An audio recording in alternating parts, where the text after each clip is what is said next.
or those fiscal controls. That is continue to happen for individuals. Deduction were sent to the GRS timely. Is not the authority also is derelict and not paying their portion.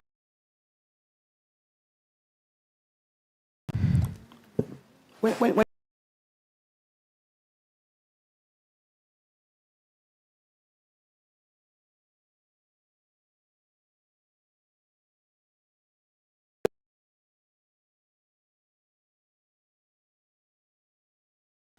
is what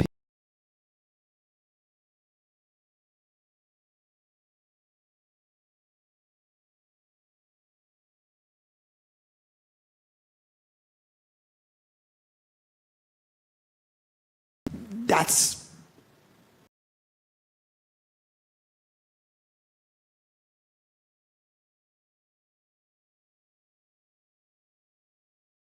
and that's just administrative. That's an administrative function. So it's not a board policy because those things are automatically set aside money. That's not a board policy.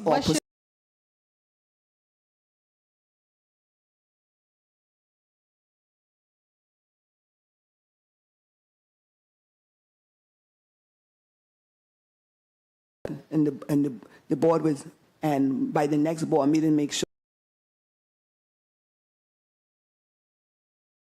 And he putting forward the action that's required because it come to light. Now, I don't know, like I said,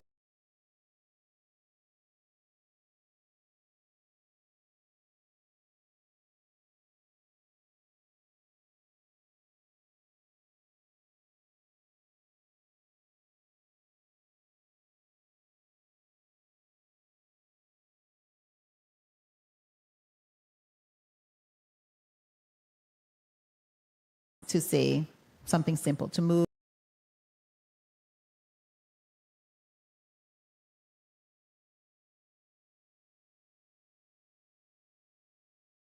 Seconds. We are having some.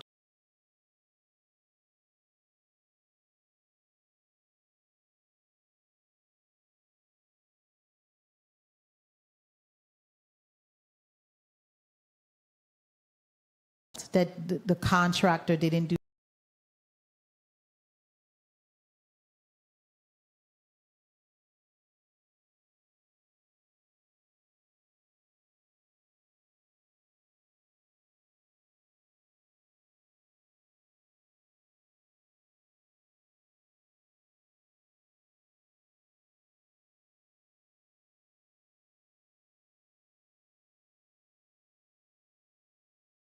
Agreements relative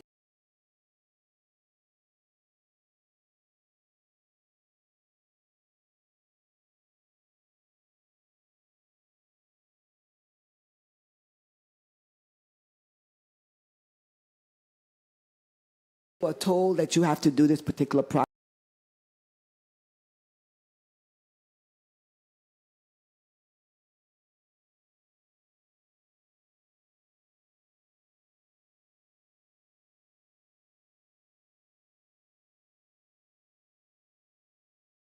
Done. So that may create crossover.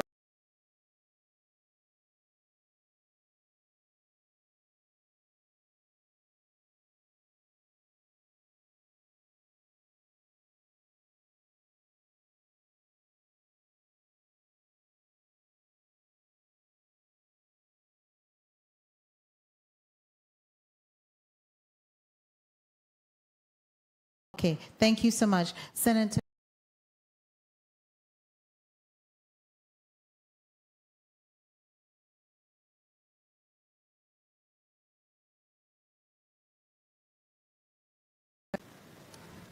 When you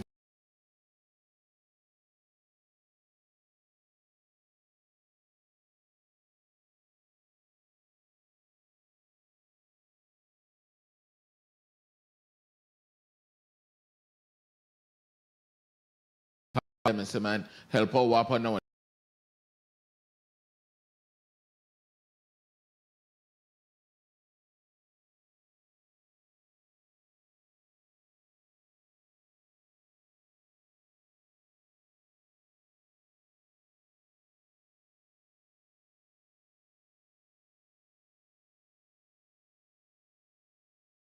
We always pay.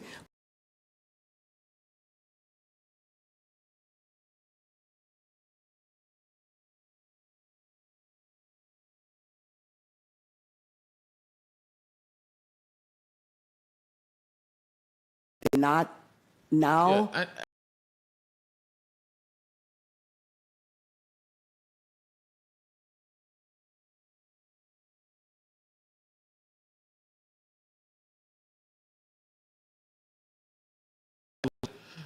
I mean,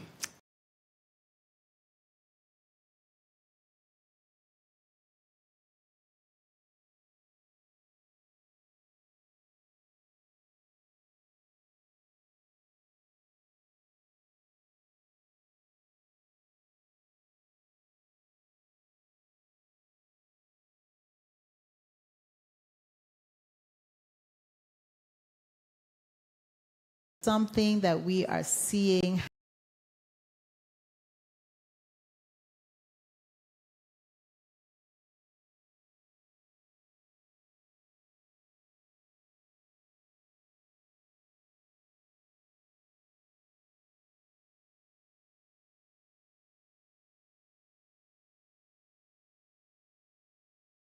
Mr. Wiechnik, I already asked you.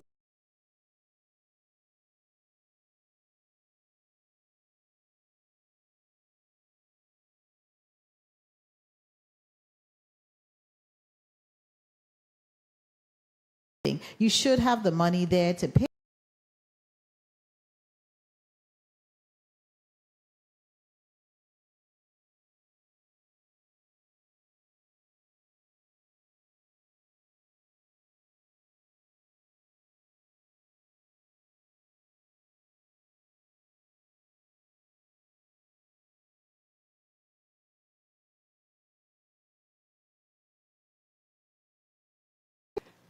That's just my point.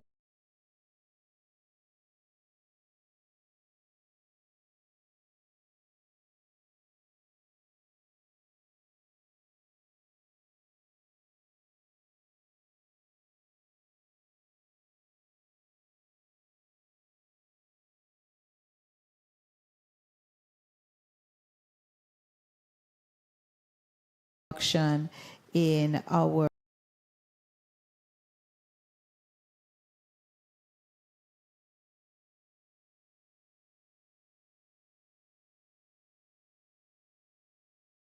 because we know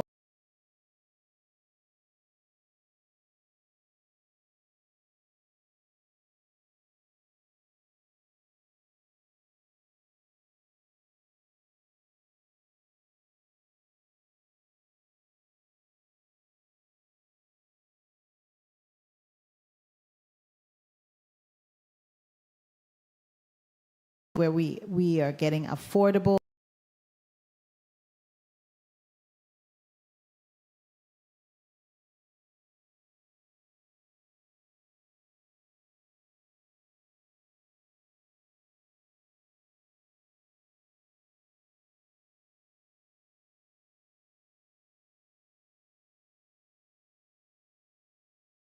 Use ourselves, then we can.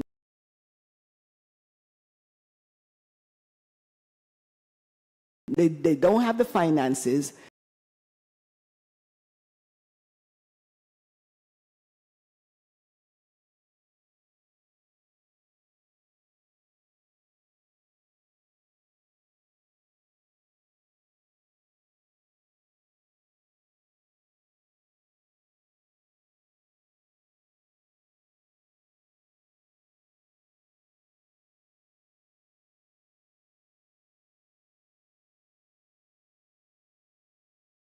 Us here understood.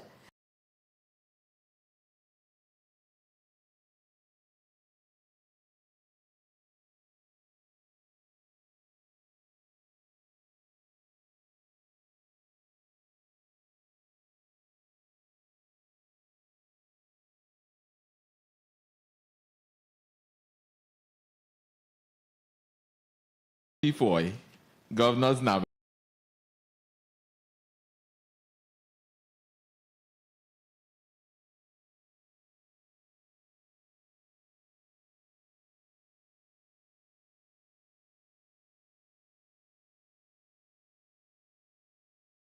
for the Virgin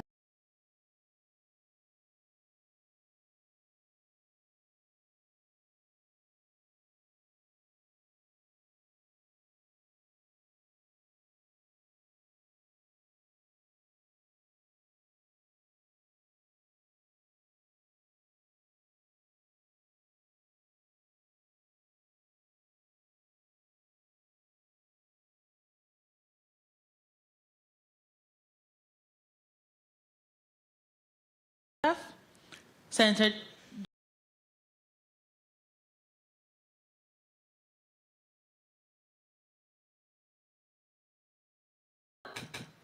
Wiechnik.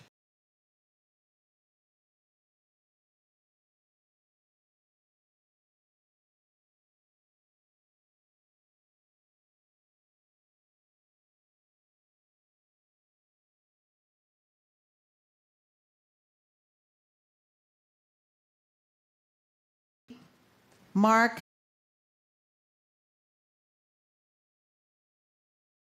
Yea. Senator Milton E. Park.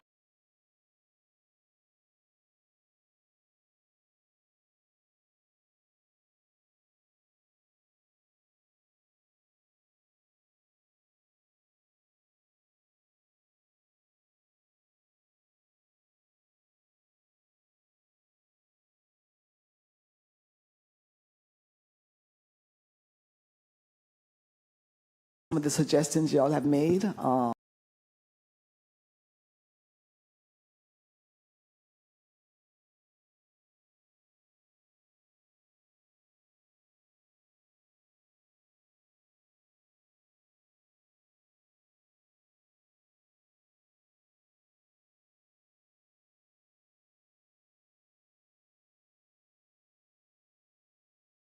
Attorney Wiechnik, you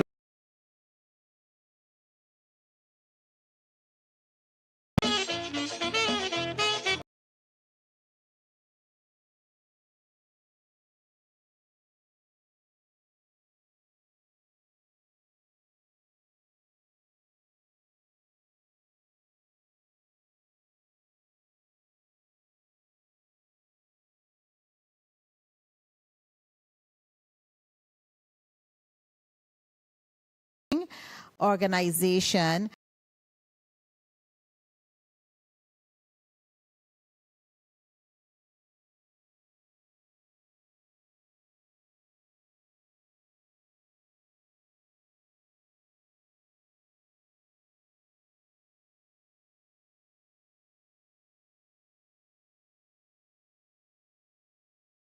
Lions Club.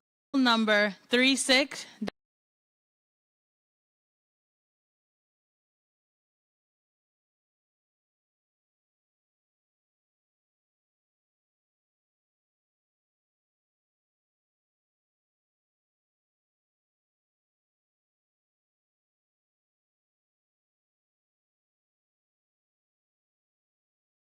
Commissioner of the Virgin Islands Department. Uncertainty. I respect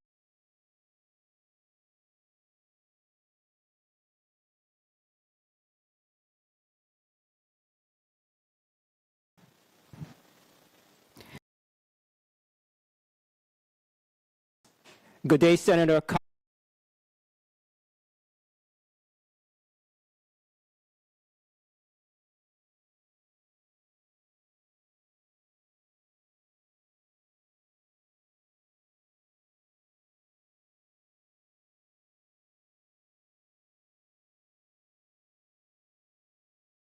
Central staff, and good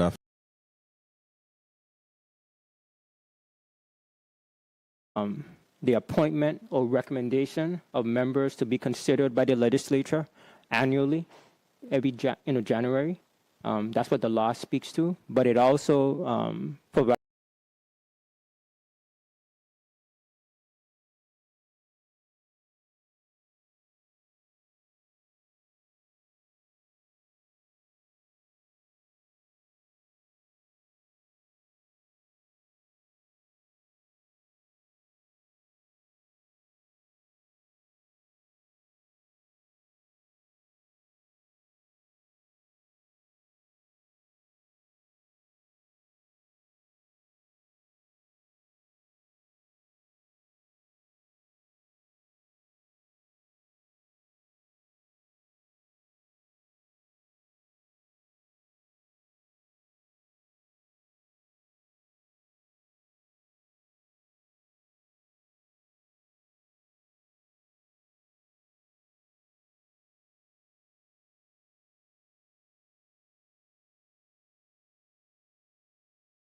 where everyone is serving at a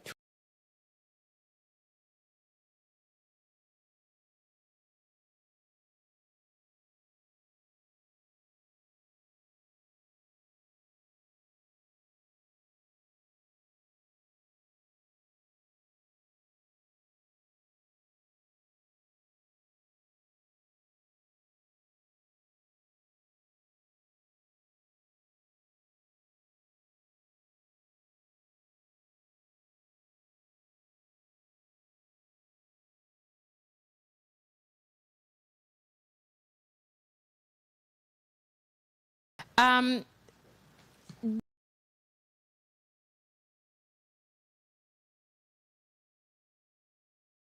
2 years. Thank you for the question, Senator Heiliger.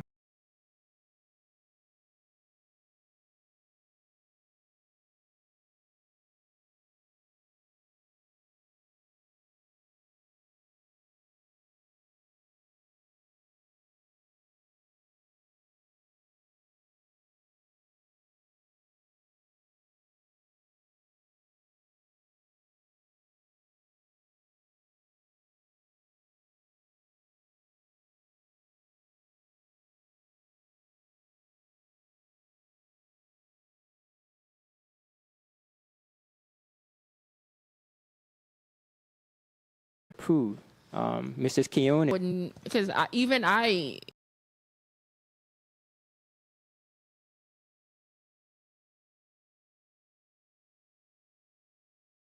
and I support what we're attempting.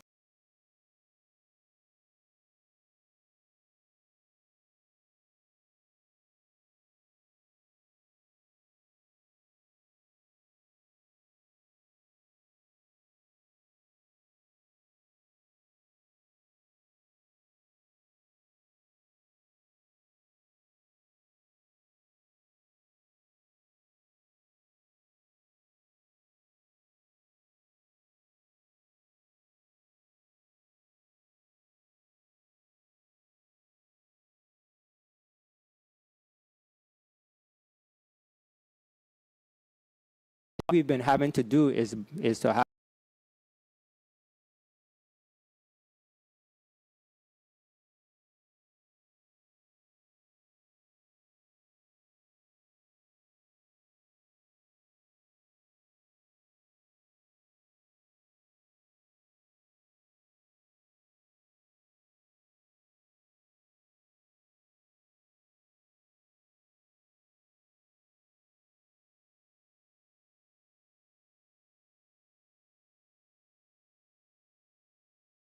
Sure, right. Yeah. So he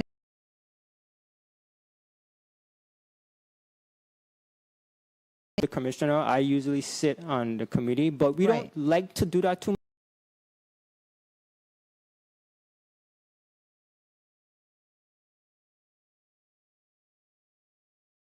I would say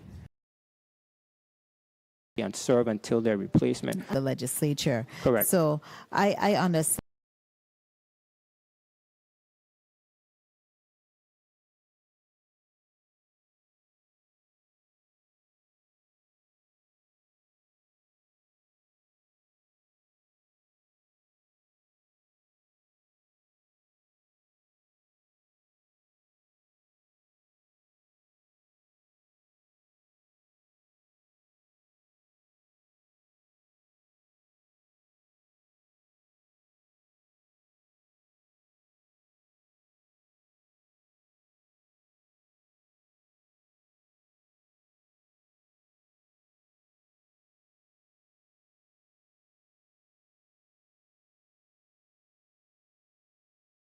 Move forward once they knew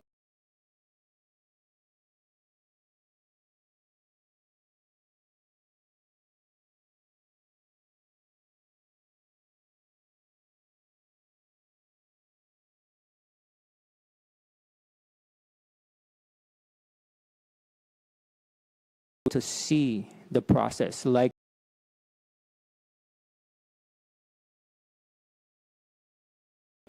that their experiences, I think it will help to dissuade any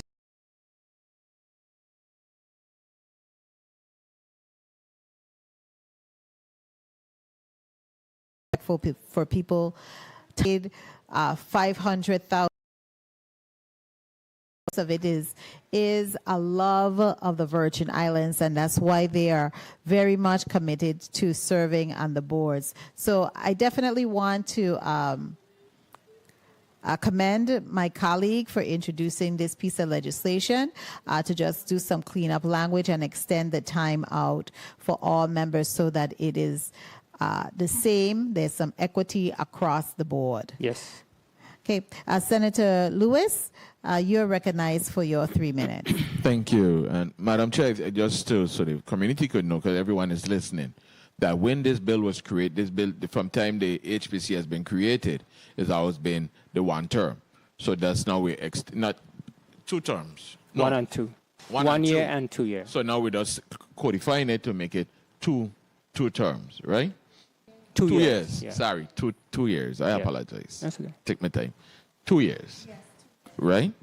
And I do take the recommendation from the committee to from Mr. Craig and the DPNR team to correct the name of the fund to read the Virgin Islands Reconstruction and Rehabilitation Revolving Fund. Like I said, that was not present until late yesterday, so it was impossible for me to get that through legal counsel, but I do promise to have it ready for session date. And I thank Mr. Krieger for being here today as well, and the Commissioner Oriel for his input behind the scenes as well. And hearing nothing else, I don't know if my colleagues have any other questions, but I was ready to go to a motion. I do have one burning question. Go right ahead, Madam Chair. Thank you so much for allowing me to ask one burning question on this bill. And it is in reference to the fund. So how are you able to spend the money in the fund without the corrected name? You're able to still access it? So the fund is not active right now. Oh, it's an inactive fund. Isn't it an active fund? But it was established. Yeah. Okay. So to put Senator Lewis at ease, this fund was established, I guess, maybe around the time when the law was created or sometime after that. What had happened was the fund used to be called the Frederickstead and Christianstead Reconstruction and Rehabilitation Fund. Mm-hmm. Your former colleague, Senator Neville James, and I think some others, who forgive me for not remembering, they had the foresight to recognize that the fund title needed to change to reflect its true coverage. Of the territory. Yes, Senator. Because although it says Frederickstead and Christianstead, it also includes a component of Charlotte and Marley. And so to bring, equalization, it was changed. So I recognize in the bill that Senator Lewis had put forward that particular item had been missed.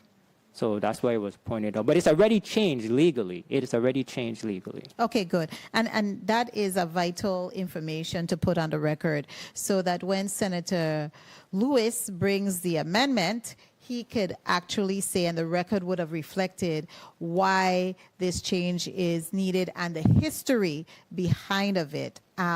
The creation of the Virgin Islands Reconstruction and Rehabilitation Revolving Fund, and that it's not active, but we want to have it activated and correct in the code and codified. So that's one of the questions I wanted to ask so that my good senator to the left of me doesn't have to do too much of homework. We've done the homework here, and we are ready to move forward. Do I hear a motion? Motion, Madam Chair.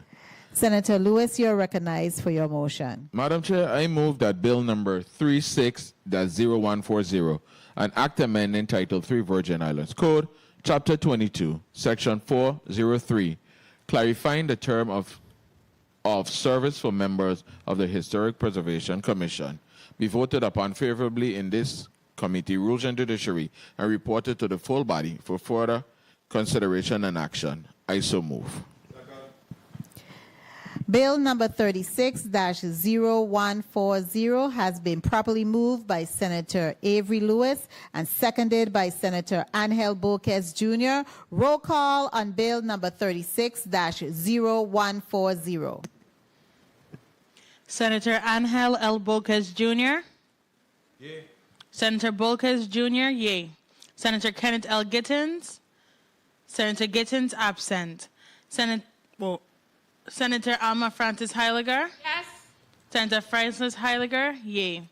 Senator Carla J. Joseph. Yes. Senator Joseph, yay. Senator Clifford A. Joseph Sr. Senator Joseph Sr. absent. Senator Avery L. Lewis. Yes. Senator Lewis, yay. Senator Milton E. Potter. Senator Potter absent. Madam Chair, you have 4 yeas, 3 absent. Thank you, Madam Clerk. Bill number 36-0140, an act amending Title III, Virgin Islands Code, Chapter 22, Section 403, clarifying the term of service for members of the Historic Preservation Commission, has been voted upon favorably in the Committee on Rules and Judiciary and will be forwarded to the full body for further consideration and action.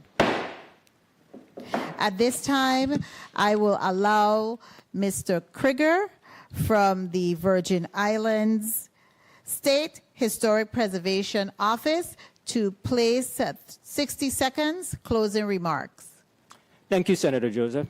I want to thank you and this committee, Rules and Judiciary, on behalf of Commissioner Jean-Pierre Oriol and myself, the opportunity to come before you to provide testimony on Bill number 36-0140. We appreciate the support of the legislature in helping us to clarify, items in our historic preservation laws. We thank you for the support of this body in supporting funding for our commission. That is very important. For a long time, the commission had not been properly funded, and this legislature has seen to it, and in the last couple of years, the commission has received this allotment, and we thank you for that. We thank the people of the Virgin Islands for their support. We are working to preserve and protect your architectural and cultural heritage. It's an honor to do so, and I thank you. And thank you so much, Mr. Krieger. And you are released from your testimony before the Committee on Rules and Judiciary. Colleagues, the Committee on Rules and Judiciary will stand in recess until 2:00 p.m.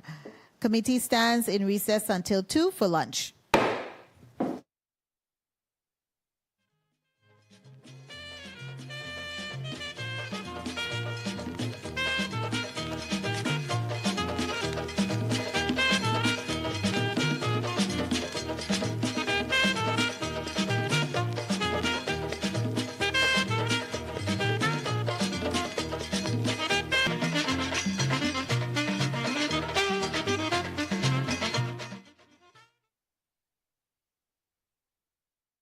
We are back on the record. Madam Clerk, kindly read into the record Block 3 of today's agenda. Block 3. Bill number 36-0141, an act amending Title III, Virgin Islands Code, Chapter 22, Section 415, to add a term of service for appointees to the Board of Physical Therapy. This bill is sponsored by Senator Avery L. Lewis. The invited testifiers are the Honorable H. Natalie Hodge, Commissioner of the Virgin Islands Department of Licensing and Consumer Affairs, and Honorable Justa E. Encarnacion, Commissioner of the Virgin Islands Department of Health. Bill number 36-0142, an act amending Title 27, Virgin Islands Code, Chapter 17, Section 45, by changing the maximum number of members of the Board of Licensing of Barbering and Cosmetology. This bill is sponsored by Senator Avery L. Lewis. The invited testifier is Honorable H. Natalie Hodge, Commissioner of the Virgin Islands Department of Licensing and Consumer Affairs. Madam Chair, this ends the reading of Block 3 of today's agenda. Thank you so much, Madam Clerk. I know we spent a little time for lunch, and I hope everybody is ready to conclude our business of today. We have one more block after this. Who speaks on behalf of Bill number 36-0141? And of course, following that, we'll ask who speaks on behalf of Bill number 36-0142, because these two measures are kind of intertwined. Thank you. I do, Madam. Media, please recognize the mic of Senator Avery Lewis. Senator Lewis, Thank you. you may proceed. Thank you, Madam Chair. Madam Chair, I speak on Bill number 36-0141, and at the appropriate time, I'll also be speaking on Bill 36-0142. Today, I rise to introduce Bill 36-0141, an act amending Title III of the Virgin Islands Code to establish a defined term of service for members of the Board of Physical Therapy. This measure clarifies that all board members shall serve a 3-year term and may continue to serve until their successor is duly appointed. The Board of Physical Therapy plays a critical role in ensuring that professional standards are upheld, safeguarding that well-being of patients and supporting the growth of quality healthcare services in our territory. Yet, the absence of clear guidance on terms of service has created uncertainty in gaps in governance. By setting a structured 3-year appointment, this legislation strengthens stability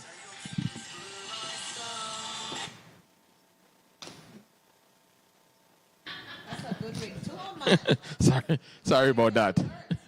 By setting a structured 3-year appointment, this legislation strengthens stability, accountability, and continuity on the board. This bill is straightforward but important measure that ensures the board remains effective in regulating a vital profession while aligning its governance with best practices for professional boards across the territory. Ultimately, this act will help us protect the public, support healthcare workers, and enhance the trust placed in our regulatory bodies. Madam Chair, with your permission, I'm willing to introduce Bill number 36-0142. Thank you, Senator Lewis, for your comments and your introduction. We have before us the... I didn't introduce the next one. Oh, go. Your permission to introduce. Oh, I'm so sorry. Yes, kindly proceed in introducing the next bill and in this block. Thank you. Colleagues, I also rise to introduce Bill number 36-0142, an act to amend Title 27, Chapter 17, Section 451A of the Virgin Islands Code relating to the Board of Licensing and Barbering and Cosmetology. This bill also seeks to modernize the structure of the board by adjusting the membership provisions to ensure more balanced representation across our districts. Under current law, only 2 members of the board may reside in any one island. This restriction has often limited the ability to appoint qualified and willing professionals to serve, particularly when interests and expertise are concentrated in certain districts. Bill number 36-0142 proposes to increase that maximum to 3 members residing in any district, thereby providing greater flexibility in appointments and ensuring that the board is fully staffed with individuals who are committed to upholding professional standards in barbering and cosmetology. The board plays a vital role in protecting public health and safety, regulating professional standards, and fostering trust in industries that serve thousands of Virgin Islanders every day. From barbers to cosmetologists, these professionals contribute not only to personal care, but also to the cultural identity and economic vitality of our community. It is essential that the board regulating these industries remain strong, functional, and inclusive of the best qualified individuals. By making this adjustment, we are not only removing unnecessary barriers to service, but also ensuring that the board continues to reflect the needs and realities of our workforce. I respectfully ask for the support of my colleagues in passing this bill so that together we can strengthen the work of the board and better serve the people of the Virgin Islands. Thank you, colleagues, and I ask you for your support in both of these bills, Bill 360142 and Bill 360141. Thank you. Thank you so much, Senator Lewis, for that introduction. We do have testifiers from the Department of Licensing and Consumer Affairs here with us, and we will ask you to identify yourself, beginning with Commissioner H. Natalie Hodge. Media, kindly turn on the mic. Go again. Good afternoon.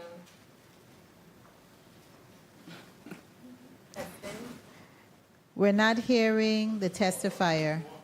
Testing. Oh, sorry. Okay. Testing. Okay, great.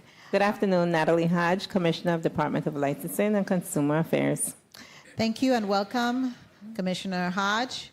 And to your left, Sarah Maynard, Director of Boards and Commissions, Department of Licensing, Consumer and Affairs. thank you and welcome, Ms. Maynard. To your right, Good afternoon, Senator.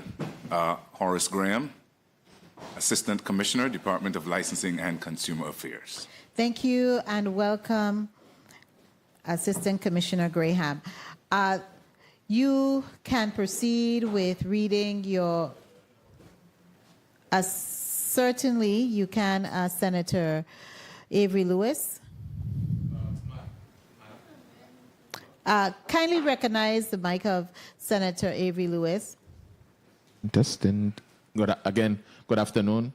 Madam Chair, I'd just like to place on the record, I know we're going to receive testimony from Commissioner Hodge, and she was asked to give testimony on both bills. And she But is. we also do have testimony from Department of Health. Commissioner Hussein Khanis Young, her and her team couldn't be here today, but we do have testimony at here, and anybody could have it. It's on the drive already. I just wanted to place that on the record so somebody don't say that, health is not here. Thank you. Thank you. And I was going to mention that that Department of Health was very diligent to submit their testimonies on the public drive, but more importantly, they were in favor of the change in the date. There was no objection to the Bill 36-0141, which is amending the term of members to the Board of Physical Therapy. And I also aware that the Commissioner has included testimony in there, so we made the decision because we wouldn't be able to make any inquiries to the Department of Health regarding that it's, and there wasn't any objections from them to just proceed, and it is available on our public drive. Commissioner Hodge, you may proceed now with reading your testimony into the record. Thank you, Senator. Good afternoon, Honorable Senator Carla Joseph, Chair of Committee on Rules and Judiciary, esteemed members of the 36th Legislature of the Virgin Islands, committee members and non-committee members present, and the listening and the viewing audience. My name is Natalie Hodge. I'm Commissioner of the Department of Licensing and Consumer Affairs. Appearing with me today are Mr. Horace Graham, Assistant Commissioner, and Ms. Sarah Maynard, the Director of DLCA's Office of Boards and Commissions. We are here today in support of Bill numbers 36-0141 and 36-0142. Bill number 36-0141 seeks to recognize and strengthen the profession of the physical therapy within the Virgin Islands. Physical therapists are essential to the recovery, rehabilitation, and long-term wellness of our residents. Their work enhances mobility, independence, and quality of life for countless individuals across the territory. For the record, I wish to clarify the scope of DLCA's regulatory authority as it pertains to Bill number 36-0141. While the DLCA is responsible for issuing business licenses, This department does not certify physical therapists or other healthcare professionals. The Virgin Islands Board of Physical Therapy is responsible for overseeing physical therapy licensure and related regulations within the territory.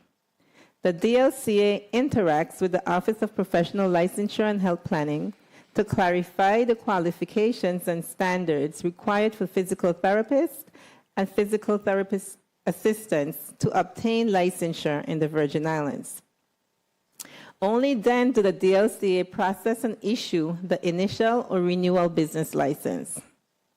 However, it is important to note that I believe by adding language to the statute stating that all board members are appointed to a 3-year term and may serve until the successor is appointed, helps ensure continuity of operations and maintain stability in the oversight and regulatory functions of territorial boards. The DLCA remains committed to interagency collaboration and stands ready to support the Department of Health and the Legislature in promoting safe and lawful professional practices throughout the Virgin Islands.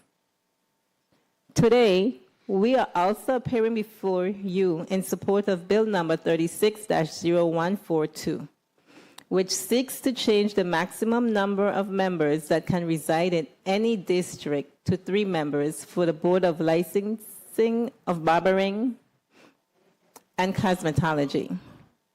Pursuant to 27 VIC, subsection 451A, B, the Virgin Islands Code currently provides that the board shall consist of 7 members to be appointed by the governor, 2 of whom shall be licensed barbers, 3 of whom shall be licensed beauticians, and 2 shall be licensed estheticians.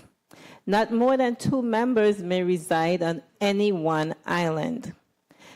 This structure was originally designed to ensure balanced representation across the Virgin Islands. However, as the administrative and legislative framework of the territory has evolved, the existing restriction based on island has become outdated and impractical. The proposed amendment replaces the word island with district and increases the allowable number of members who may reside within any one district from 2 to 3. This modernization will provide greater appointment flexibility, improve operational continuity, and ensure equitable representation which aligns with the current governance structure. The island restriction often limits the governor's ability to appoint qualified candidates when licensed practitioners reside more on one island than another. At times, this limitation has delayed appointments and prevented the board from meeting quorum, hindering the timely processing of licenses and examinations. Replacing island with district aligns the statute with this modern administrative reality, promote consistency across government agencies and boards while ensuring representation reflects current jurisdictional boundaries. Redefining membership eligibility by district allows for a broader pool of qualified professionals to select from within each district, ensuring a full board composition and uninterrupted operations. Furthermore, the Department of Licensing currently records the following active licenses under the Board for Licensing of Barbering and Cosmetology. On St. Croix, we have 136 licensed cosmetologists, barber, and estheticians. On St. Thomas, we have 177, whereas on St. John, we only have 14 current licensed cosmetologists, barber, and estheticians. This data showed that keeping an island-based membership restriction for the Barbering and Cosmetology Board is impractical. St. John only has 14 licensed professionals, while St. Croix has 136, and St. Thomas has 177. This makes a fair representation of difficult under the current setup. Moving to a district-based model would combine the professional pools of St. Thomas and St. John, increasing the number of qualified candidates and allowing vacancies to be filled more quickly. This change would improve operational continuity and ensure a quorum, promote fair representation that reflects where the industry professionals are concentrated. In conclusion, Bill number 36-0142 is a simple yet significant improvement that strengthens the capacity and fairness of the board for the licensing of barbering and cosmetology. By replacing the word island with district and increasing the allowable membership per district, the legislature will ensure modernized governance, equitable representation, and improved operational continuity. I commend Senator Avery L. Lewis for sponsoring these measures, and I thank Honorable Governor Albert Bryan Jr., this committee, and the 36th Legislature for its thoughtful considerations. On behalf of the Department of Licensing and Consumer Affairs, I respectfully urge your favorable support of this bill. Thank you, Madam Chair, for the opportunity to testify, and we are here and happy to answer any questions that this committee may have. Thank you so much, Commissioner Hodge, for your very thoughtful and thorough presentation and testimony before the committee. At this time, we will begin with one round of 4 minutes, beginning with Senator at Large, Angel Boquez Jr. Senator Boquez, you're recognized for your 4 minutes. Thank you so much, Madam Chair. Good afternoon, Madam Chair. Good afternoon, colleagues.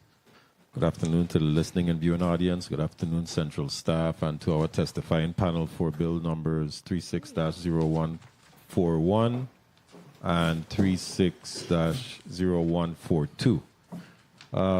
I believe that these bills are pretty straightforward, similar to the previous bill in the previous block.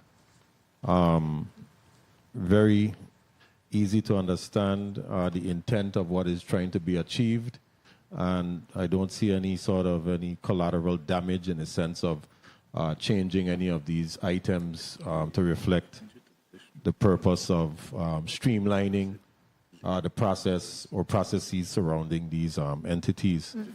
One thing I did want to ask, and I know that the Department of Health is not here, but one of the things that I was curious to know about was the recruitment portion. The bill does assume that successors will be found, and I think part of the hesitancy in some of these boards is that individuals are hesitant to come before the legislature and put themselves forward. And I'm just here to publicly say that I want to encourage those listening out in public right now to, especially those that have the requisites, the experience, and the education to put yourself forward. There are a lot of boards throughout the Virgin Islands that are vacant, and we need your expertise. We need you to come up and step up to the plate and do your part in our society to be able to make these boards full and whole so that we can continue to provide our citizens with the services that they deserve and require.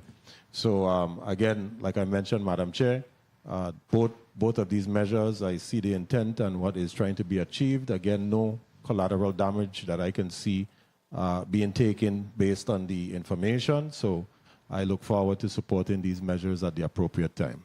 Thank you, Madam Chair. Thank you, Senator Boquez, for your comments.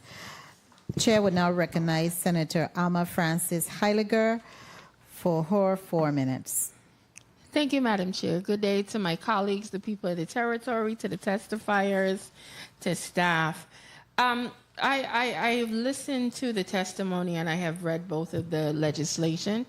I do understand where the commissioner's concerns are and some of her recommendations, but I also do recognize that this is definitely a plus when it comes to making the amendments to these boards. The one thing I want to ask, as it relates to 36-141, is there going to need any type of administrative training or anything just to make these type of adjustments, or it's just basic? In regards to potentially having to update individuals, do you guys do that on a regular basis, especially when new people are coming on board? Good afternoon, Senator. Just for some clarification, you said 0141, the one, Right. that's the bill measure that has to do with the physical therapy? Let me see. I have both of them, I'm sorry. I'm referencing 142. It's 141 and 142. So that will be a question for Department of Health because we don't We certify. don't deal with the certifications. No. Okay, good. As it relates to 141, the question I want to ask, how many, I didn't hear the part in your testimony, but how many vacant positions are there right now? One. How many vacant positions are there? For on the board for licensing and of the barbering and cosmetology. Currently, there are 2 vacant positions. Only 2? 2 barbers, but I've been working alongside with Government House, and they're about ready to name, at least I know of 1 barber. So yeah, So they're potentially sending down some nominations. yes. Okay, excellent. I didn't have much questions because I think this is straightforward, and I'm sure the sponsor of the bills will make sure that, they could tweak it a little bit based on some of your recommendations. But I don't think it's anything major that we can't, put it forward today. Okay. So I definitely support the minor changes to these boards, and I don't have a problem with it. Thank you so much. Thank you, Senator. Thank you, Senator Francis Heiliger, for those questions. I do have a couple of questions, and I really want to first commend the bill sponsor. It is really to modernize our bill and not a bill necessarily, but this board of licensing and barbering and cosmetology, which bill number 36-0142 is attempting to do. Now, in your testimony, you mentioned that there are 7 members are appointed to this board, correct? And right now, it's going to be how the law and the mandate and the statute stands. You're having difficulty because it's saying islands instead of district. And what is the term for each member on the board? Is it straight off 3 years membership? Currently, it is 3 years. 3 years membership to be on the board with the advice and consent of the legislature. And do you have, how many vacancies do you have on the board right now? Currently, we have 2. 2, and those vacancies are for which island as the law currently stands? Which island? 1 per district. It's 2 barbers that we don't have on the board, so it's 1 per district. Okay, 1 per district. And how do you see that? Because now you're saying we are shifting from replacing island to district. Do you see that there may be any potential imbalance with one district outnumbering the other? Because we always want to see a level of parity. That is correct, Senator. However, I don't see an imbalance because it's 1 per district. Currently, St. John only has 4 barbers, whereas St. Thomas has 42. Right. So with that representation, typically nowadays we use district. Everything we do is district. I think St. Thomas will represent St. John as well, but it opens the pool more for selection. Right. So that we can hopefully get some representation from St. John on the board. That is correct. Do you sit as a member, or ex officio member, or a representative from DLCA sit as an ex officio member on the board? No. No. But from time to time, I do join the meeting. I stay involved with the board meetings. Okay, but you do have a staff member who supports the board. That is right. The Director Sarah Maynard, Okay. now in her role, she and my admin staff. There's admin staff for the boards, and they sit with the board. So they support the board. We provide administrative functions, clerical functions, enforcement functions. So DLCA is still very much in support of the board and we support the board. Right. I just wanted to make sure that we are clear with that because, of course, this is an opportunity to inform our listening audience as well. Mm-hmm. And when they have issues, when consumers or clients have issues, who do they speak to at DLCA? Would they speak to Ms. Maynard, or would they come to you regarding issues that they have experienced in any of these trades? So that's a very, very good question. If they have a complaint, my complaint unit still takes the complaint.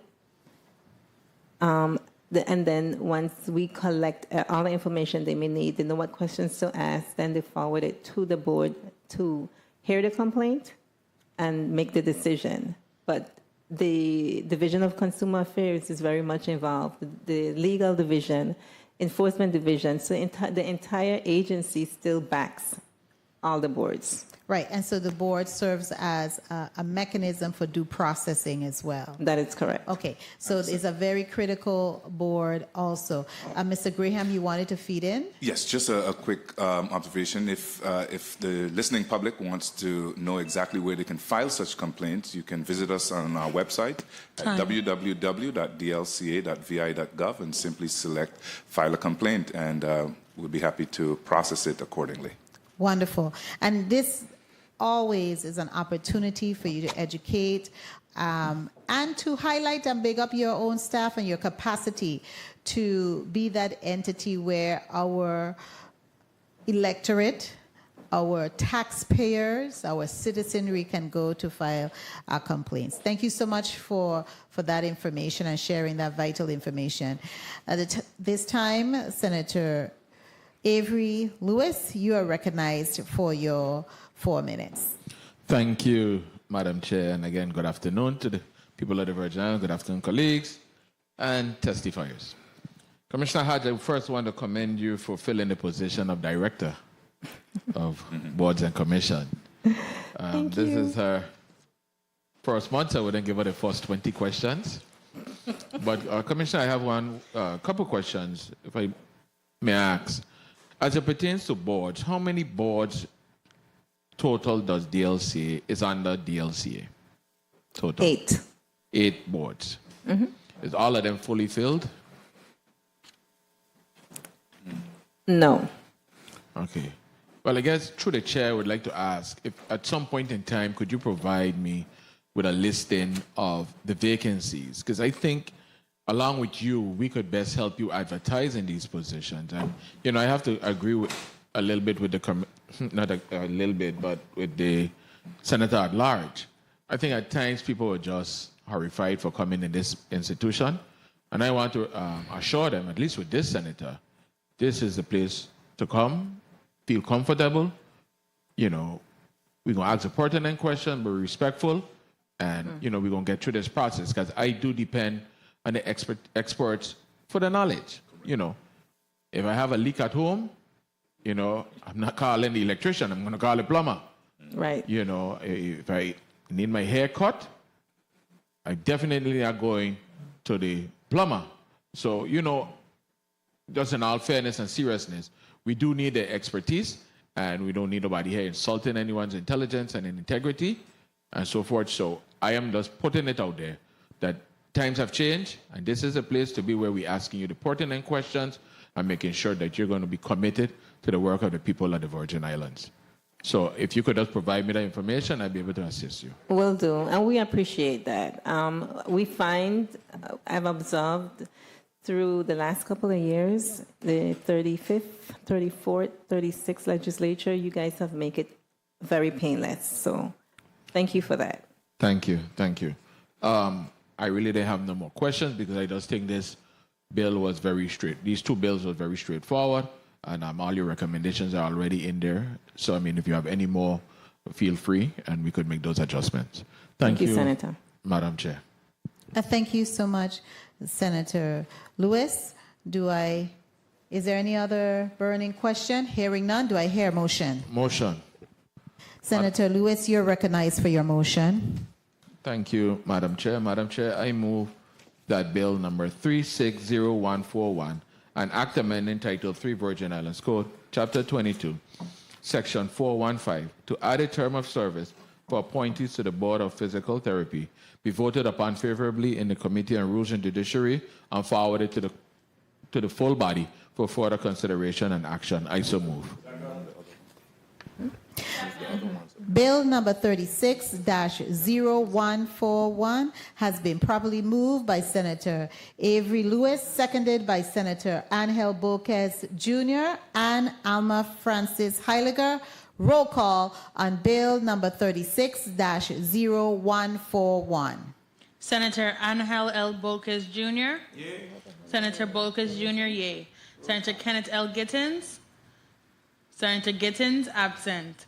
Senator Alma Francis Heiliger. Yes. Senator Francis Heiliger. Yay. Senator Carla J. Joseph. Yes. Senator Joseph. Yay. Senator Clifford A. Joseph Sr. Senator Joseph Sr. absent. Senator Avery L. Lewis. Yes. Senator Lewis. Yay. Senator Milton E. Potter. Senator Potter absent. Madam Chair, you have 4 yeas, 3 members absent. Thank you, Madam Clerk. Bill number 36-0141, an act amending Title 3 Virgin Islands Code, Chapter 22, Section 415, to add a term of service for appointees to the Board of Physical Therapy, has been voted upon favorably in the Committee on Rules and Judiciary and will be forwarded to the full body for further action and consideration. Motion. Senator Avery Lewis, you are recognized for your motion. Thank you, Madam Chair. Madam Chair, I move that Bill number 36-0142, an act amending Title 27, Virgin Islands Code, Chapter 17, Section 45, by changing the maximum number of members of the board for the licensing of barbering and cosmetology, be voted upon favorably in this committee, Rules and Judiciary, and forwarded to the full body for further action and consideration. I so move. Second. Bill number 36-0142 has been moved appropriately by Senator Avery Lewis, seconded by Senators Boquez and Francis Heiliger. Roll call on Bill number 36-0142. Senator Angel L. Boquez Jr. Yay. Senator Boquez Jr. Yay. Senator Kenneth L. Gittins. Senator Gittins absent. Senator Alma Francis Heiliger. Yes. Senator Francis Heiliger. Yay.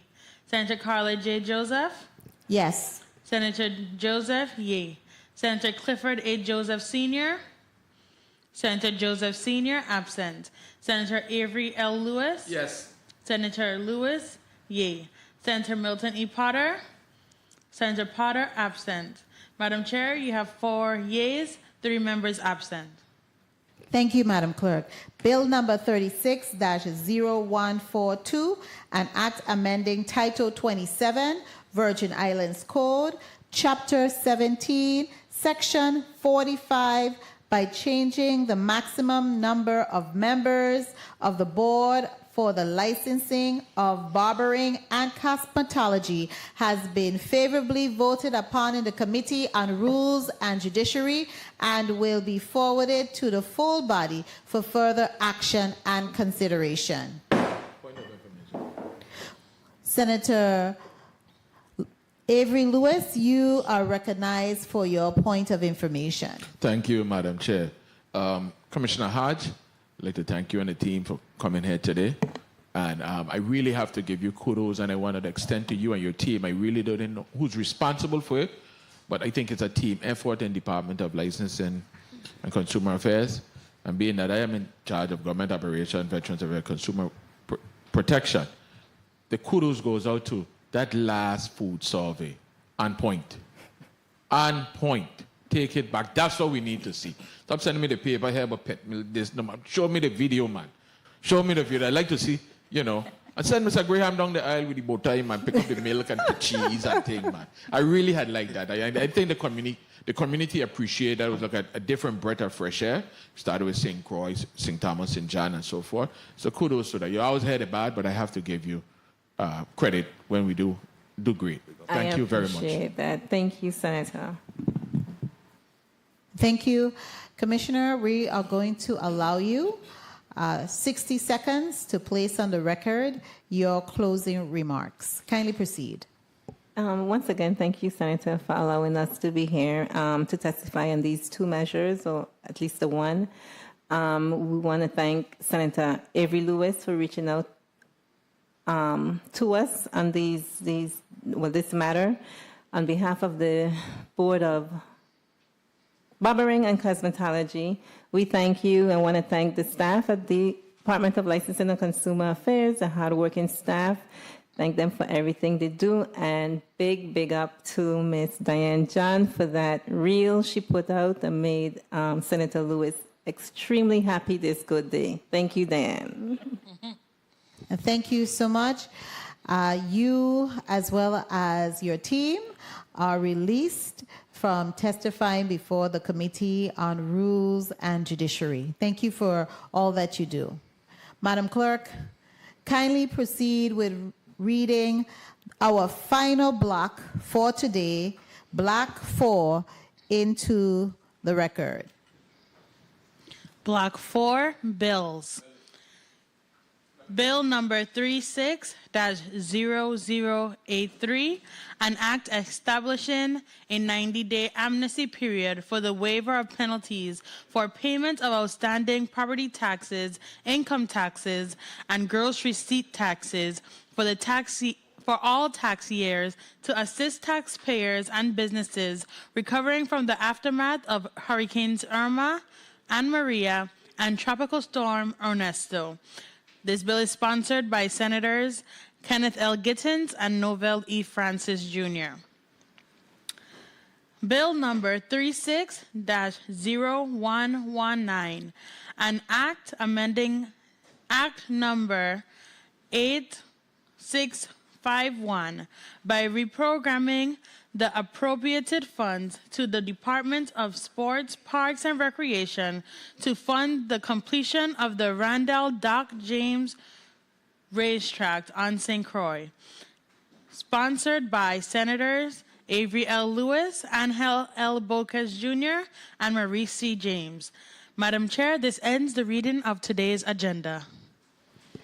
Thank you so much, Madam Clerk, for reading those items in our last block. We want to make sure we're not wasting too much time. Who speaks on bill number 36-0083? Thank you, Madam Chair, and I introduce this bill on behalf of Senator Kenneth L. Gittins. I'm honored to reintroduce it. Bill number 36-0083, as amended in the nature of a substitute. This measure seeks to establish a 90-day amnesty period for the waiver of penalties on the payment of outstanding property taxes, income taxes, gross receipt taxes for all the tax years. The intent of this bill is straightforward. It is to provide meaningful relief to taxpayers and business owners who are striving to meet their obligation but have fallen behind due to economic hardship.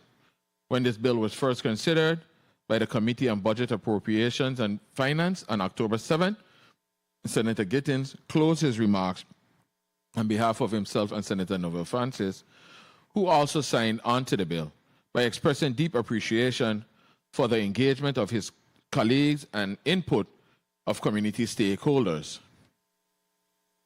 He said, and I quote, "Your support reflects a shared understanding that as legislators, our role is not only to create policy, but to respond to the pressing needs of our community, especially in time of leadership." Close quote. The bill received valuable testimony from the Virgin Islands Bureau of Internal Revenue, the Secretary, the St. Croix Chamber of Commerce, and other contributors who offered insight into how each such an amnesty can not only increase compliance, but also help the government recover much needed revenue while supporting residents and business owners. Senator Gittins also acknowledged the concern expressed by the Property Tax Office, and while respectful of their position, he was candid in expressing disappointment, not because opposition is unwelcome, but because compassionate governance must always guide our actions, especially when dealing with those who risk losing everything over penalties that can, in many cases, be remedied with time and opportunity. As Senator Gittins also clearly stated, this bill is not about letting people off the hook. It's about offering a second chance, encouraging compliance, and allowing families and business the opportunity to get back on track. It's about fairness, it's about recovery, and above all, it's about doing the right thing. Today we bring this measure back before you in its amended form, which with the same core purpose, to deliver tangible relief to our community. I respectfully ask for the committee's continued support and favorable vote to advance Bill number 36-0083 to the full body for further consideration. Thank you, Madam Chair, and thank you, colleagues, for your thoughtful attention to this most important legislation on behalf of the primary bill sponsor, Senator Gittins. Madam Chair, there's also an amendment that goes with this bill, because the bill in the original form, he took out Section 5, which stated, within 30 days after the close of the amnesty, the Director and the Lieutenant Governor shall submit a report to the Legislature detailing the number of taxpayers who... Yes, an amendment in the nature of a substitute, ma'am. Sorry about that. Taxpayers who participated, the amount of penalties and interest waived and total revenues collected. And it was also stated that Section 5 was removed because it was agreed that there was no need for reporting requirements. So based on the recommendations, the Senator brought his amendment, and I do have the amendment here to offer at the appropriate time. Thank you so much, Senator Lewis, for that introduction. Who speaks on behalf of Bill number 36-0119?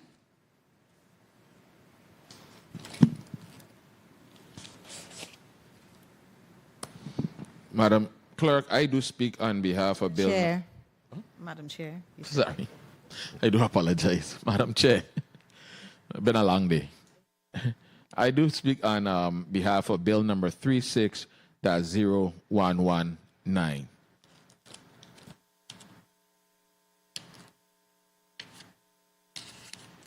Madam Clerk, Chair, let me ask you to take a 1-minute recess, please. Certainly. The committee stands in recess for 2 minutes.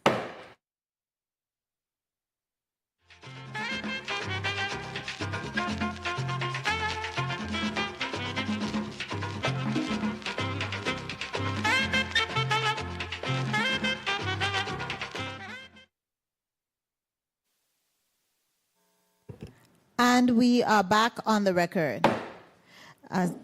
We are at the point where Senator Lewis was introducing Bill number 36-0119. Kindly proceed, Senator Lewis, with your introduction. Thank you, Madam Chair. Madam Chair, the Randall Dark James Racetrack is more than a facility. It's a cultural landmark and a community gathering place and a cornerstone of St. Croix heritage. For generations, horse racing has united families, inspired young people, and fueled our economy. A fully functioning track means more than entertainment.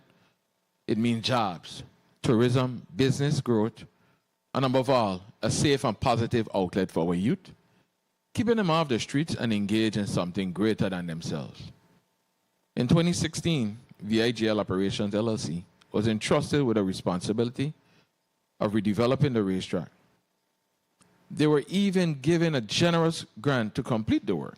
Yet nearly a decade later, the people of St. Croix still wait while VIGL pursues other ventures abroad, such as new developments in Antigua. Instead of honoring their commitment here at home, the time for excuses has long passed. This bill, number 36-0119, takes bold and necessary action. It amends Act 8651 to reprogram the $5 million that has been earmarked for VIGL back into the hands of the Virgin Island Department of Sports, Park, and Recreation, where the funding belongs. By doing so, we are not only cutting off the cycle of broken promises, but also putting a responsibility for completion under an agency that is accountable to the people, not private interests. This bill ensures that taxpayers' dollars will be safeguarded, directed, and monitored for the intended purpose: the timely and full completion of the Randall Dock James Racetrack. Passing this measure is not simply an investment in concrete and construction. It is an investment in our culture, our economy, and our children. It is a promise to restore a long-neglected treasure and to deliver on what the people of St. Croix were guaranteed years ago. It tells every horseman, every small business owner, and every young person who looks to the track as a place of pride and opportunity that this legislature will not allow their future to be put on hold any longer. I urge my colleagues to stand with me in supporting Bill number 36-0119 so that together we can deliver on the promise, protect our culture, strengthen our economy, and ensure that the Randall Dock James Racetrack is finally completed for the people of St. Croix. Thank you, Madam Chairwoman.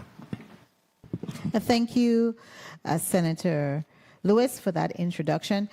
We are going to just have one round of comments on these two pieces of legislation in this final block, beginning with the Senator at Large, Angel Boquez Jr. Kindly proceed with your 3 minutes.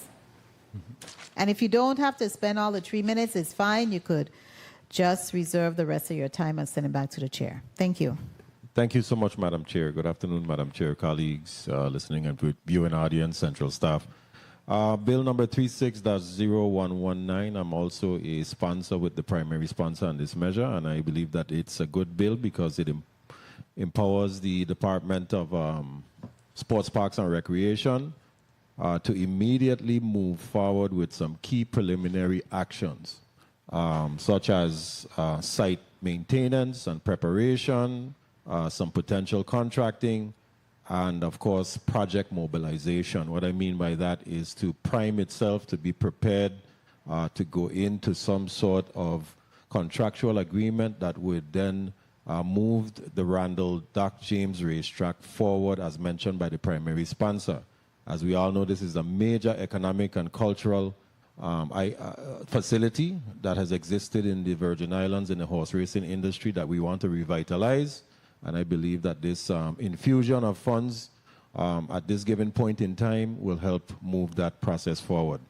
As for Bill number 36-0083, the tax amnesty bill, I believe it's a good bill, but you know, we want to also make sure that we understand that an amnesty doesn't necessarily fix all of the other problems that we may see in our tax systems, whether it's enforcement or limitations with billing and delays. However, in this case, the bill does give some much needed assistance to those individuals and businesses to have a fair opportunity to clear past tax debts without the burden of penalties or interest, and to help recover financially after the past disasters that we experienced. So it also increases the government's revenue at some given point in time through voluntary compliance. So, Madam Chair, those are my comments for the two bills and look forward to voting at the appropriate time. Thank you. Thank you so much, Senator Bolkes, for those comments. Senator Alma Francis Heiliger, you're recognized for your time. Thank you so much. As it relates to Bill 360083, I think that this piece of legislation in regards to the amnesty is quite balanced at this time. We all know that it's more prudent at times to give people an opportunity, that our taxpayers sometimes need that fair chance and that opportunity to bring their bills current. You know, I just hope that we don't look at this as a bailout, because there are times when taxes are not being paid. The government does need them, and there are individuals that wait around for years instead of paying into the system. They would wait around for years to wait for the amnesty. But I hope that this is not a situation that people are continuously waiting on these amnesties. We actually do this because we desperately and we definitely need monies into the general fund. And we're asking you, please, if you know you have to pay, make sure that the system has been made much easier. I myself now, I used to have a difficult time sometimes going down to the office to wait around and pay. Now they have it online. I could just pop online and pay. And those type of conveniences were made by the Lieutenant Governor's office to really help with the collection of these funds. So if this amnesty does go through, hopefully more than likely it will, take this opportunity, get up to date, and stay up to date so that, you know, in case there's no more amnesty, you won't have to stress about a backlog. So I definitely support the 90-day amnesty, and I hope you guys will participate and definitely bring your taxes up to par. As it relates to 360119, this has been an interesting situation with this horse racing and this track. I was present initially when some of these dealings were taking place in regards to even with the $5 million. And we all knew at the time what it was for. We knew that VIGL at the time when they initially was dealing with both of the tracks, they bifurcated one, and they were only going to solely focus on St. Croix. We worked out another deal to get the one on St. Thomas done. But I think what stressed people the most was, how is it St. Thomas got finished before St. Croix? And this was years. So I think after this long period of time, our Crucian brothers or sisters are well entitled to having the Doc James racetrack completed. This has been a debacle from beginning to end. And I am not one to want to give a company that has basically bailed on this territory as it relates to finalizing something they said they would complete, to still attempt to give them these funds. So if the monies are going to be rerouted, could I just quickly wrap up, ma'am? If the monies are going to be rerouted and go towards the track, it was supposed to go towards the track in the first place. So it really doesn't matter. I just want to make sure that track gets done, because horse racing is a part of our culture. We have many, many young men, young women, adults that do everything in their power to enjoy the sport of horse racing. And I think it's long overdue that our sister island, St. Croix, gets their track completed. So I'm definitely in support of rerouting these monies towards the track directly through Sports Park and Rec. Thank you so much, Madam Chair. Thank you so much, Senator Francis Heiliger. I want to, first of all, commend the bill sponsor for 36-0083, Senator Kenneth Gittins and Senator Novell Francis Jr. I do know that there is an amendment in the nature of a substitute. And what bears to me is that our government runs on taxes and penalties. That's what pays for government services to pave our roads. During the Committee on Budget, Appropriations, and Finance discussion on this measure, the tax assessor indicated they have $120 million outstanding. And then the director of IRB said he will be able to collect another $130 million. That is outstanding in gross receipts and income taxes. So we are giving our businesses, citizenry, opportunity to make good on what they owe us so that we in turn can pay our vendors and provide the services. That is the key.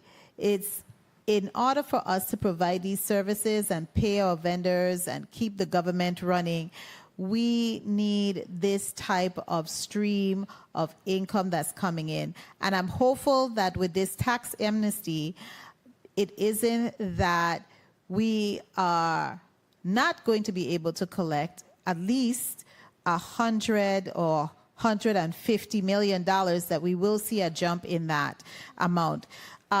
The other bill on the agenda, 36.0119, I am in support of it. I love horse racing. It's really the sport of kings. And I was very troubled with VIGL. We called them in the 35th legislature before us regarding fixing the running surface and doing some minor fixes on the stables, and they were not able to commit to us one time when they would be able to fix the running surface and also fix the stables, because the horse owners in the St. Croix district needed to be able to exercise their horses. The track in the St. Thomas district was up and running, and the horse owners at that time, I think it was last year around this time, they were looking to bring over their horses to compete with the horses in the St. Thomas district. So this bill would allow that. My concern is, and I've mentioned it to the bill sponsor, Bill 36.0119, is that we need to look comprehensively and do some type of assessment to find out the viability and whether or not the economic impact of horse racing in the Virgin Islands. I know there is a positive economic impact, revenue generating impact for horse racing. I believe that, but that's just my belief. I have to see the numbers and to see a study that is comprehensively done so that we could say, hey, horse racing is great. It's bringing in all of this money. It helps with the multiplier effect. We are hiring groomers, trainers, horseshoe makers and fitters, so that we are able to say it's more than just a recreational activity, it's also a revenue generating industry here in the Virgin Islands. I understand, finally, from the testimony received in the Committee on Budget and Appropriation and Finance, that this is just a little, this $5 million is just a little drop in the bucket. Actually, to get the Randolph Dock James track up to where the standard it needs to be, we're going to need a total of about $12 million, because the running surface even is so bad. They have to do so much of digging to get the running surface to a state where the horses can actually run on it. So I want to be supportive of this industry, and definitely I will be voting in favor of both measures today. Do I hear a motion? Yes, you hear amendment. Amendment, Senator Avery Lewis. Good. Madam Chair, I offer amendment number 36.404. Sorry. Let me start over.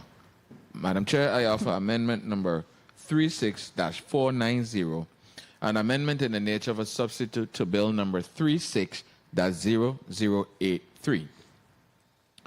Bill number 36 36-0083 is amended by striking all the language after the enacting clause and inserting the following.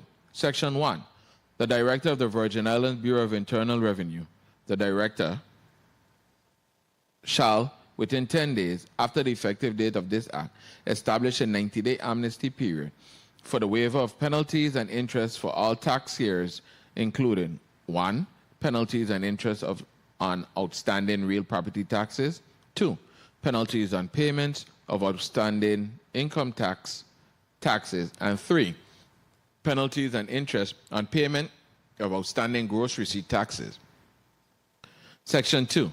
The Director shall waive the penalties and interest on outstanding taxes as authorized under Section 1 of this Act for any taxpayer who voluntarily, 1. Files a tax return for each tax year for which an amnesty waiver is requested, and 2. Pays the entire balance of the outstanding tax within 90-day amnesty period. Section 3. The Director shall publish information about the tax amnesty established by this Act on the Bureau's website, on social media platforms, and in a newspaper of general circulation throughout the territory. Section 4. Pursuant to the authority granted to the Lieutenant Governor under Title 33, Virgin Islands Code, Chapter 89, Section 2494, the Lieutenant Governor shall waive all penalties and interest levied on outstanding real property taxes for a period of 90 days from the date of enactment of this Act for taxes paid within the 90-day amnesty period. I so move. Second. Amendment number 36-490 has been properly moved by Senator Avery Lewis and seconded by Senators Boquez and Francis Heiliger. Hearing no objection, so ordered. Motion. Senator Lewis, you are recognized for your motion. Madam Chair, I move Bill number 36-0083 as amended in the nature of a substitute, an act establishing a 90-day amnesty period for the waiver of the penalties for payment of outstanding property taxes, income taxes, and gross receipt taxes for all tax years to assist taxpayers and businesses recovering from the aftermath of Hurricanes Irma and Maria and Tropical Storm Ernesto. I so moved. Bill number 36-0083 as amended, has been properly moved by Senator Lewis and seconded by Senator Boquez. Roll call on Bill number 36-0083 as amended. Senator Angel L. Boquez Jr. Yay. Senator Boquez Jr. Yay. Senator Kenneth L. Gittins. Senator Gittins absent. Senator Alma Francis Heiliger. Yes. Senator Francis Heiliger yay. Senator Carla J. Joseph. Yes. Senator Joseph yay. Senator Clifford A. Joseph Sr. Senator Joseph Sr. absent. Senator Avery L. Lewis. Yes. Senator Lewis yay. Senator Milton E. Potter. Senator Potter absent. Madam Chair, you have 4 yeas, 3 members absent. Thank you, Madam Clerk. Bill number 36-0083, an act establishing a 90-day amnesty period for the waiver of penalties for payment of outstanding property taxes, income taxes, and gross receipt taxes for all tax years to assist taxpayers and businesses recovering from the aftermath of Hurricanes Irma and Maria and Tropical Storm Ernesto, as amended, has been favorably voted upon in the Committee on Rules and Judiciary and will be forwarded to the full body for further action and consideration. Do I hear a motion? Motion. Senator Lewis, you're recognized for your motion. Thank you, Madam Chair. Madam Chair, I move that Bill number 36-0119, an act amending Act number 8651 by reprogramming the appropriated funds to the Department of Sports, Park and Recreation to fund the completion of the Randall Doc James Racetrack on St. Croix be voted upon favorably in this committee, Rules and Judiciary, and be reported to the full body for further action and consideration. I so move. Second. Bill number 36-0119 has been properly moved by Senator Lewis, seconded by Senators Bolquez and Francis Heiliger. Roll call on bill number 36-0119. Senator Angel L. Bolquez Jr. Yay. Senator Bolquez Jr. Yay. Senator Kenneth L. Gittins. Senator Gittins absent. Senator Alma Francis Heiliger. Yes. Senator Francis Heiliger yay. Senator Carla J. Joseph. Yes. Senator Joseph yay. Senator Clifford A. Joseph Sr. Senator Joseph Sr. absent. Senator Avery L. Lewis. Yes. Senator Lewis yay. Senator Milton E. Potter. Senator Potter absent. Madam Chair, you have 4 yeas, 3 members absent. Thank you so much, Madam Clerk.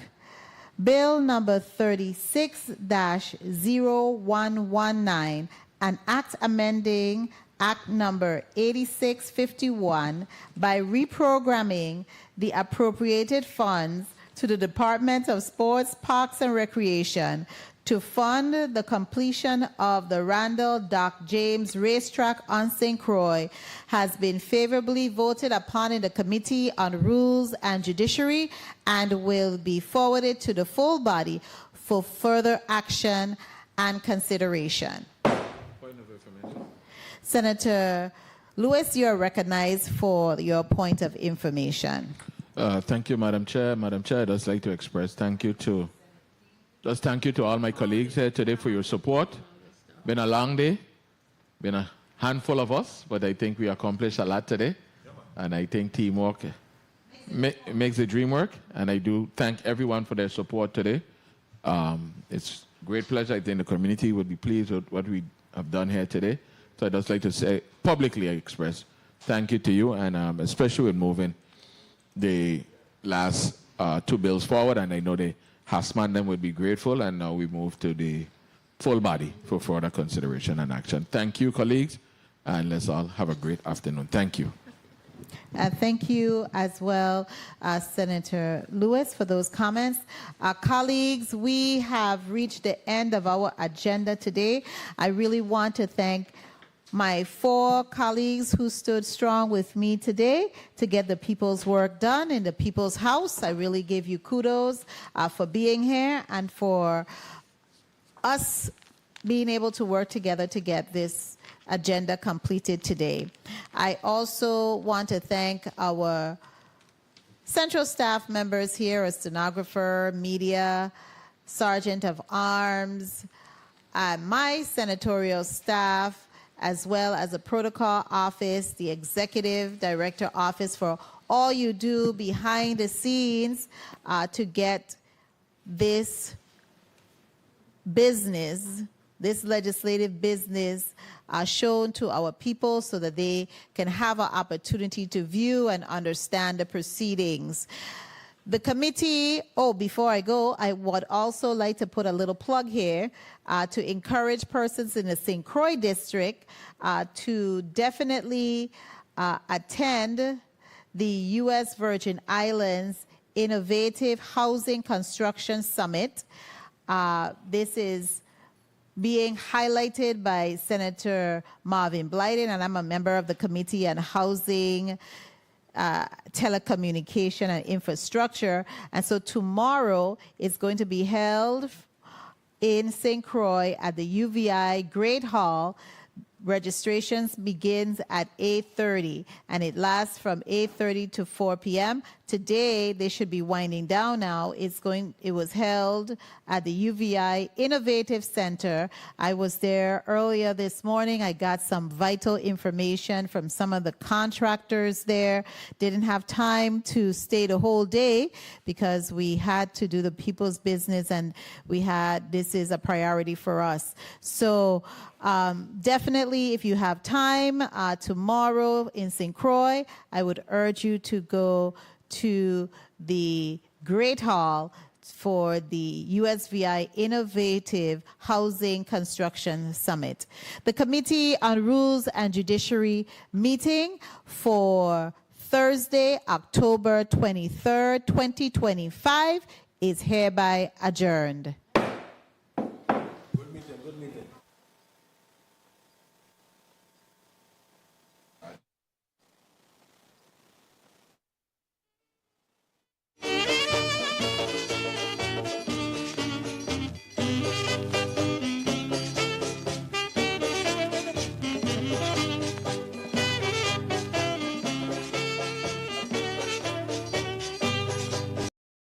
Many Virgin Islanders.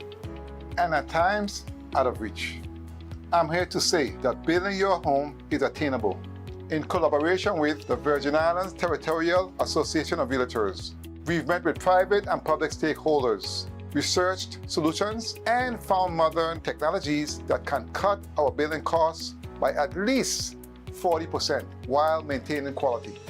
Join us at the Innovative Housing Construction Summit, Thursday, October 23rd on St. Thomas at the UVI Innovation Center from 8 a.m. to 5 p.m. And Friday, October 24th on the Big Island of St. Croix at the UVI Great Hall from 8:30 a.m. to 4 p.m. At the Innovative Housing Construction Summit, discover how to reduce your home construction costs, connect with experts, and leave with a plan to build your home right here in the U.S. Virgin Islands. We are building our future today. Visit usviinnovativeconstruction.com. Hi, good day. My name is Lauren, and I've been conducting the Great Shakeout Earthquake Drill for several years now. I've had Adele with me for the last couple of years, and today I'm very happy to have a new mentee by the name of Jamal Potter, who will be able to show the exact things to do during an earthquake. Jamal? Let's give him a round of applause. All right, so let's get started. It's a normal day, let's pretend, until the earth decides it's just had enough of us humans.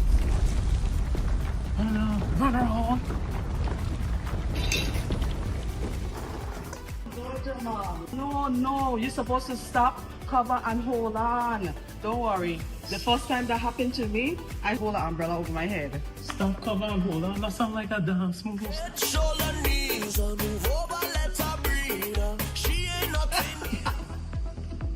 Well, Jamal, those are some really cool dance moves, but that's not the way it's done. Come on, Adele, let's show Jamal exactly how it is.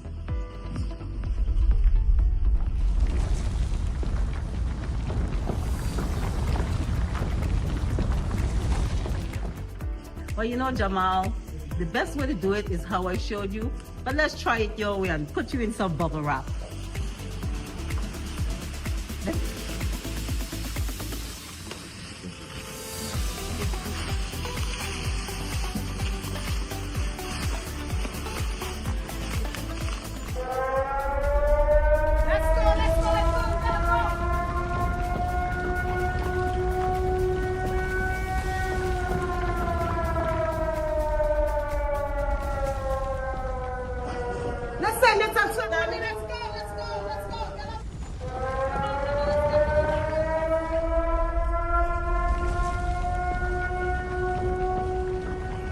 In the aftermath of the 2025 shakeout, everyone from the St. John Annex was marked safe at the assembly point at the Seventh-day Church.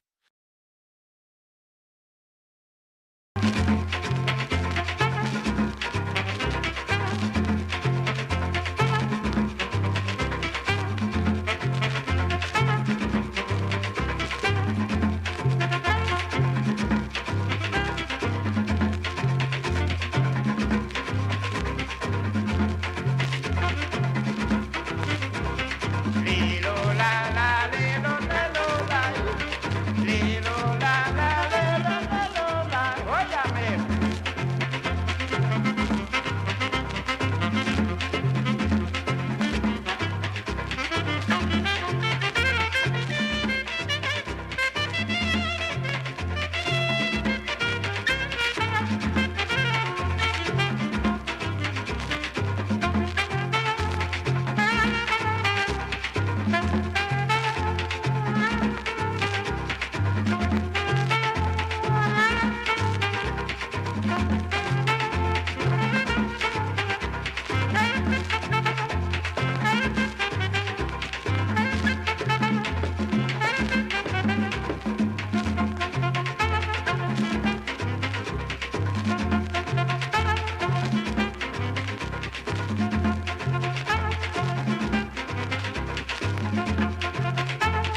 know, home ownership and construction costs are very expensive for many Virgin Islanders.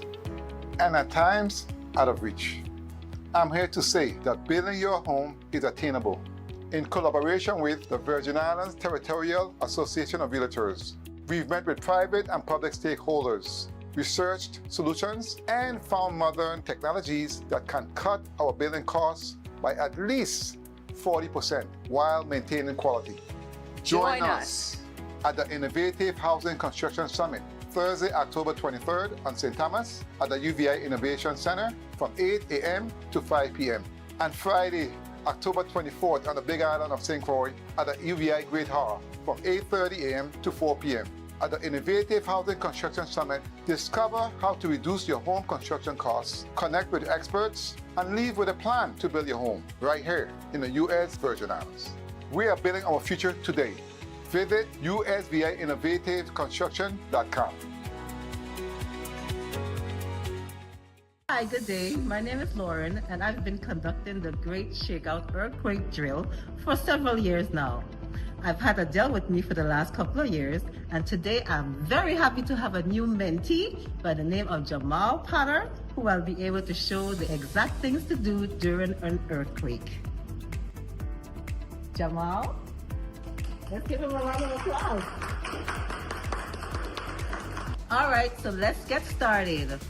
It's a normal day, let's pretend, until the earth decides it's just had enough of us humans.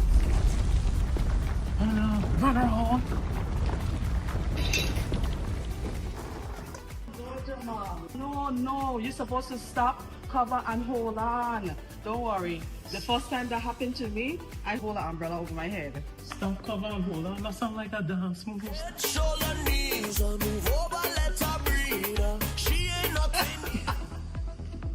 Well, Jamal, those are some really cool dance moves, but that's not the way it's done. Come on, Adele, let's show Jamal exactly how it is.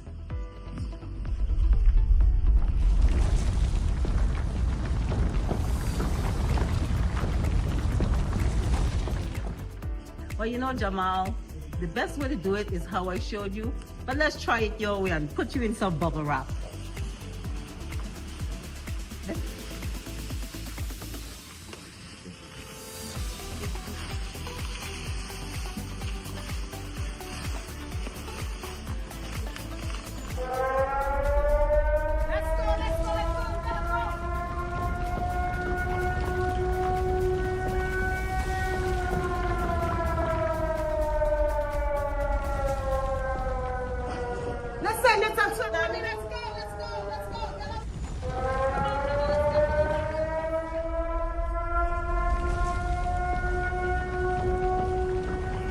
In the aftermath of the 2025 shakeout, everyone from the St. John Annex was marked safe at the assembly point at the Seventh-day Church. This is a typical courtroom scene. You're pretty familiar with it, right? Well, are you familiar with which of these people has a career so in demand that there will be thousands of job openings in it over the next few years? Nope, not the judge, not the lawyer either. It's the court reporter. The what? A court reporter, also known as a stenographer, transcribes the spoken word at 225 words per minute using a stenotype machine. 225 words per minute. Stenographers provide verbatim transcripts and real-time captioning from exciting venues like courtrooms, schools, sports stadiums, and even home. And some of them even get to do so internationally. Electronics can't ensure or testify to the accuracy of the words or punctuation they're capturing. Sorry, I didn't quite get that. Making court reporters indispensable. Because it is a lucrative career with many paths that allow you to choose where and how often you'd like to work, court reporting is the perfect career for our diverse community. To get started with your court reporting career, find a program near you at ncra.org/schools.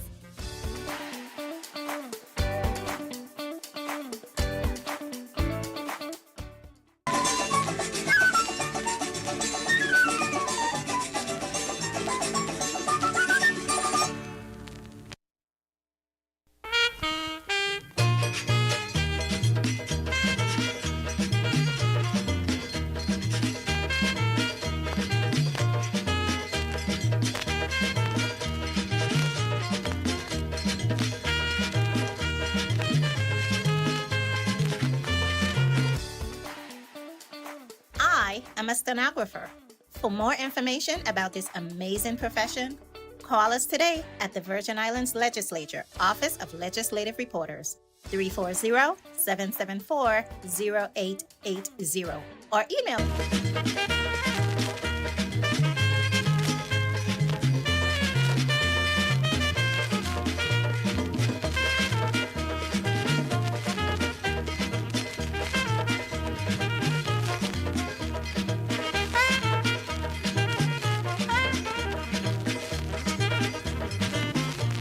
Hi, good day. My name is Lauren, and I've been conducting the Great Shakeout Earthquake Drill for several years now. I've had a Dell with me for the last couple of years, and today I'm very happy to have a new mentee by the name of Jamal Potter, who will be able to show the exact things to do during an earthquake. Jamal, let's give him a round of applause. All right, so let's get started. It's a normal day, let's pretend, until the earth decides it's just had enough of us humans. Run around.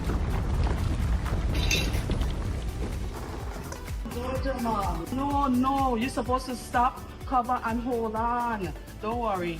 The first time that happened to me, I hold an umbrella over my head. Stop, cover, and hold on. That sounds like a dance move. Shoulder knees, move over, let her breathe. She ain't nothing. Well, Jamal, those are some really cool dance moves, but that's not the way it's done. Come on, Adele, let's show Jamal exactly how it is.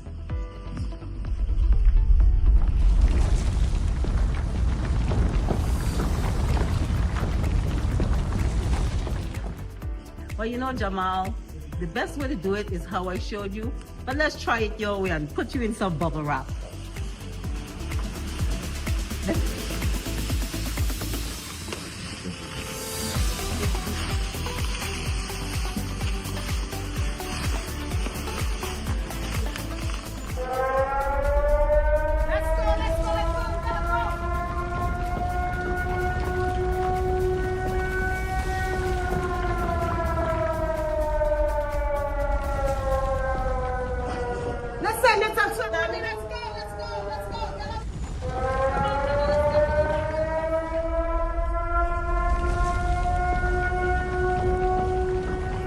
In the aftermath of the 2025 shakeout, everyone from the St. John Annex was marked safe at the assembly point at the Seventh-day Church.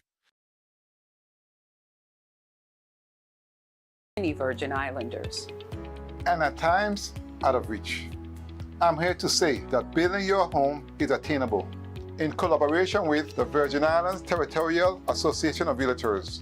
We've met with private and public stakeholders, researched solutions, and found modern technologies that can cut our building costs by at least 40% while maintaining quality. Join us at the Innovative Housing Construction Summit, Thursday, October 23rd on St. Thomas at the UVI Innovation Center from 8 a.m. to 5 p.m. and Friday, October 24th on the Big Island of St. Croix at the UVI Great Hall from 8:30 a.m. to 4 p.m. At the Innovative Housing Construction Summit, discover how to reduce your home construction costs, connect with experts, and leave with a plan to build your home right here in the U.S. Virgin Islands. We are building our future today. Visit usviinnovativeconstruction.com. Hi, good day. My name is Lauren, and I've been conducting the Great Shakeout Earthquake Drill for several years now. I've had Adele with me for the last couple of years, and today I'm very happy to have a new mentee by the name of Jamal Potter, who will be able to show the exact things to do during an earthquake. Jamal, let's give him a round of applause. All right, so let's get started. It's a normal day, let's pretend, until the earth decides it's just had enough of us humans. Run around.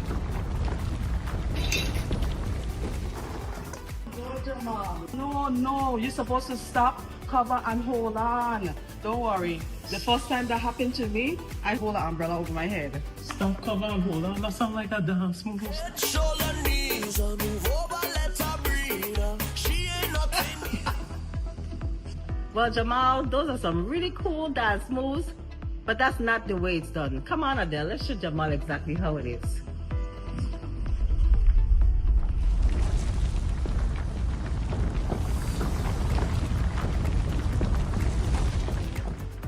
Well, you know, Jamal, the best way to do it is how I showed you. But let's try it your way and put you in some bubble wrap.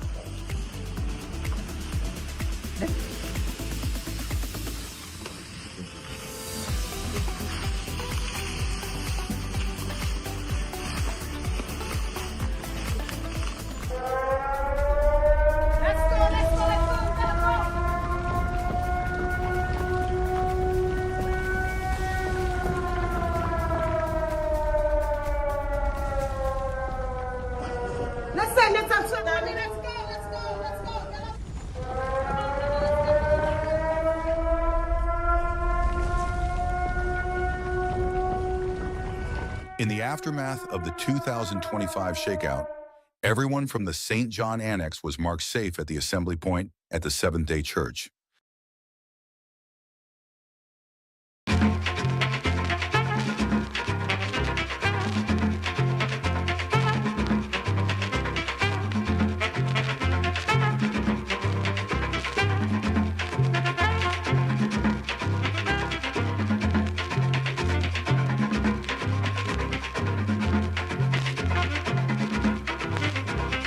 Lilo la la, lilo la lo la,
know, home ownership and construction costs are very expensive for many Virgin Islanders. And at times, out of reach. I'm here to say that building your home is attainable in collaboration with the Virgin Islands Territorial Association of Realtors. We've met with private and public stakeholders, researched solutions, and found modern technologies that can cut our building costs by at least 40% while maintaining quality. Join us at the Innovative Housing Construction Summit, Thursday, October 23rd on St. Thomas at the UVI Innovation Center from 8 a.m. to 5 p.m. and Friday, October 24th on the Big Island of St. Croix at the UVI Great Hall from 8:30 a.m. to 4 p.m. At the Innovative Housing Construction Summit, discover how to reduce your home construction costs, connect with experts, and leave with a plan to build your home right here in the U.S. Virgin Islands. We are building our future today. Visit usviinnovativeconstruction.com. Hi, good day. My name is Lauren, and I've been conducting the Great Shakeout Earthquake Drill for several years now. I've had a deal with me for the last couple of years, and today I'm very happy to have a new mentee by the name of Jamal Potter, who will be able to show the exact things to do during an earthquake. Jamal, let's give him a round of applause. All right, so let's get started. It's a normal day, let's pretend, until the earth decides it's just had enough of us humans. Run around.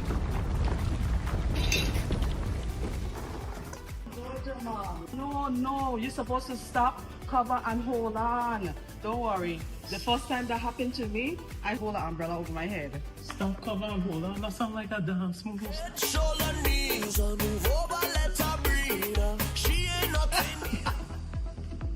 Well, Jamal, those are some really cool dance moves, but that's not the way it's done. Come on, Adele, let's show Jamal exactly how it is.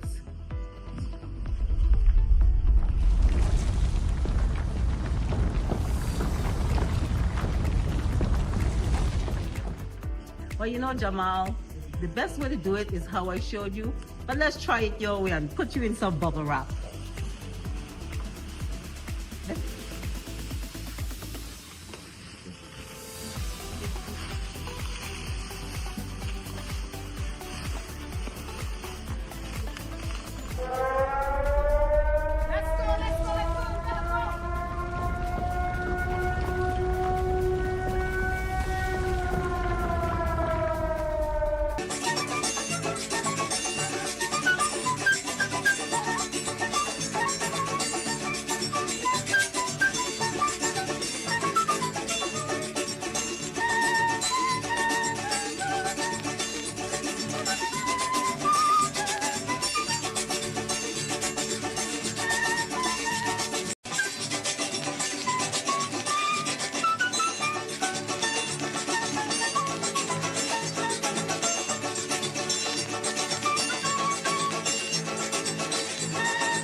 The Committee of Education and Workforce Development is hereby called to order. Before I allow the clerk to do the roll call, I want to celebrate all individuals who are here in their bright pink. The hall is decked out in pink in awareness and recognition of Breast Cancer Awareness Month. Ladies, remember to do your mammogram. Additionally, SCOBA is also recognized as Domestic Violence Awareness Month, and we've been dealing with a lot of domestic violence issues in the Virgin Islands, which definitely have an impact on our children attending school. So I'm encouraging the community to really refrain from domestic violence and learn to communicate. This is also the end of the first marking period, I think just occurred. So congratulations to all those students who are on the honor roll, and special congratulations to those students who are on the principal honor roll. And I saw that the department just released test scores. I was literally reading it. I got to dig through the data to see the progress that we're making, and definitely know that we are making progress from one to the next, but math is an issue, a tremendous issue that we need to address. I also want to congratulate the St. Croix Federation of Teachers, Local 1826, on your 45th anniversary and this year's Teach Conference, which took place on Monday on St. Croix. Congratulations to the union. And also want to shout out to the union that AFD was once the most powerful union in the Virgin Islands, and you need to deal with internal issues in order to keep the power that you once had and in order to protect the rights of the teachers that you're elected to serve. Madam Clerk, can you do a roll call? Yes, Mr. Chair. Senator Dwayne M. DeGraff. Senator DeGraff, absent. Senator Kenneth L. Gittins. Senator Gittins, absent. Senator Maurice C. James. Senator James, absent. Senator Franklin D. Johnson. Here. Senator Johnson, present. Senator Carla J. Joseph. Present. Senator Joseph, present. Senator Avery L. Lewis. Senator Lewis, absent. Senator Kurt A. Viale. Senator Viale, president. Mr. Chair, you have 3 present, 4 absent. Thank you, Madam Clerk.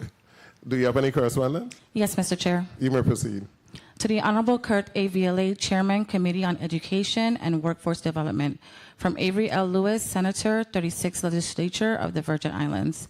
Tuesday, October 21st, 2025. Dear Senator Viale, I hope this message finds you well. I am writing to respectfully inform you that I may arrive tardy to the committee meeting scheduled for Wednesday, October 22nd, 2025. Please note that prior to your scheduled meeting, I will be speaking at the VI State Nurses Association Convention on behalf of Senator President Milton E. Potter. I note that the importance of tomorrow's agenda items, and I look forward to weighing in on the discussion upon my arrival. Thank you for your attention and understanding. Best regards, Avery L. Lewis, Senator, 36th Legislature of the Virgin Islands. Please mark Senator Avery Lewis as excused. Yes, Mr. Chair. Any other correspondence? Yes, Mr. Chair. Proceed. October 22nd, 2025. Honorable Senator Kurt A. Viale, Chairman, Committee on Education and Workforce Development, 36th Legislature of the Virgin Islands, Capitol Building, St. Thomas, VI 00802. Dear Senator Viale, please be advised that I will be late in attending the Committee on Education and Workforce Development meeting scheduled for today, Wednesday, October 22nd, 2025, due to a prior commitment. I apologize for any inconvenience this may cause and look forward to participating upon my arrival. Thank you for your understanding. Respectfully, Maurice C. James, Esquire, Senator, 36th Legislature of the Virgin Islands. Please mark Senator James as excused. Yes, Mr. Chair. You have 3 present, 2 absent, 2 excused. Please mark Senator Gittins as present. Yes, Mr. Chair.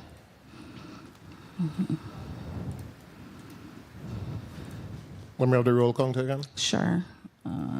Excused. You have 4 present, 1 absent, 2 excused. Thank you, Madam Clerk. We now have a quorum. You may proceed and read the agenda into the record.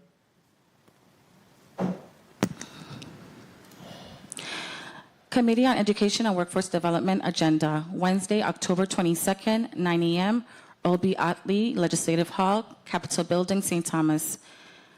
The committee will consider Bill number 36-0067, an act amending Title 17, Virgin Islands Code, Chapter 5, by adding a Section 41J requiring the Pledge of Allegiance and the Virgin Islands motto to be recited at the beginning of each school day in public schools, but additionally provides the student may opt out of the resuscitation. Sponsor, the Honorable Alma Frances Heiliger. Invited testifier, Kaiser A. Cowwood, PhD, Chairperson, Virgin Islands Board of Education. Honorable Deanna Wells Hendrington, Ed D., Commissioner, Virgin Islands Department of Education. Marlene Jones, Ed D., Principal, Lockhart K-8 School, Virgin Islands Department of Education. Next, Bill number 36-0069, an act amending Title 17, Virgin Islands Code, Chapter 9, Subchapter 1, Section 82, Subsection A, by changing the age of a child begins at kindergarten from 5 years old to the age of 4 years old. Sponsor, the Honorable Alma Frances Heiliger.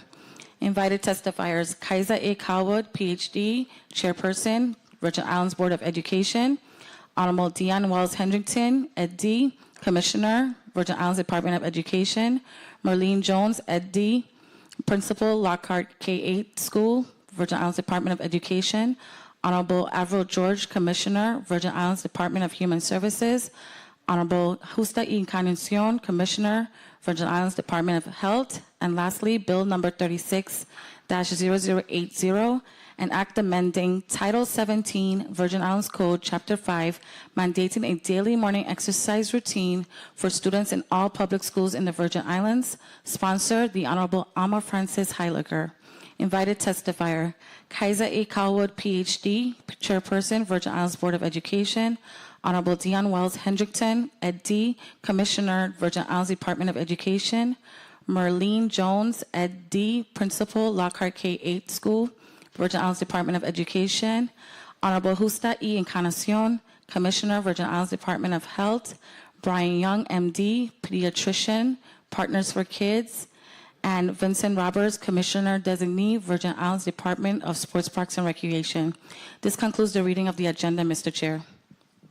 Thank you, Madam Clerk. We're now going to consider the first bill, which is Bill number 36-0067. I'll give the invited testifiers on that bill an opportunity to put the name and title on the record, beginning here on St. Thomas from the Board of Education. You may proceed with name and title.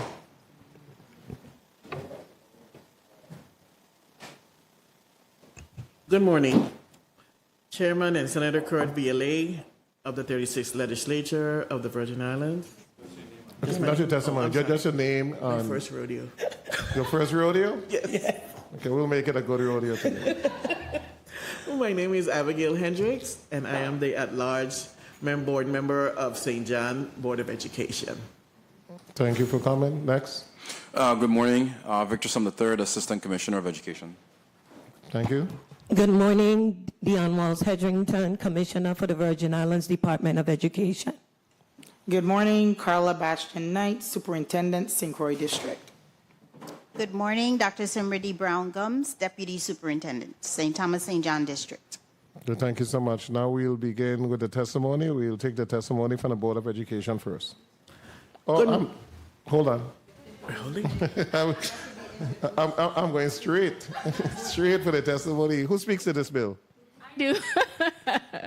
Senator Alma Frances Heiliger, you're recognized. Thank you so much. Good morning to my colleagues, to the people of the territory, to the testifiers present, and the staff.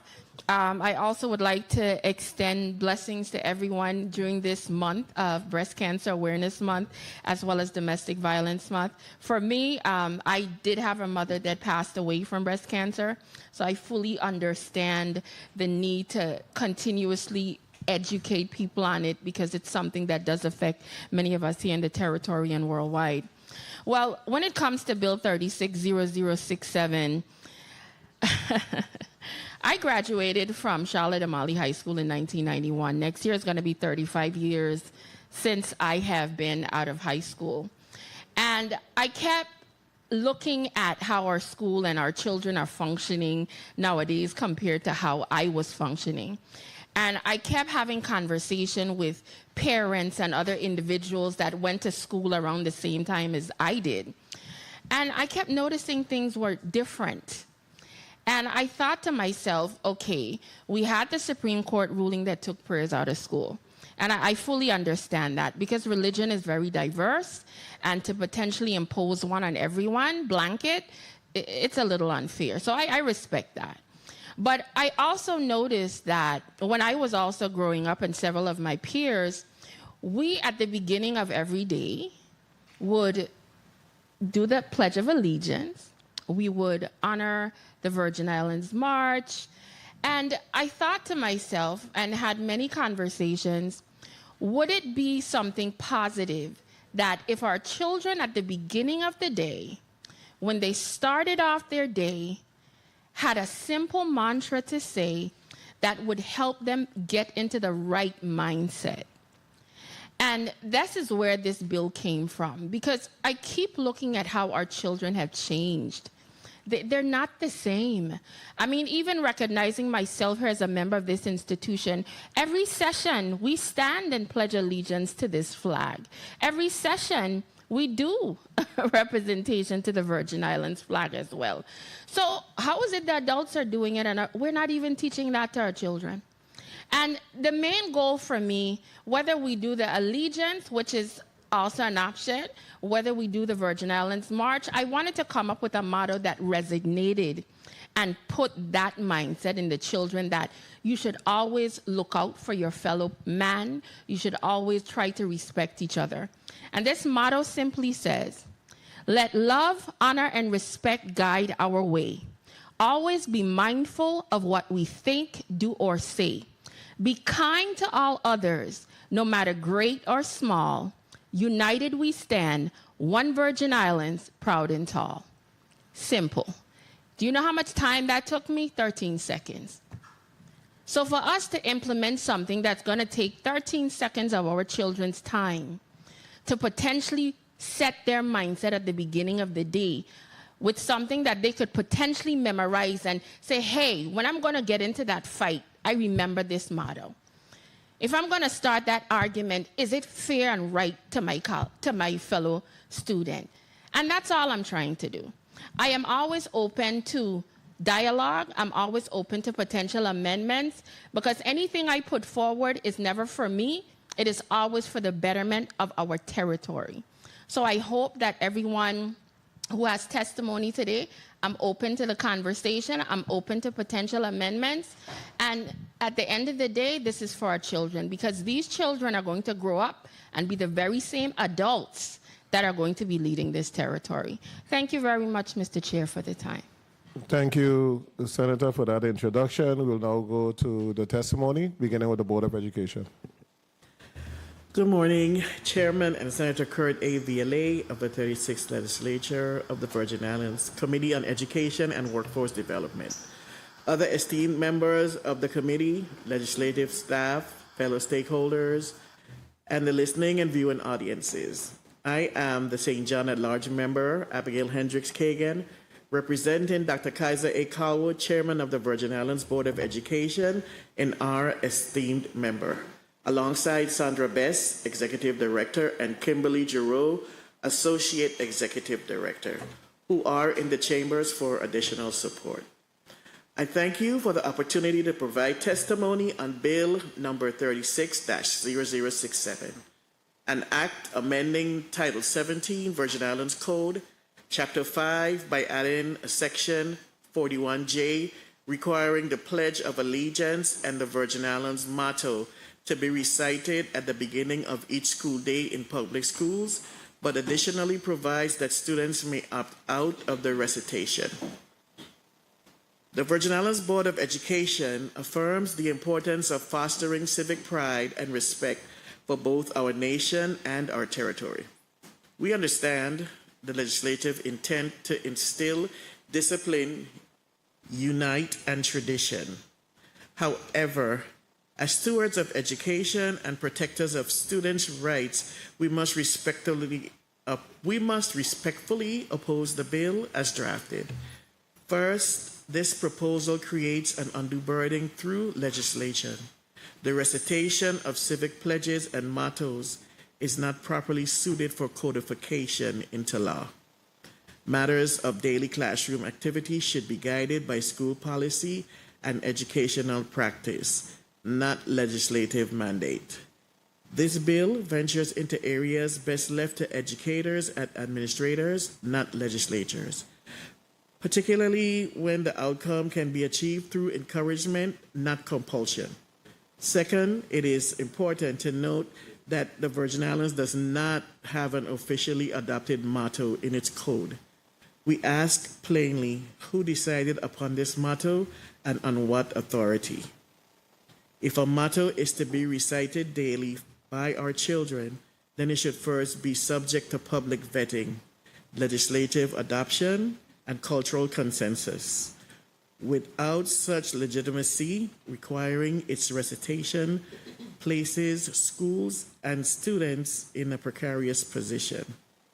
Third, our teachers do not need additional mandates.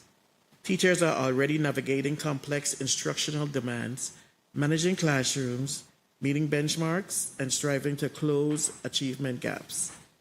Adding statutory requirements for daily recitations, however noble the intent, diverts valuable time and focus away from instruction, which is the primary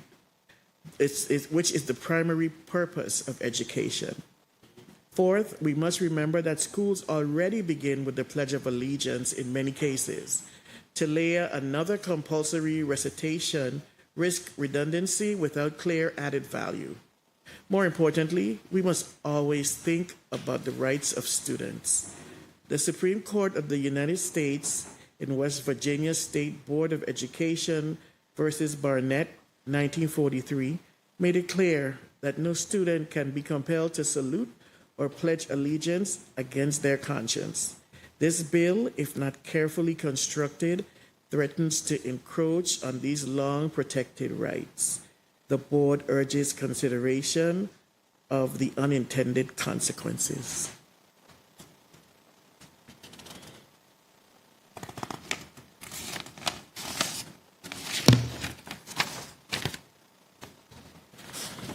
Students who choose not to participate could feel ostracized or pressured. Teachers may be left without clear guidance on how to respect those rights, opening schools to legal challenges. Daily rote repetition without civic education risk rendering the exercise hollow rather than meaningful. We must state clearly, we do not oppose patriotism. We do not oppose unity, but legislation should not be used as a mechanism to dictate what is best achieved through education, inspiration, and voluntary commitment. As Aristotle wisely said, educating the mind without educating the heart is no education at all. And as John Dewey reminded us, education is not preparation for life. Education is life itself. In closing, the Virgin Islands Board of Education respectfully opposes Bill number 36-0067.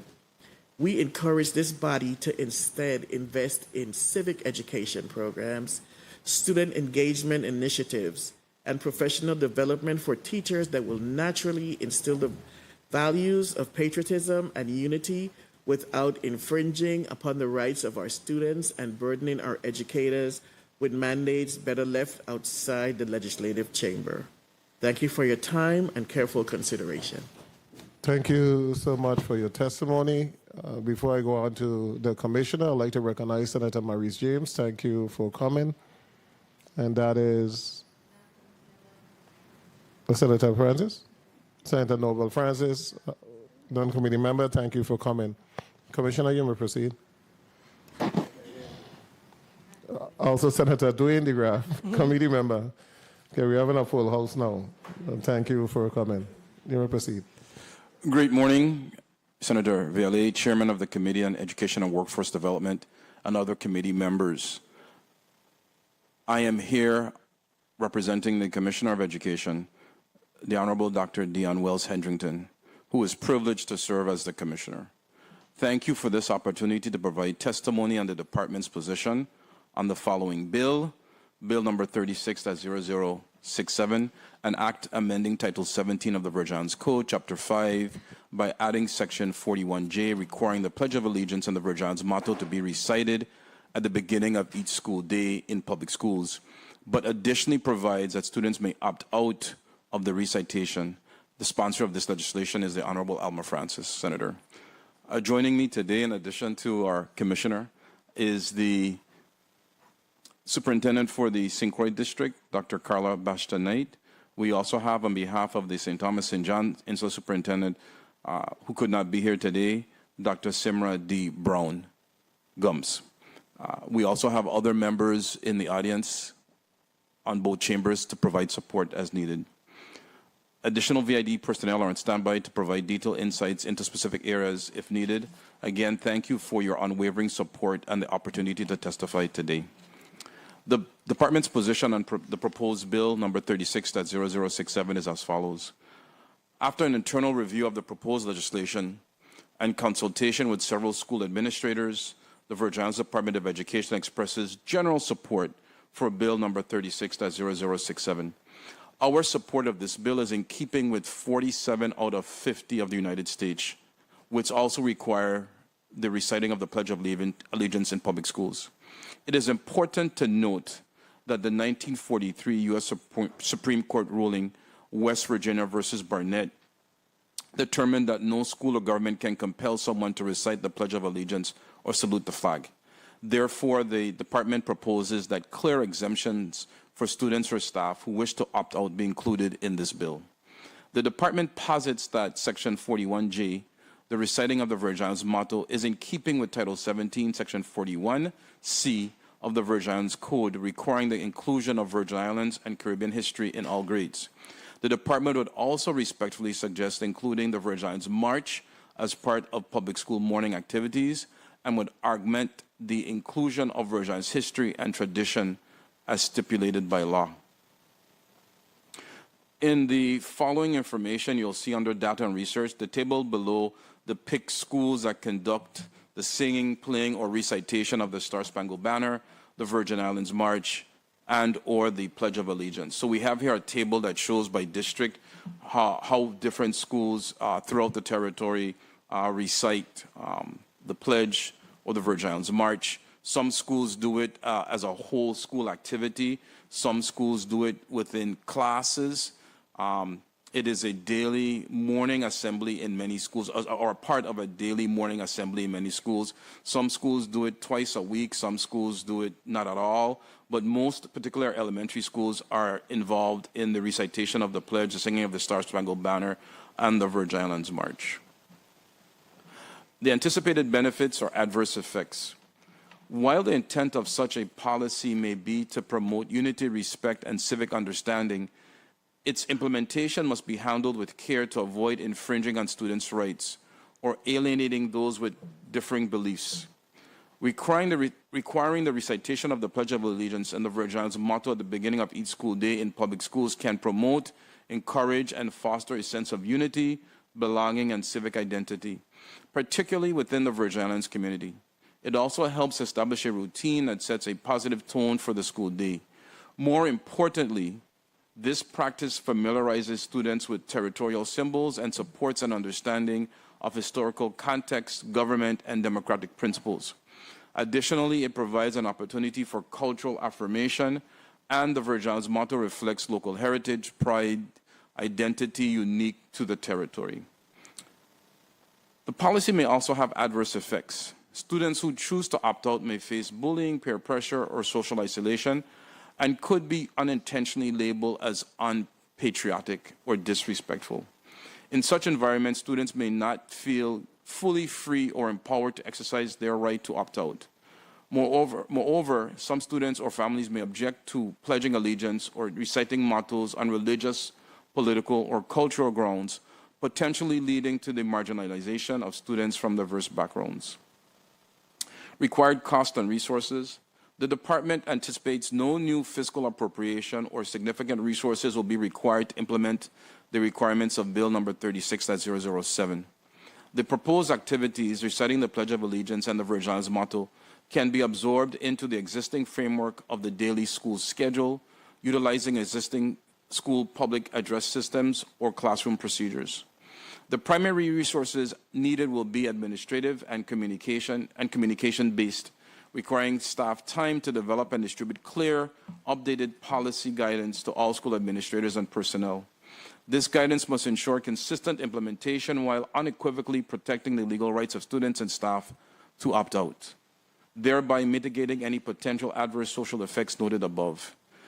Any minor needs, such as ensuring all schools have a standardized audio recording of the Virgin Islands March, if the department's suggestion to include is adopted, are anticipated to be negligible and manageable with existing operational budgets. In closing, on behalf of the department, I respectfully urge careful consideration of our position as outlined in the testimony. The department remains steadfast in its mission to ensure that every decision made ultimately benefits the students, educators, and families we serve. We look forward to working collaboratively with you and your colleagues to advance legislation that strengthens our educational system and supports the long-term success of our territory. Thank you once again for your leadership and for the opportunity to provide this testimony. The department's leadership staff, to include the Commissioner, stand ready to answer any questions regarding the testimony and to provide any additional information or clarification as needed. Thank you for your testimony. Colleagues, we're going to go directly to a round of questioning, a 3-minute round. We'll begin with Senator Franklin D. Johnson.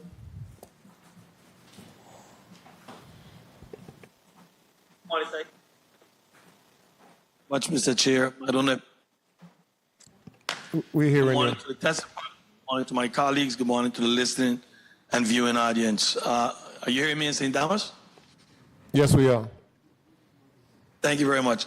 I mean, I listened to the testifiers, and it's quite interesting to hear that they are having some classes, and the Assistant Commissioner gave a list of many of the classes that in the different schools that are taking part at this time. So I really don't have a lot of questions. After I heard that, I felt even proud to know that we are doing it, because I too, when I was growing up, we did our pledge to the flag and we did the Virgin Island March. So I'm proud to hear that a lot of classes are doing it. And I do support some of what they say. Let's not force this on anyone who don't want to take part in it. I do appreciate the elementary classes doing it, but as you get up to the higher classroom, I could see, based on their testimony, where bullying can become a problem, especially in the high school. Somebody might not want to do it, they opt out. It creates a friction, and I'm not in support of doing anything that's going to create friction or try to force anything on someone who doesn't want to do it. So, I mean, I'll just yield for this moment because I do appreciate what the testifiers say in regards to this measure. Thank you very much, Mr. Chair. Thank you, Senator Johnson. Senator Carla Joseph, you're recognized. And thank you so much, Mr. Chairman. A pleasant good day to everyone. Of course, this month, as the chairman indicated, is Breast Cancer Awareness Month. I have family members who are survivors of breast cancer, and those ladies are really major warriors, and I want to salute all of the women and the family that support them who are survivors of breast cancer, and also those who are survivors of domestic violence. This month is also Clergy Appreciation Month, and so we want to also recognize our clergy. To speak on this measure before us, I wanted to get a sense from the Department of Education first. Is it a practice, because I noted that you had half of the schools in the St. Thomas, St. John district who are reciting the Pledge of Allegiance, and then you have another half that is not. Is it something in a policy? Because I'm a graduate and a product of the public school system. And I remember not only citing the Pledge of Allegiance, the Virgin Islands March, our anthem, our national anthem and prayer. We had all of that structure before school began. What is, and I don't believe it was I don't know if it was in the law then, but I do know there was an issue with prayer in school, and that came out from a national case. But I want to understand how you see that you can work to uniform it. Is it something you think that needs to be codified? And then I'll have the Board of Education speak on that as well. 1 minute. Good morning, Senator Joseph. Victor Salm III, Assistant Commissioner. Just a minor correction. You indicated that half of the schools in the St. Thomas St. John district aren't seeing it. If you look at the table on page 5, you will see a listing of every school that recites either sings the Star Spangled Banner or recites the Virgin Islands March. And with the exception of Lockhart K8 and perhaps Alamala, who we didn't get information from timely. 30 seconds. Schools are doing it. Some do it every day. Some do it on certain days. Like, for example, at Millenor Balski, they do it twice weekly during the assembly because they have the assembly twice. At Bertha B. Bashota, it's done Tuesday through Friday. So it is being done throughout the district in the St. Thomas and John district, with the exception of the Lockhart K8 school. Sorry, but I saw that Jane Tuitt is not doing it either, the Pledge of Allegiance, based on your information. So I counted only 5 based on your information. Mr. Chairman, I'm sorry. Go ahead. Yes, 5 that are not doing the Pledge of Allegiance specifically. So Janie Tuitt, so we are clear, based on your information, it says that they don't do the Pledge of Allegiance. No, excuse me, Senator. It said Janie Tuitt does. So the 2 schools in St. Thomas are Lockhart, K8, and Mulla. Okay, all right. I'm going to leave it at that because I'm just looking at the bullet. It says Star Spangled Banner for Janie Tuitt and Virgin Islands March, and not the Pledge of Allegiance. Right. So it's a practice. It's not a policy, and it's a tradition that these are things that we do at the beginning of an assembly, at the beginning of the class period, depending on the school. So it varies. Okay. All right. So because I'm seeing what and like anyhow, let's continue with the discussion because it's just a little bit of confusing here to me. But so you're saying that they have the option of doing it. Correct. It's a practice. It's not a policy, and it's not mandated by the department. Okay. Ms. Abigail Hendricks Kagan, what is causing the department, the Board of Education, to look at not supporting this as codified and mandated and required? Because it does say in the bill that it allows for persons here in Section 1B, it allows for students to opt out of participating in the recitation for personal, religious, or philosophical reasons without any penalty. Well, the board feels like the recitation of civil pledges and mottos is not properly suited for codification into law. We also feel like the proposal creates undue burden through legislation. Okay, understood. And I appreciate that. Thank you so much, Mr. Chairman. Thank for you. The time. Thank you, Senator Joseph. Point of information, Senator Francis Ilaga. Thank you so much, Mr. Chair. I just wanted to put on the record in regards to the opt-out. There's a reason why we had to put that in there for constitutionality reasons. There were a previous court case that did happen, even though we have all of these states, 47 plus and different, require your children to do the Pledge of Allegiance, etc. The opt-out was needed because some parents had the opportunity to sign off and opt their children out. So we did not want to draft a legislation that forced everyone, it would have been unconstitutional. So that's why it was in there. And why we did not develop it, we were leaving that as an opportunity to the commissioner's office to develop the policy as to how those students would get that paperwork or whatever to the parent, however you guys chose to do it. But we gave the option in there, and you guys will decide that policy. Thank you so much, Mr. Chair. Thank you, Senator Francis Heilaga.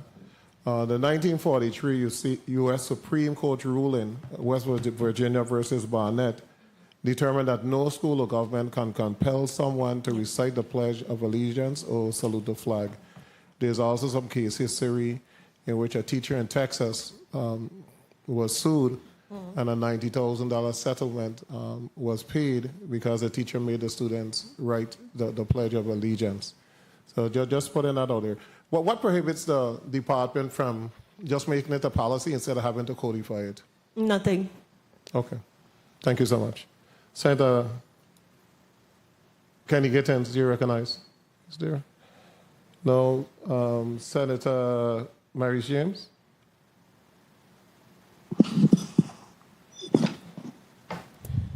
Thank you. Good morning, Virgin Islands. Good morning, colleagues, testifiers, everyone in and outside the room. Of course, my biggest concern is Constitution and the violation of the constitutional amendments, you know, the freedom of the First Amendment and the 14th Amendment. And as the chair just cited, the West Virginia State Board of Education versus Barnett, my other concern really is that we already have such an issue with bullying in schools. And I am concerned about children being pressured, bullied by other students. I'm also concerned about the ability of, and when I say ability, I mean giving the teacher that responsibility to explain to other students that one student can in fact dissent from stating the Pledge of Allegiance. And the other, the motto and all the other. I think, well, let me just say this. I actually believe that saying the Pledge of Allegiance, singing the songs, the VI March, I actually will agree with the proponent and the sponsor of this bill that it really raises and increases national pride. And I say that because when my children were younger and we would go to Aruba for bowling tournaments, right before the tournament, the entire audience, all the people of Aruba would just get up and just start to sing this song, and I felt like, wow, if the people of the Virgin Islands would just do the same thing at any event, and this was a tournament. But I am torn between promoting national pride and unity, 30 seconds, and also the constitutional challenges that we would face if a parent believes that their child is being unduly pressured in school. So I'm conflicted on this one, I will admit. I don't know yet how I'm going to vote. Thank you, Mr. Chair.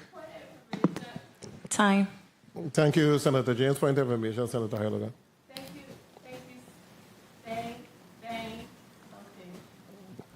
Please recognize Senator Heilaga, Mike. Thank you so much. I just wanted to ask the point of information to the Commissioner of Education. Currently, with so many schools already reciting the Pledge of Allegiance, Star Spangled Banner, Virgin Islands March, is every student doing it, or do they have the option to opt out currently? They have the option to opt out. Exactly. So based on your reading of my legislation, does my option to opt out also fall in line from your understanding, giving those students the constitutionality, because it currently exists? And have you seen any records of bullying for those students that choose not to do it currently? So for that question, I would refer that to the superintendents who work with the schools on a regular. Thank you. Morning. Senator Bash, Superintendent Bastian Mike, we don't want to give you a pay cut, don't worry. Dr. Bastian Knight, Superintendent, St. Croix District. We currently have no incident reports that reflect such bullying as a result of failure or opting not to participate in reciting the pledge. St. Thomas? Good morning. I have not seen or heard of any bullying with specifically students not responding to stating the Virgin Islands March, but I have seen individuals who are strong in their religion step aside and not recite. Exactly. They opted out. Thank you so much. Have the question ever been asked at any school as to whether or not any bullying have taken place for that specific recitation? No. Okay. In gathering the information for today's testimony, we did query the administrators and those individuals who lead the reciting of the Pledge of Allegiance, and we did not receive any indicators that we should not support. Okay, thank you. Just want to put a scenario on the record that I have encountered as a high school principal.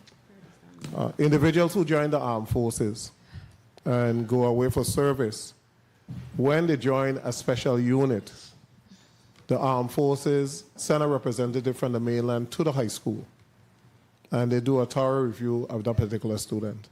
They pull the cumulative folder, they look at all the records inside, they meet with teachers, they meet with the administrator of the school, and the one question that always stood out to me was, did this student in any way disrespect the United States or the flag of the United States of America? And if you said yes, the student was disqualified from moving on.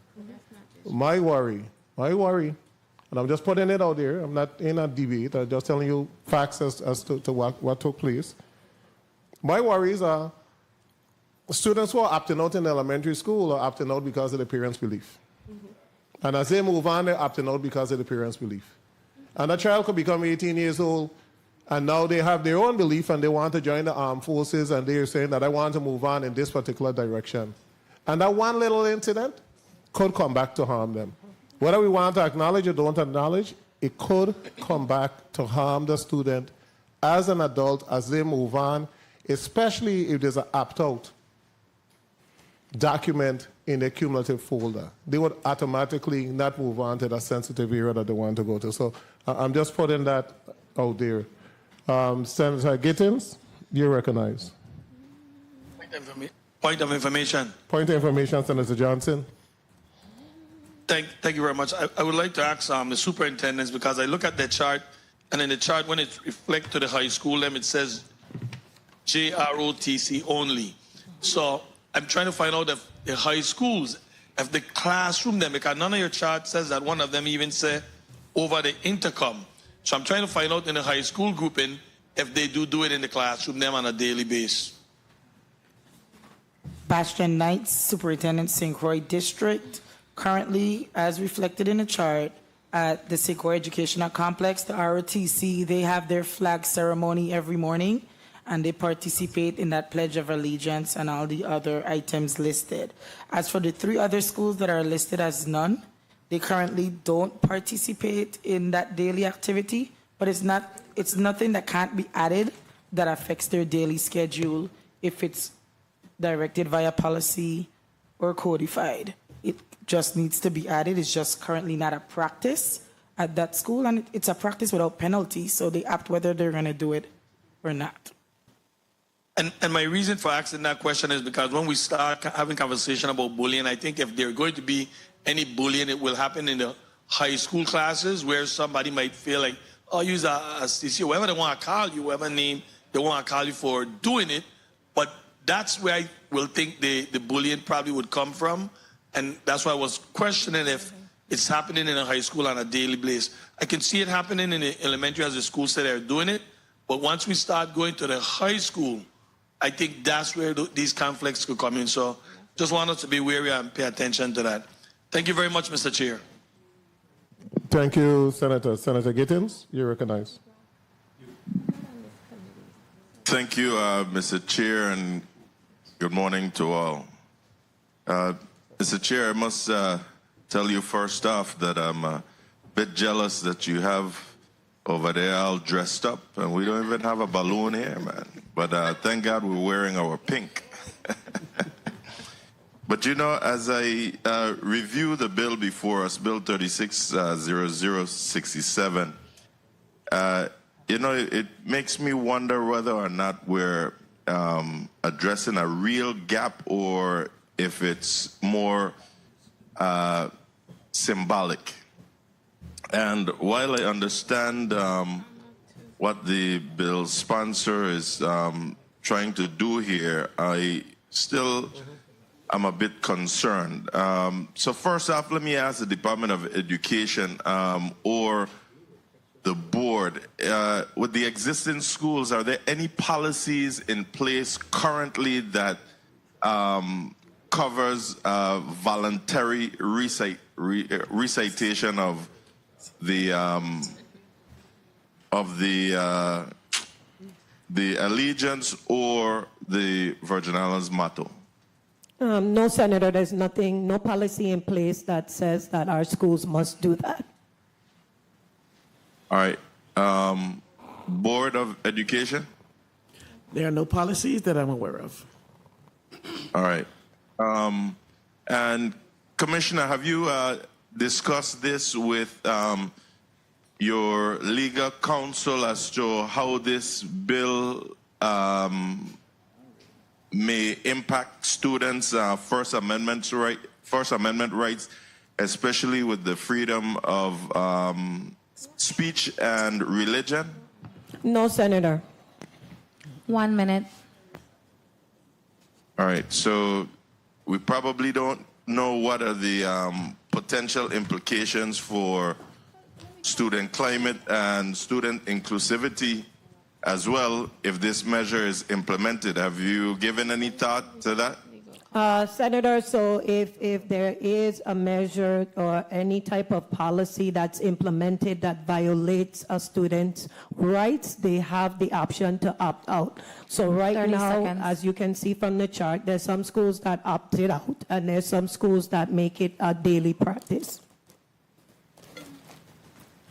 Yeah, but you see, and that's what concerns me when you say schools that may opt out. I mean, it's one thing for a student to opt out for a particular reason, but why would there be an opt out by a school? So when I say opt out, I mean they're not practicing using, reciting the Pledge of Allegiance or the Virgin Islands March on a regular basis. They may do that only for JROTC, like Dr. Bastia mentioned, or for assemblies that are more formal.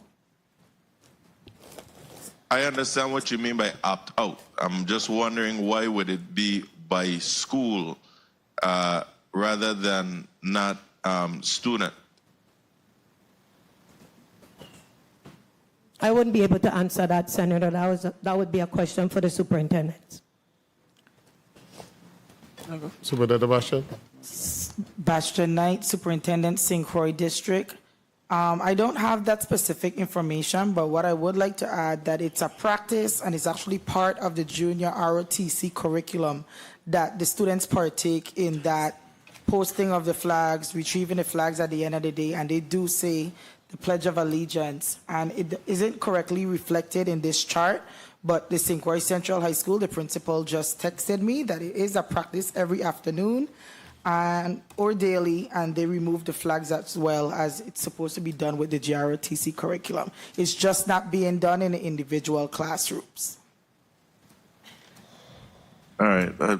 And in closing, you know, I've looked at the pros and cons of this, and what I'm looking at, even with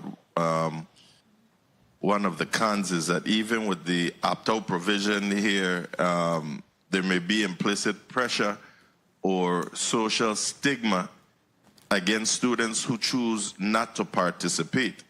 So, you know, I'll have to really think about this and listen to the rest of the discussion. Thank you, Mr. Chair. Thank you, Senator. Senator Point of Gittins. information by Senator James. Point of information, Senator James, and then I'll come to you. Thank you, Mr. Chair.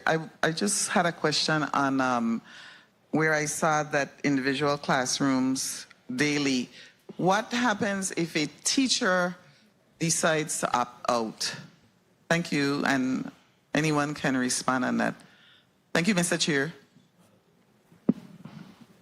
Bastion Knight, Superintendent, St. Croix District. The principal runs his or her school, and you find somebody who can entertain that brief moment in the beginning of the class and you proceed with the end of the day.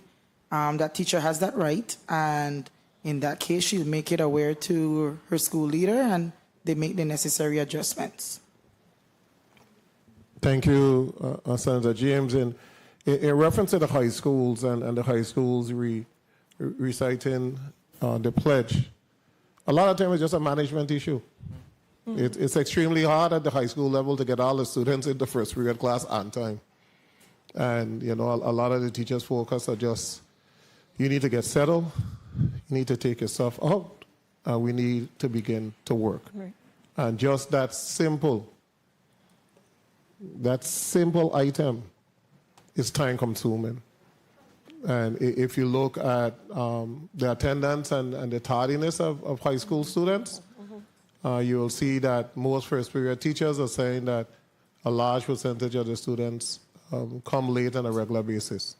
So they're just putting that out there. Senator Francis Eiliger, you had a point. Thank you so much. To the chair, point of inquiry, I am requesting legal counsel to just give us some clarity specifically as it relates to the bill and the opt-out section, because that seems to be a contention as to whether it would suffice constitutionality in making sure that the students would have that option or not. So if we could get some clarity on that, it would be helpful. Thank you so much, Mr. Chair. Thank you, legal counsel. If you can make your way up to the floor to answer that particular concern. Senator DeGraff, you recognize. Legal counsel fast. Go ahead. Go ahead. You go ahead and then okay. after. Thank you, Mr. Chair. Good morning, colleagues. Good morning, testifiers, all of you listening and present. I vote yes. I ain't gonna fumble. I ain't gonna go and second guess myself. The bottom line is, for me, I have sworn oaths. I, Dwayne DeGraff, will support and defend the Constitution of the United States against all enemies, foreign and domestic. And further, I put my life on the line as a police officer where I swore oath to protect and serve this territory, to provide freedoms that we have in the Virgin Islands. I have sworn an oath in the military. In addition, I went to war to preserve the freedoms and rights of people in the United States and the Virgin Islands. And I say that to say I respect and believe in everyone's right to what they believe in and what they choose. They have that right. I agree. The opt-out statement in this bill satisfies that for me. But for me, there's no question on the freedoms that we have in the territory, the freedoms that we have in the United States. I went to war for it, signed up. Many people that I know have lost their lives in support of this. Civil rights and stuff, people lose their life for our civil rights that we have, that it had to be made by Constitution for us, people of color, to be equal to other people? Crazy. So I support this bill, And I don't think out of my college or anybody vote yes yet. Well, I vote yes. I ain't gonna second guess me. 1 minute. And something that I see has an opportunity to opt out, where it exists in the schools and they already given the opportunity to opt out. And I totally am against anybody being bullied against it, you know. So I don't say I'm supporting that. I totally respect everyone's religion. But like I say, for me, in this body here, you have a choice. Vote yes or vote no. Dwayne Maurice DeGraw, vote yes. Thank you for 30 your time, seconds. Mr. Chair. Thank you, Senator DeGraff. Legal counsel, if you could respond, I will have the senator ask a question. Legal counsel, as it relates to Bill 360067, there's some concern as to whether this piece of legislation would cause individual students' constitutional rights to be violated. And I expressed to them that Section B states, notwithstanding subsection A, any student may opt out of participating in the recitation for personal, religious, or philosophical reasons without penalty.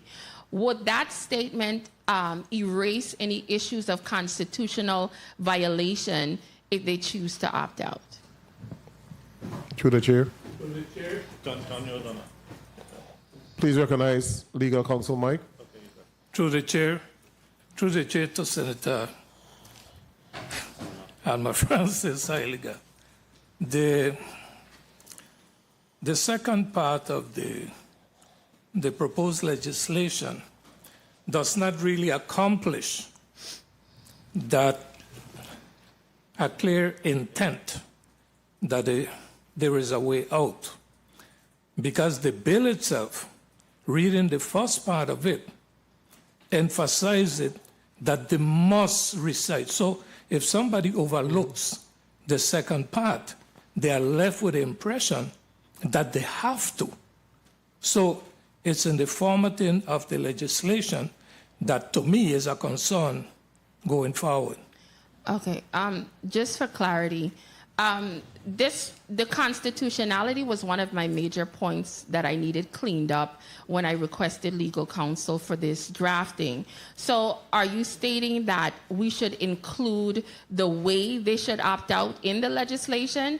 Because the reason why we didn't give that is because we wanted to leave it up to the commissioner's office and the Department of Education to decide on that policy. Are you suggesting we should outline how that opt-out is for further clarity? Through the chair to Senator Francis, perhaps if you take out the word must and you put in may, that will give a clear intent at the beginning that there is no mandatory necessity to recite the pledge or whatever it is that you have written here. Okay. Well, thank you for that clarity. Thank you so much, legal counsel. Board superintendent, does certain schools have a motto that they recite? Yes. Bastionite, St. Croix District Superintendent, yes, they do. For example, like at the St. Croix Educational Complex, press for time, bell-to-bell instruction.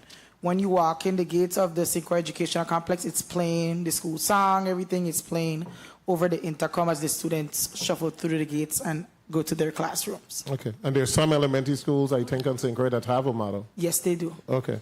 St. Thomas? St. Simmer D. Brown, Deputy Superintendent. Yes, many schools have mottos. For instance, at Charlotte Amalia High School is to excel always, and we strive for success. There are many mottos, especially on the elementary level also. Okay, so I just wanted to put that a lot of schools individually already have a motto that they utilize. I'm going to go to the last two senators. We're just keeping everything in context. It's a whole different scenario in reference to America right now. Okay, it's no longer right and left. All you hear is far left and far right. Freedom of expression this weekend was looked at as un-American, Antifa. So let's tread carefully with decisions that we are going to make as a body. I believe that this can be implemented. I have no issue with the Pledge of Allegiance being said, but I think it needs to be a department policy. The Department of Education, the Board of Education, it needs to come through the department and not be codified in the Virgin Islands Code. Senator Noel Francis, you recognize. Thank you very much, Mr. Chairman. Good morning to you. Good morning to my colleagues, central staff, as well as to the testifiers. I too want to join my colleagues in recognition of the Breast Cancer Awareness Month of October. Being a cancer survivor myself, one that have undergone both chemotherapy and radiation, I have an appreciation for what those individuals may be going through. So again, I salute them and continue to pray again for speedy recovery, and those individuals that have lost loved one as a result of breast cancer. Again, my sincere condolences. I'm not a member of this committee, but certainly the conversation intrigued me, and I must say that I agree with the testifiers and the discussion thus far in respect to this is a good measure. However, codification may not be the best way to go in approaching this situation. I certainly believe I'm very patriotic, believe in national pride. I remember going to school that I had the responsibility of the Pledge of Allegiance and even affirmation in some of my classes back then. And I believe that if you start off in early education, this may be a good approach, Head Start and kindergarten and those areas. When you start to get into the junior high and the high school level, there may be some challenges there. I wanted to ask the board representative there, Ms. Hendricks Keegan, whether or not since the presentation of this measure, have there been any discussion as a board whether or not this is something that they'll consider in putting it into a policy? Well, the board's position is that you have to be very intentional when constructing this bill, as it threatens to encroach 1 minute on people's protected rights. So that was our stance on it. You have to be very careful and very intentional of what the bill represents. All right, any further recommendations in terms of implementation, consideration by the board? No, they are not. They're not, okay. All right. Again, I appreciate the testimony, the discussion thus far. At this point, I have no further comments in regards to this. I believe that it's important that we create the level of discipline at an early stage, and I believe the Pledge of Allegiance certainly presents some opportunities for us to initiate some discipline among our young people. However, I too very concerned that when it gets into the higher grades, the junior high and high school, there could be some challenges there. And bullying is real. So I support policy and not codification of this measure. Thank you very much, Mr. Chair, for the time and opportunity. Thank you, Senator Francis. Senator Lewis, you recognize. Thank you, Mr. Chairman. Good morning, testifiers. Good morning, colleagues. Good morning to the people of the Virgin Islands. Good morning. I too stand in recognition of today's breast cancer awareness. I think it's only fitting. I'd like to thank the chairman and his staff for really recognizing this day. And I mean, all the agencies that participated, Department of Health and so forth, everybody who had a walk, Department of Education, all those, everybody who recognized these different proclamations and so forth. As an I don't like to say former, as an educator, let me just talk about my history. At Alamola Elementary School, I started out with Principal Schillenford. Then I think we had Saru and then Dr. Simmer D. Brown. Dr. Brown smile, man. Today's a good day, man. I'm recognizing you, man. Is one of the people I was under your wing. But just fast tracking, I read the bill, I understand the intent, but it's my firm belief that this should not be codified, this should not be legislated. Every principal have a right to run their school. In the morning time, for the most part, when you go to all the schools, and we have visited these schools, the principals come out in the morning, they assemble the children, and they start their routine. So from the Pledge of Allegiance to the VA March, we even give out important information and so forth. Some of the kids recite, may have a little skit or something in the elementary level. Mm-hmm. But this is up to the principal who have full authority and management of their school. I see we just spent nearly $1 million on some history books. I hope the VI March and the Pledge of Allegiance 1 minute in it. Right? So I stand firm that this should not be legislated. Let the board, the superintendents, all of them get in a room, whatever, and decide how this is going to run. Just my little understanding of it, even with the opt-out part, we're still to the same position we are. They don't have to do it. Who's coming around to mandate? Because EA and AFT is not going to allow the commissioner nor the superintendent to penalize their people for not doing this. So let's just be clear here today. I understand the intent, and it's good for us to recite this and know it, because big man and woman walk around here and don't know it. But I believe it should be something more policy-driven than legislated. Thank you, Mr. Chairman. Thank you so much, Senator Lewis. The bill sponsor, Senator Francis Halliger, you recognize. Thank you so much. Good day once again. 1 minute, Senator. A point of information, Senator Kenneth Gittins.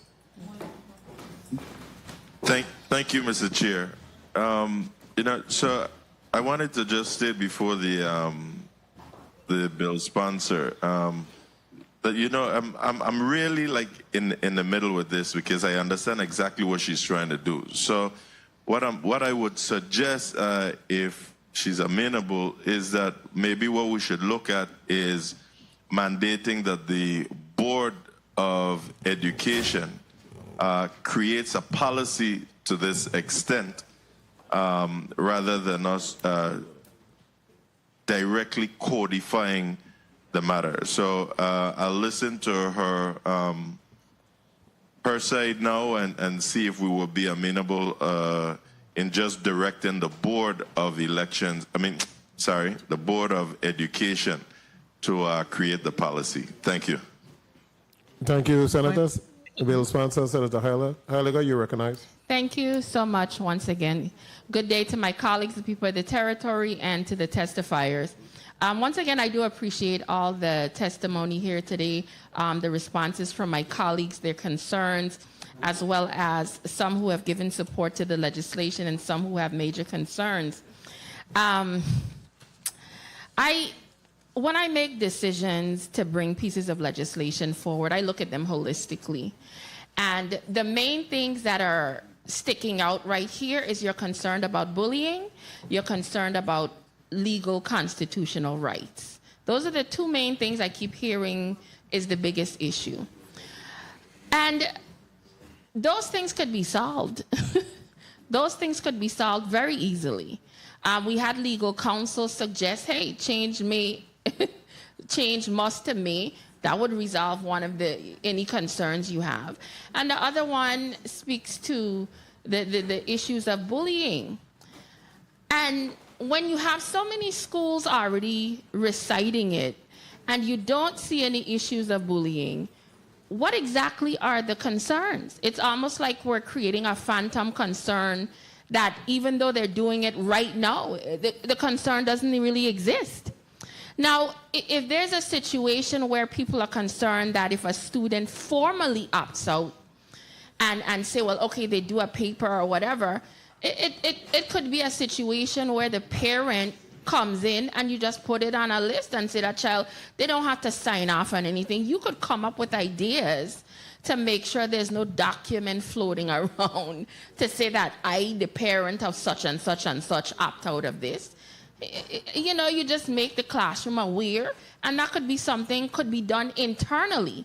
But my concern with us finding so many reasons as to why not to do something, and all I keep seeing is all of these fights circulating on social media.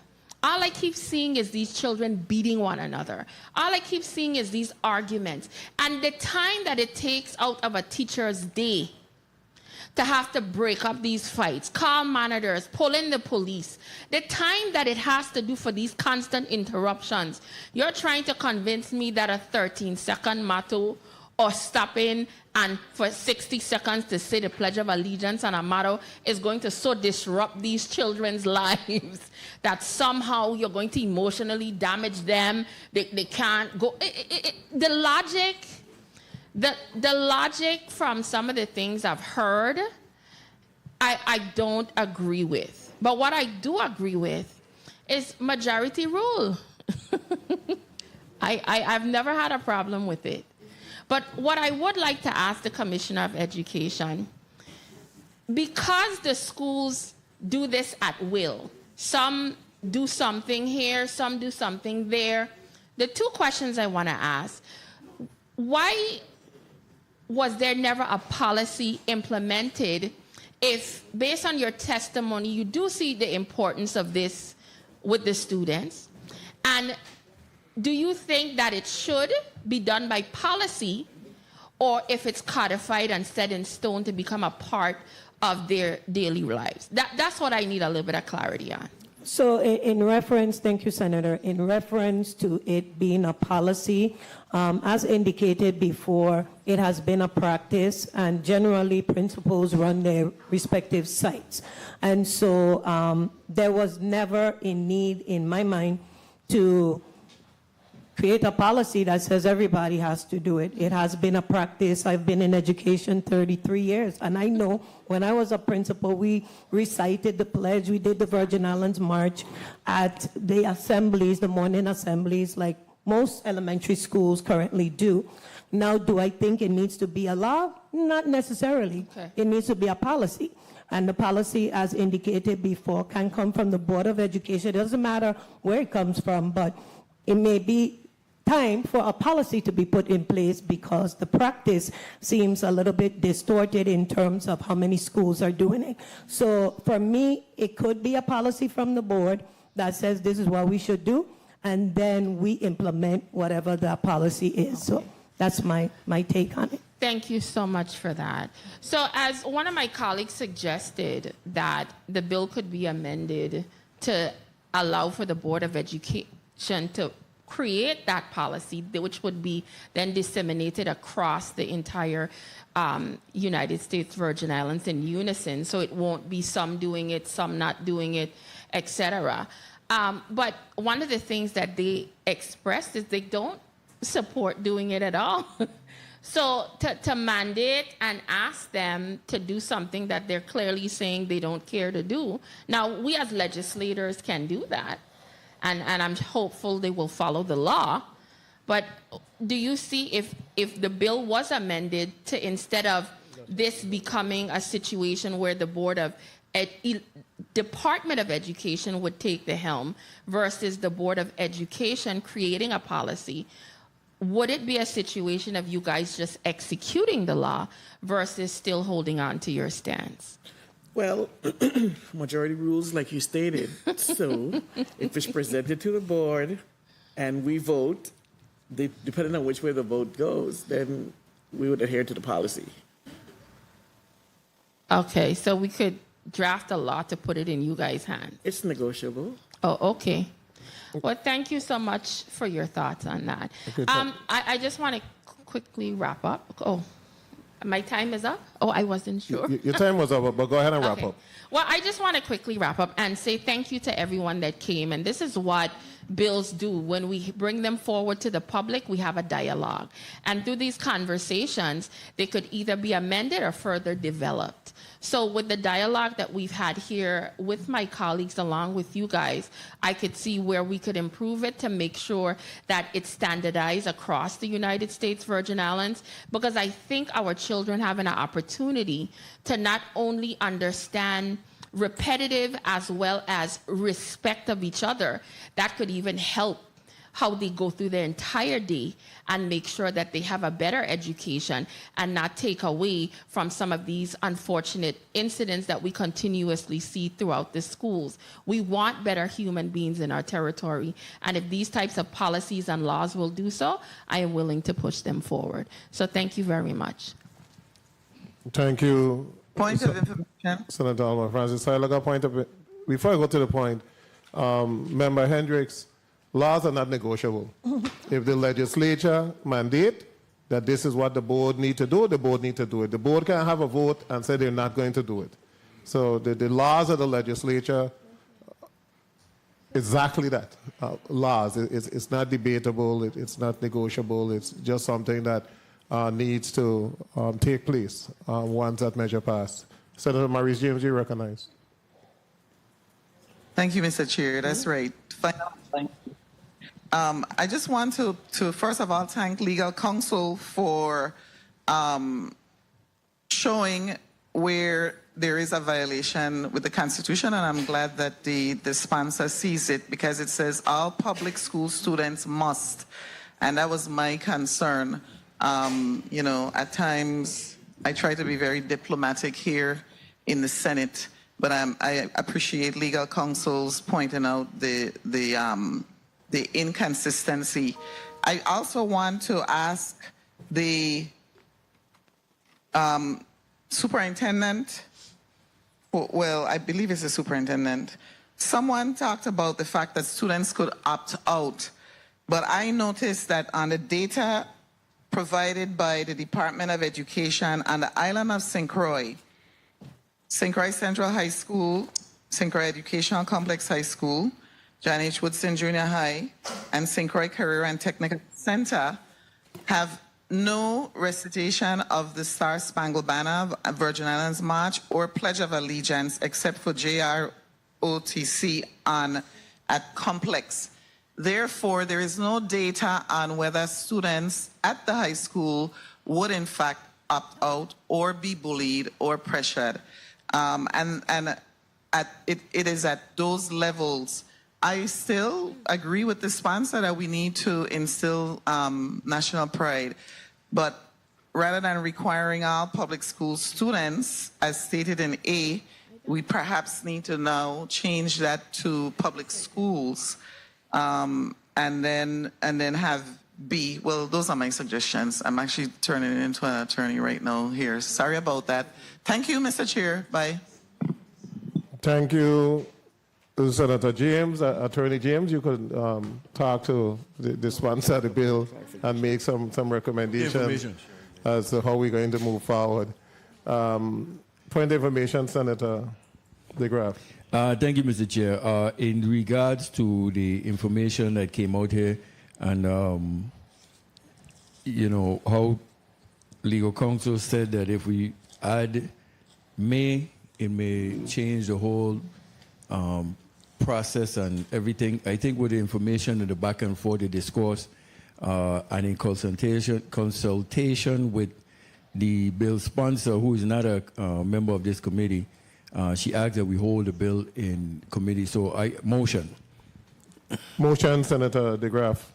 I move bill number 36-0067, an act amending Title 17 Virgin Islands Code, Chapter 5, by adding a section 41J requiring the Pledge of Allegiance and the Virgin Islands motto to be recited at the beginning of each school day in public schools, additionally provides that students may opt out for the resuscitation be held in this committee at the call of the chair. I so move. Second.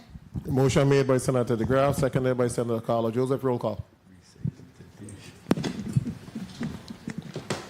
Senator Dwayne M. DeGraff. Yes. Senator DeGraff, yea. Senator Kenneth L. Gittins. Yes. Senator Gittins, yea. Senator Marie C. James.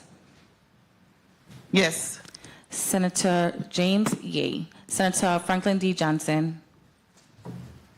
Yes. Senator Johnson, yea. Senator Carla J. Joseph. Yes. Senator Joseph, yea. Senator Avery L. Lewis. No. Senator Lewis, nay. Senator Kurt A. Viale. Yes. Senator Viale, yea. Mr. Chair, you have 6 yea, 1 nay. Thank you, Madam Clerk. Bill number 36 as 0067, an act amending Title 17 Virgin Islands Code, Chapter 5, by adding its Section 41J, requiring the Pledge of Allegiance in the Virgin Islands matter to be recited at the beginning of each school day in public schools, but additionally provide that students may opt out of the recitation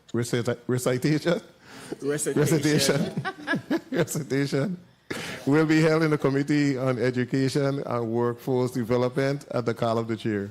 The committee stands in recess for 2 minutes, and we're going to move on to the next bill.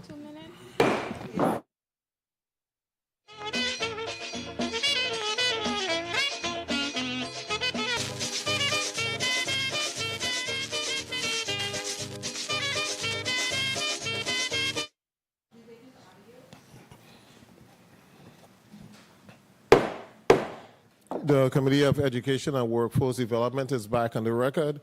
Madam Clerk, can you read the second item on the agenda? Yes, Mr. Chair. Bill number 36-0069, an act amending Title 17, Virgin Islands Code, Chapter 9, Subchapter 1, Section 82, Subsection A, by changing the age a child begins kindergarten from 5 years of age to 4 years of age. Sponsor, the Honorable Alma Francis Heiliger. Invited testifier, Kaiser A. Kawa, PhD, Chairperson, Virgin Islands Board of Education. Honorable Deanne Wells Hendrickton, Ed D., Commissioner, Virgin Islands Department of Education. Marlene Jones, Ed D., Principal, Lockhart K-8 School, Virgin Islands Department of Education. Honorable Avril George, Commissioner, Virgin Islands Department of Human Services. And Honorable Justa Y. Encarnacion, Commissioner, Virgin Islands Department of Health. This concludes the reading of this block.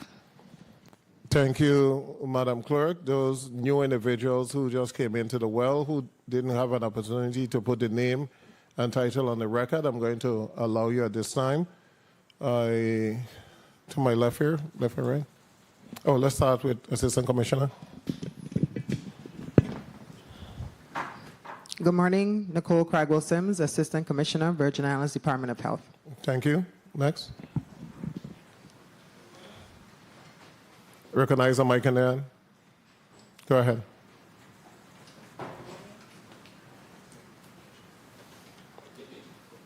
Mic in there. On my left. Try it again. Okay, let me go to. Good morning, Carla Benjamin, Assistant Commissioner, Virgin Islands Department of Human Services.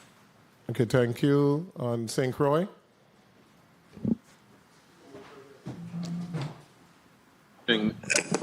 Ruben Malloy, Assistant Commissioner, Virgin Islands Department of Health. Thank you. Next. Morning. Makish Taylor Jones, Chief Legal Counsel, Virgin Islands Department of Health. Good morning, Janice Valmon, Deputy Commissioner, Department of Health. Okay, let's try it again. Good morning, Janice Valmon, Deputy Commissioner, Department of Health. Oh, no, I got you, Ms. Valman. It's just, so we're going to move you to right next to Assistant Commissioner Sims. And while you're moving, who speaks to this bill? I do. You recognize Senator Alma Francis Heiliger.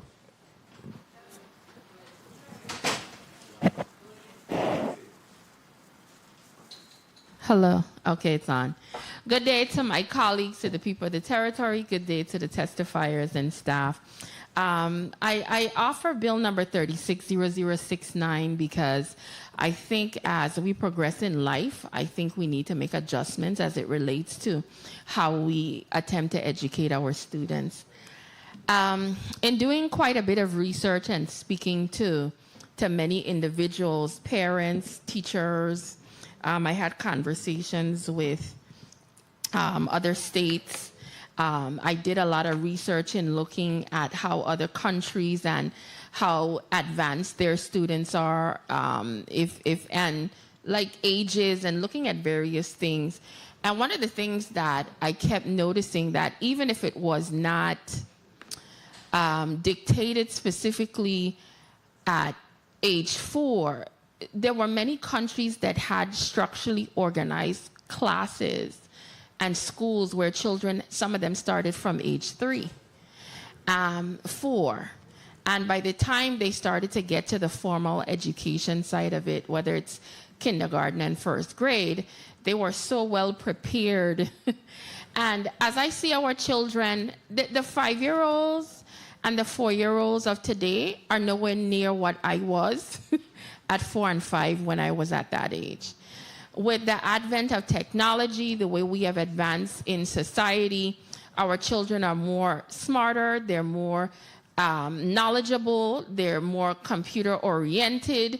There are so many pluses as it relates to us really getting a hold of them at a younger age. For me, one of the things I did recognize is we do have legislation on the books. I think it's Title 17, subsection 233, 32, 34. And it gives the commissioner the right to deal with pre-K on a optional basis. It would be up to the commissioner. And it's a whole slew of regulations and things that could or could not be done when it comes to pre-K. One of my goals is trying to get these children mandatory under a formal set of education from age 4 and not 5. I think if we get a hold of them and start getting them in the course of education, and it's not an option, that we have a better chance, in my opinion, of potentially helping our students to get better scores, just to really start acquiescing to the educational process from a much younger age.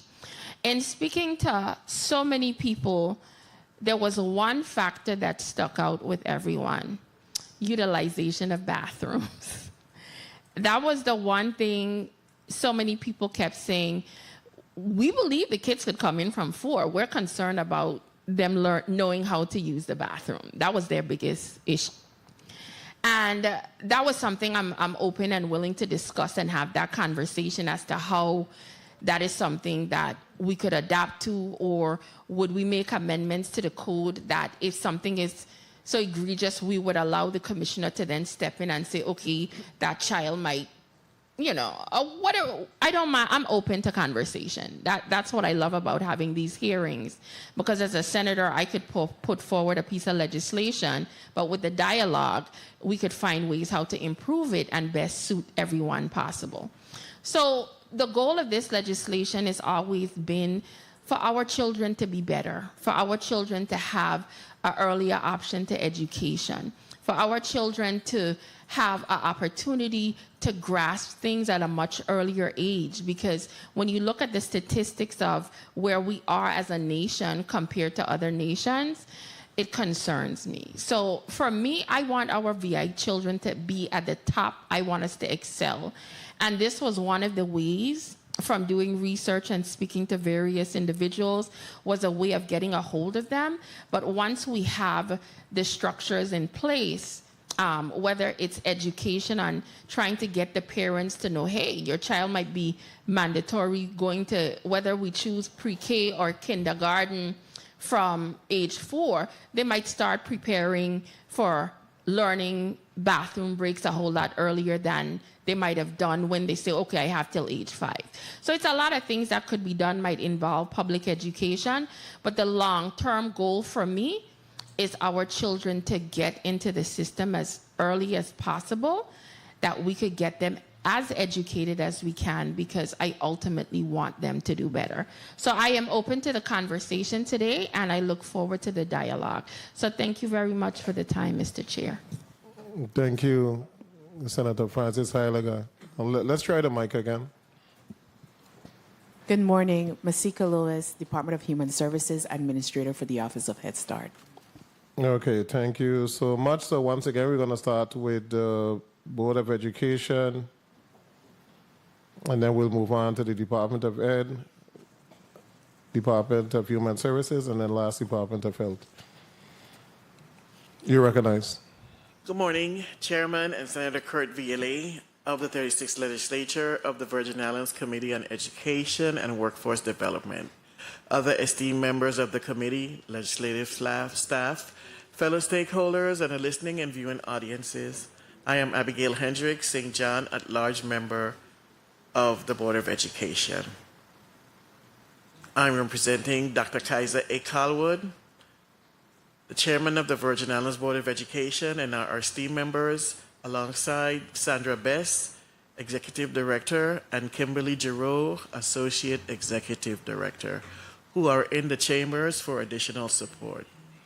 I thank you for the opportunity to provide testimony on Bill number 36-0069, an act amending Title 17 Virgin Islands Code, Chapter 9, Subchapter 1, Section 82, Subsection A, by changing the age a child begins kindergarten from 5 years to age 4 years. As a body entrusted with both the legal and moral responsibility to safeguard the education of our territory's children, the Virgin Islands Board of Education appears before you with respect, candor, and deep concern. We are here not to oppose for the sake of opposition, but to ensure that our collective pursuit of progress, we do not take steps that may unintentionally set our children or our territory back. Bill number 36-0069 proposes to amend the Virgin Islands Code to lower the compulsory kindergarten age from 5 to 4.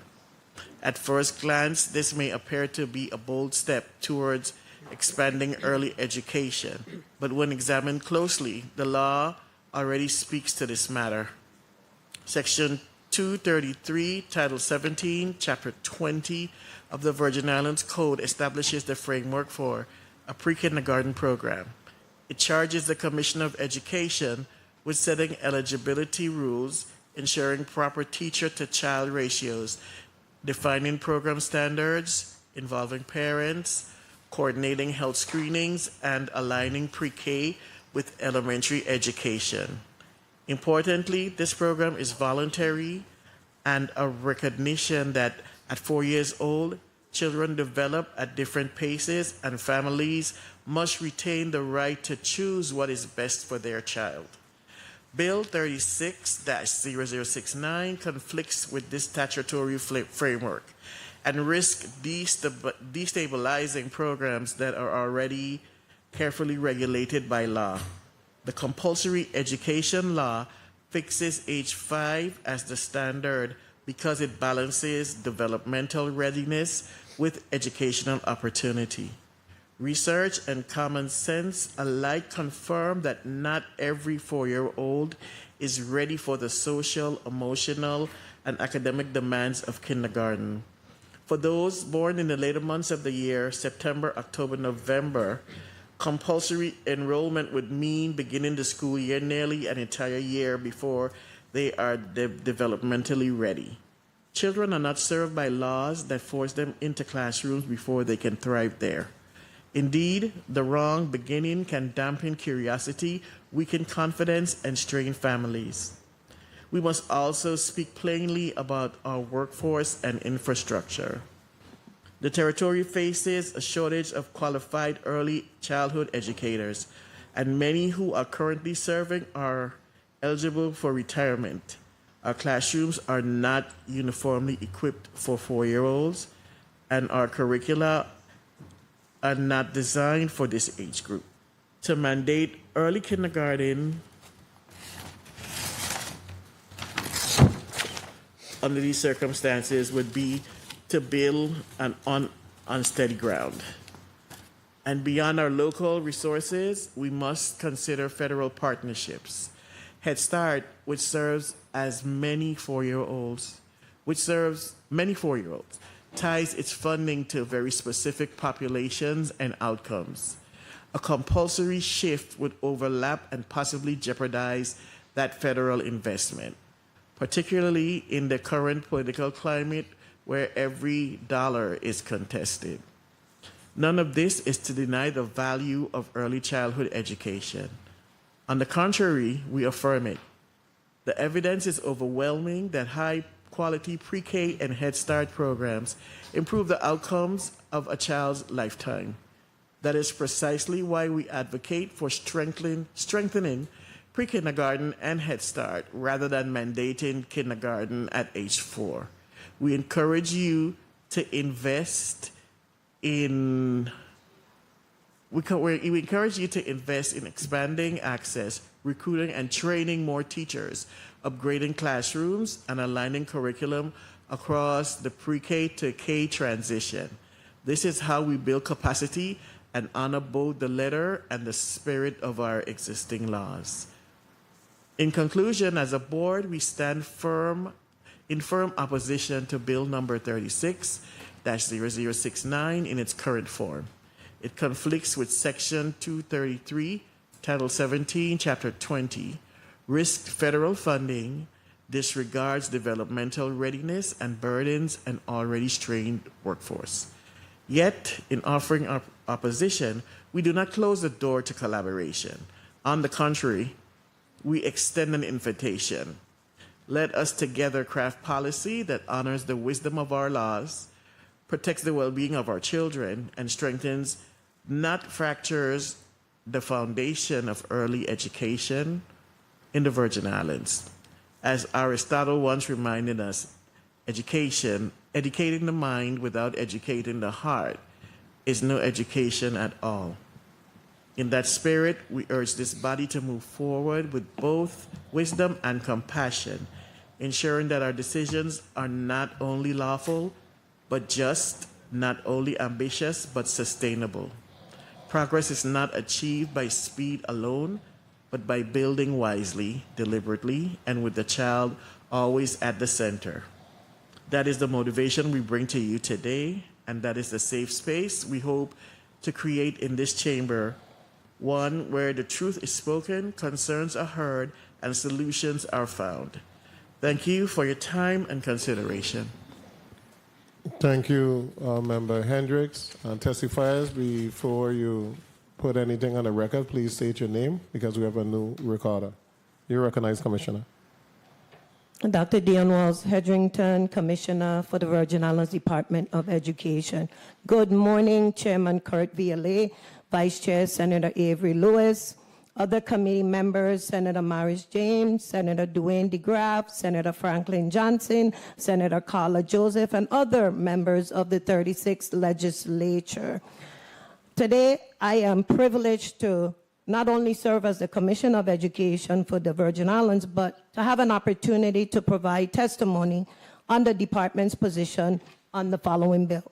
Bill number 36-0069, an act amending Title 17 Virgin Islands Code, Chapter 9, Subchapter 1, Section 82, Subsection A, by changing the age a child begins kindergarten from 5 years of age to 4 years of age, sponsored by Honorable Alma Francis Heiliger.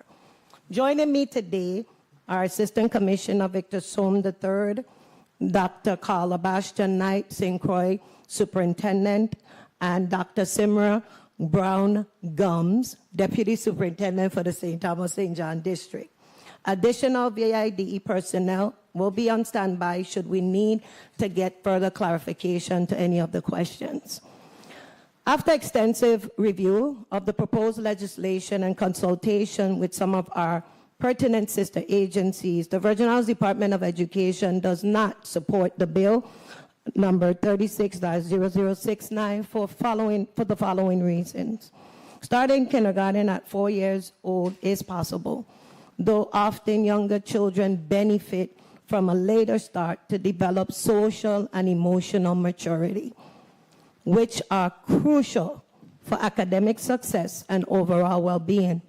While early intervention at younger ages can provide short-term benefits for language and literacy development, delays in the start of school, known as redshirting, can offer longer-term advantages in self-regulation and academic performance, particularly in boys. Both these benefits can be influenced by family background and may not be major determinant of long-term success.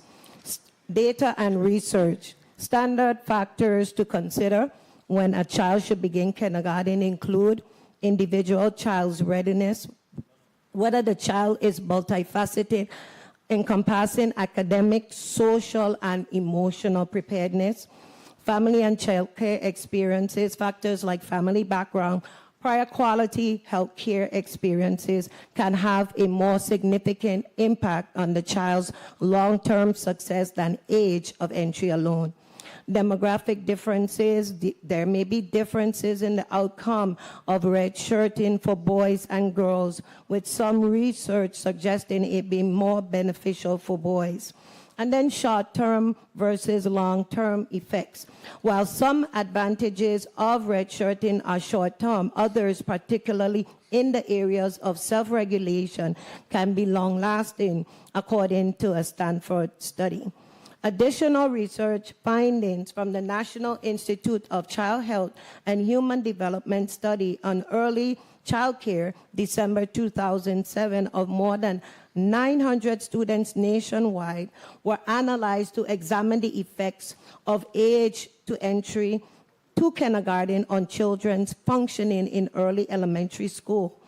Children's academic achievement and social emotional development were measured repeatedly from the age of 54 months through third grade. With family background factors and experience in childcare in the first 54 months of life, controlled hierarchical linear modeling, which is a growth curve analysis, revealed that children who entered kindergarten at younger ages had higher estimated scores in kindergarten on the Woodcock-Johnson letter word recognition subset, but received lower ratings from kindergarten teachers on language and literacy and mathematical thinking skills.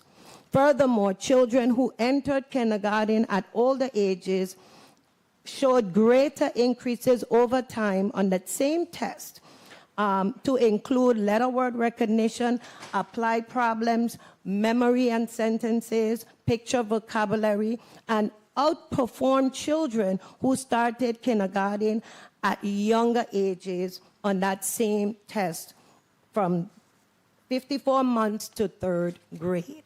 The table shows the different benefits of both entering early, entering later, and you'll see that the major difference is the long-term academic goals as well as that social, emotional maturity.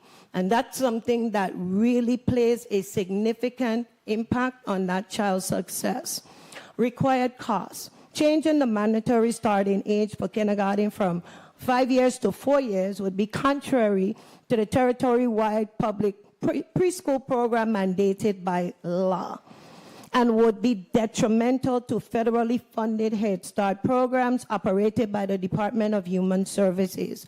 The potential mass insertion of 4-year-old students into public school will put a massive strain on an already burdened infrastructure of the department's aging elementary schools, prove a tremendous hardship on recruiting sufficient kindergarten teachers given the current national teacher shortages and dual certification requirements for early childhood certification and schools with outsized classes. The lack of a proposed funding source is detrimental to the adoption of this bill. In conclusion, I respectfully urge consideration of the department's position as outlined in the enclosed testimony. The Virgin Islands Department of Education remains steadfast in its mission to ensure that every decision made ultimately benefits the students, educators, and families we serve. We look forward to working collaboratively with you and your colleagues to advance legislation that strengthens our educational system and supports the long-term success of our territory. Thank you once again for your leadership and for the opportunity to provide this testimony. My team and I remain ready to answer any questions regarding our testimony and to provide additional information and clarification if needed. Thank you. Thank you. Department of Human Services, next. Carla Benjamin, Assistant Commissioner, Department of Human Services. Good morning, Chairman VLA, Senators of the Committee on Education and Workforce Development, invited testifiers, and fellow Virgin Islanders. My name is Carla Benjamin, Assistant Commissioner of the Virgin Islands Department of Human Services, and I appear before you today on behalf of Commissioner Avril George, who is unable to attend this hearing due to a previously scheduled engagement. I am joined in the well today by Ms. Masike Lewis, Administrator of the Office of Head Start, who oversees the daily operations of our federally funded early childhood education program. Together, we thank you for the opportunity to provide testimony on Bill number 36-0069, which proposes to lower the starting education age from 5 years to 4, thereby requiring kindergarten attendance by age 4. The Department of Human Services plays a critical role in early childhood education through our administration of the federally funded Office of Child Care and Regulatory Services, which licenses, monitors, and provides quality improvement and training opportunities for all early childhood education programs in the territory, and the Head Start program, which serves children ages 3 to 5 across St. Thomas, St. Croix, and St. John. As such, any change to the statutory age for kindergarten entry intersects with the services we deliver, the federal regulations that govern Head Start, and the broader child care and education landscape of the Virgin Islands. The value of early education. We begin by recognizing the intent of the legislation. Research confirms that the earliest years of a child's life are critical to cognitive development, language acquisition, and social emotional growth. Starting schooling earlier can, under the right conditions, increase access to structured learning, smooth transitions from preschool, and help narrow disparities among children from different socioeconomic backgrounds. We also acknowledge that the bill's sponsor is correct in pointing to the international trend. Many jurisdictions have adopted policies that allow younger children to enter formal schooling earlier, often with positive results, where strong supports are in place. Developmental and operational concerns. At the same time, the department must raise several critical concerns. First, not all 4-year-olds are developmentally prepared for the structure and expectations of a kindergarten classroom. According to the National Association for the Education of Young Children, readiness for kindergarten varies widely among children, and policies that mandate earlier entry without accounting for developmental differences can create unnecessary stress and learning gaps. While some children may thrive, others may struggle socially, emotionally, or academically, and pushing children into formal schooling before they are ready may risk creating frustration for both students and teachers. The Harvard Center on the Developing Child emphasizes, losing my space here.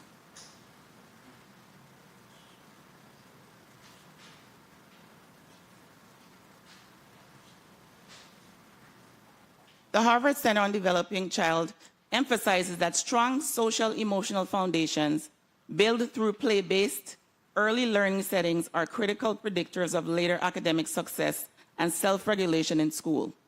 4-year-olds who are not ready for assessment and evaluations related to the onset of formal schooling may be misdiagnosed and labeled with developmental delays and other potentially stigmatizing characterizations that they would likely not face had they been allowed another year of social, emotional, and intellectual preparation and growth. Parents and caregivers who determine that their preschool-aged child would benefit from a structured early childhood education setting may already access pre-kindergarten via the Virgin Islands Department of Education's Granny Preschools as well as through structured classroom settings in private and parochial schools.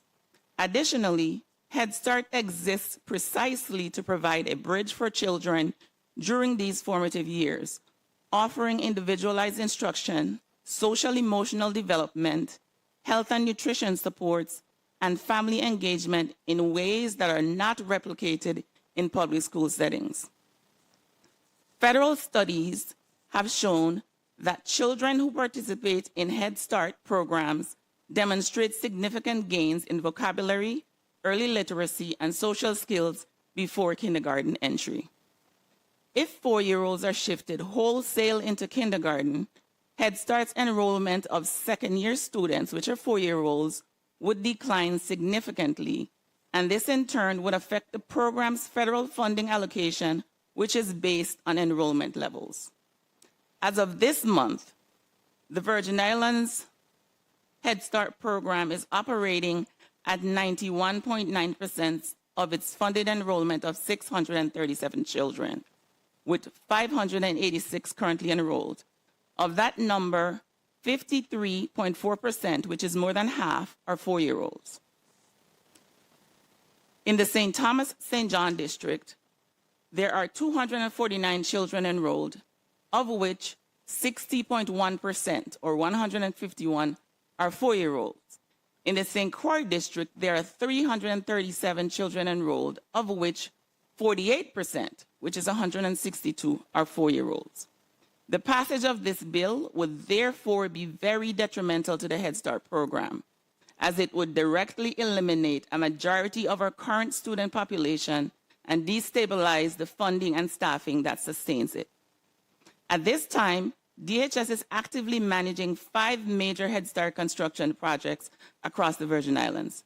These projects are nearing completion at varying stages, with anticipated finish dates now ranging from December 2025 through January 2026, specifically on St. Croix, Anna's Hope estimated completion December 20th, 2025. Concordia estimated completion December 20th, 2025. On St. Thomas, Lindbergh estimated completion December 2025. Minetta Mitchell estimated completion December 2025, and Bolongo, estimated completion January 2026. These facilities represent a transformative investment in early childhood education and are being purpose-built to serve 3 to 5-year-olds under the current Head Start model. Any statutory shift of 4-year-olds into kindergarten would directly affect the utilization of these new centers and the federal funding tied to their enrollment. Additionally, the Virgin Islands Department of Education would need to absorb an entirely new cohort of students that requires instruction from teachers with specialized early childhood competencies. This would require additional classrooms, early childhood education credentialed teachers, and instructional materials. Given current teacher shortages, such an expansion would strain already scarce resources and potentially dilute instructional quality unless paired with significant investment in staffing and infrastructure. The Learning Policy Institute has found that early childhood classrooms require teachers trained in child development and differentiated instructions, and that expanding enrollment without adequate staffing support often leads to lower instructional quality. Parents, too, would be pressed to send their child to kindergarten earlier than they believe their child is ready, creating inequities between families who wish to follow the statutory mandate and those who feel strongly about keeping their child in a preschool or Head Start setting until age 5. Private childcare centers and preschools, which often depend on 4-year-olds for enrollment, may also be destabilized by such a shift, further reducing childcare options in an already limited market. In conclusion, the Department of Human Services supports the overarching goal of expanding access to high-quality early education. We recognize the value of engaging children earlier, reducing disparities, and supporting their academic and social emotional development from the start. However, we urge that any shift in kindergarten entry age be undertaken with careful coordination between the Department of Education, the Department of Human Services, and private childcare providers.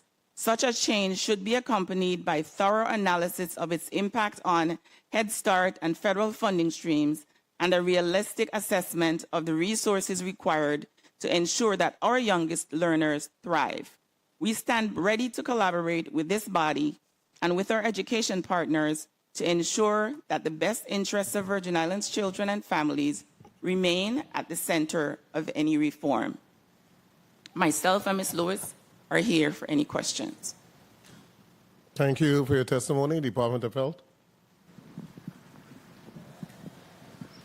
Good day, Honorable Senator Kurt A. Viale, Chair of the Committee on Education and Workforce Development, Vice Chair Senator Avery L. Lewis, Committee and non-committee members, and the viewing and listening public. I'm Dr. Nicole Cragwell-Sims, Assistant Commissioner, Virgin Islands Department of Health, testifying on behalf of Health Commissioner Justa Encarnacion, who is currently out of the territory attending an ASTO board meeting. Joining me today are Assistant Commissioner Ruben Malloy, Deputy Commissioner of Health Promotion and Disease Prevention, Dr. Janice Valmont, Chief Legal Counsel Marquise Taylor-Jones, and members of the MCH team, Director Meade and Ms. Jackson. Thank you for the opportunity to testify on Bill number 360069, an act amending Title 17, Virgin Islands Code, Chapter 9, Subchapter 1, Section 82, Subsection A, by changing the age a child begins kindergarten from 5 years of age to 4 years of age. At its core, the proposed bill seeks to strengthen early learning by allowing children to begin kindergarten at 4 years of age instead of 5. The motivation is understandable. We all want Virgin Islands children to have the strongest possible education foundation. It reflects a shared understanding that early learning lays the foundation for academic success, social development, and lifelong wellness. What research shows, however, is that early access does not automatically mean better outcome, particularly when readiness, equity, and system capabilities are not equally addressed. Across the United States, the standard age for kindergarten entry is 5 years old, a benchmark grounded in decades of research in child development, public health, and education. By age 5, most children have reached key milestones in cognitive, social, emotional, and behavioral growth. They can typically follow multi-step instruction and agree with overall direction, sustain attention in structured environments, and engage in meaningful play with peers. Their fine motor coordination, early literacy, and emerging numeracy skills are also more advanced, enabling them to participate fully in kindergarten-level learning. In contrast, many 4-year-olds are still developing these fundamental skills, increasing the likelihood of early academic struggles and behavioral challenges when placed in formal schooling too soon. Local pediatrician Dr. Trevina Moore, board certified in both pediatrics and developmental behavioral pediatrics, supports this position. She notes that while early access to school services can benefit families and help identify developmental concerns, research consistently shows that most 4-year-olds are not yet socially or emotionally ready for the academic expectations of kindergarten. Many may display early cognitive ability but lack the attention span, emotional regulation, and stamina required to sustain a full-day structured setting. National studies and pediatric research affirm that introducing formal academics prematurely can heighten anxiety, frustration, and behavioral issues without yielding long-term academic gains. Developmentally, most 4-year-olds are still mastering self-regulation, focus, and emotional control. When placed among older peers, they may experience increased behavioral redirection, classroom disruption, and feelings of inadequacy. Mandating kindergarten entry at age 4 therefore risks placing children in environments designed for older, more mature students, settings that prioritize early literacy, benchmarks over play, exploration, and social emotional learning. Leading organizations such as the American Academy of Pediatrics and the National Association for the Education of Young Children caution that chronological age alone is not a reliable indicator of school readiness. Children, particularly those born later in calendar years, may face unnecessary emotional and academic strain when required to begin formal education before they are developmentally prepared. Physical and health factors strongly support maintaining the current kindergarten entry age. By age 5, most children have completed their early childhood immunizations, providing essential protection for both themselves and their classmates in group learning environments. Their physical development, such as bladder control, stamina, and motor coordination, is also more advanced, enabling them to handle the structure and demands of a full school day. These developmental milestones align naturally with kindergarten expectations, creating safer and more successful learning environments. In contrast, pre-kindergarten or pre-K and Head Start programs are specifically designed to meet the developmental needs of 4-year-olds. These classrooms focus on social, emotional, and early academic growth through smaller class sizes, play-based learning, and routines that match how young children learn best through exploration, conversation, and hands-on activity. This structure differs intentionally from the more formal academic settings of kindergarten. A key purpose of both pre-K and Head Start is to build school readiness, the fundamental social, emotional, and cognitive skills that support later academic success. Head Start also provides wraparound support such as health screening, nutrition services, developmental assessments, and family engagement activities. These services extend beyond the classroom, helping to reduce inequities and remove barriers to learning for children and families. In the Virgin Islands, programs like Granny Pre-K, Sugar Apple Pre-K, and Head Start were created to offer this critical year of growth before kindergarten, ensuring children enter school healthy, confident, and developmentally prepared to thrive. Data collected by the Virgin Islands Department of Health highlights the need to strengthen early childhood support rather than lower the kindergarten entry age. Assessments show that access to early learning opportunities remain uneven. Many children from low-income households or those without access to private preschool enter school for the first time at age 5 and may be behind their peers in language, social skills, and behavioral development. According to the 2023 Maternal and Child Health Needs Assessment, only 48% of children ages 3 to 5 in the Virgin Islands receive timely developmental screenings.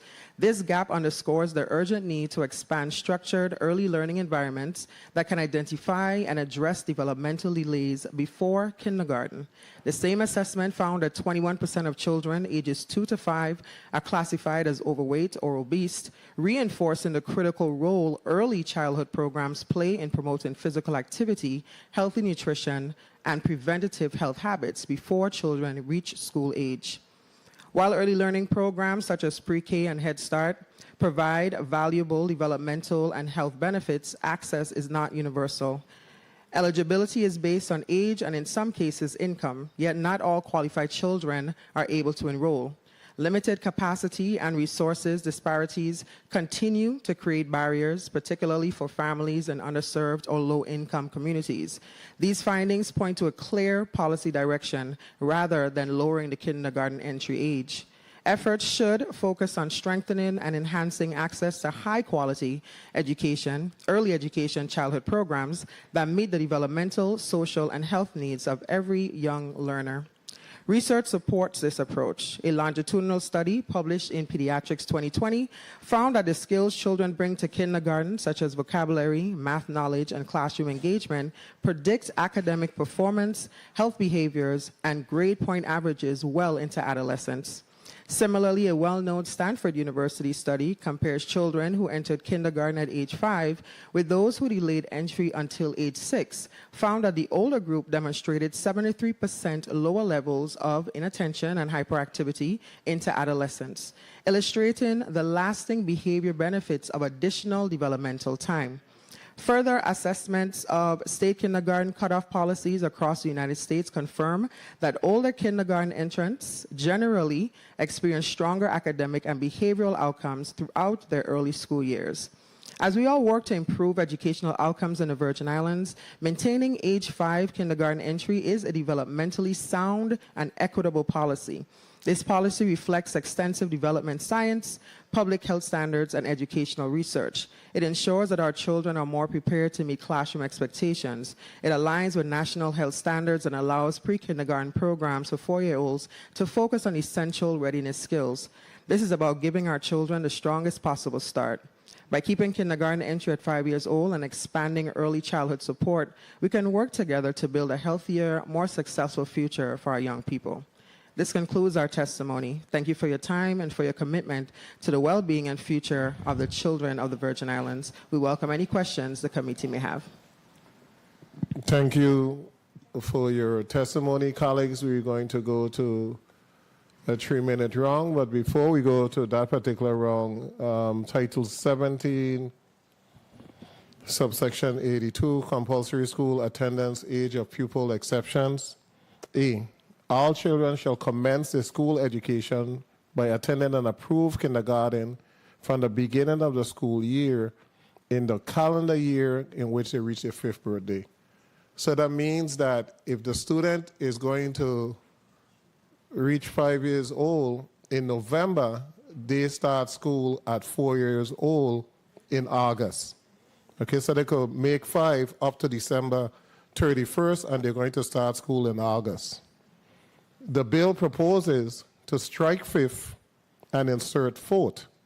So that means if the child makes 4 years old in November, they're going to start school at 3 years old in August. If you look at the data from all of the states, which I was surprised, and I'm glad this bill came up because you got a chance to look at stuff. And if you look at the data from all the states, we're literally the only jurisdiction that has that calendar year December. All other states has September, and I think Colorado and Maine, the latest is October. So just food for thought as we go along with the discussion. 3-minute round, colleagues. Senator Franklin Johnson, you're recognized. Good morning. Thank you very much, Mr. Chair. I felt so excited about this measure, and when I start digging into some of the testimony, I was like, whoa, slow down a bit. Slow down a bit. But and I would say that today you find a lot of younger children doing magnificent thing with the cell phone, with learning. And I guess those numbers are, just isolated situation. And I really came in saying, well, this is a good move. Give these children an early chance. But some of my question goes back to the federal funding. And that's where my question really lies. So I want to understand if this was supposed to pass, what really would happen to us with the federal funding. And I think Human Service could try and answer that for me. So those are my main interests at this time. What would happen if we go to this move with the federal funding? Benjamin, Assistant Commissioner, Virgin Islands Department of Human Services. Yes. Yeah, Head Start funding is directly tied to our funded enrollment. It doesn't look like you can hear me. Senator, you heard the response? No. Okay, so hold the Senator time. We'll give him 30 seconds more. Ask the question again so that you can answer. If this measure was supposed to be adopted by the legislature, what would happen to the federal funding for the pre-start and all of the investment that have been put in so far? The Head Start program, as it currently is, the funding is directly tied to our funded enrollment. In order to remain in good standing, we cannot be chronically enrolled. Chronically under-enrolled, based on the numbers that we just presented, more than half of our student population are our second-year Head Start students, which means 4-year-olds. So that we would lose more than half of our enrollment, which would definitely make us chronically under-enrolled, and we would essentially lose Head Start funding.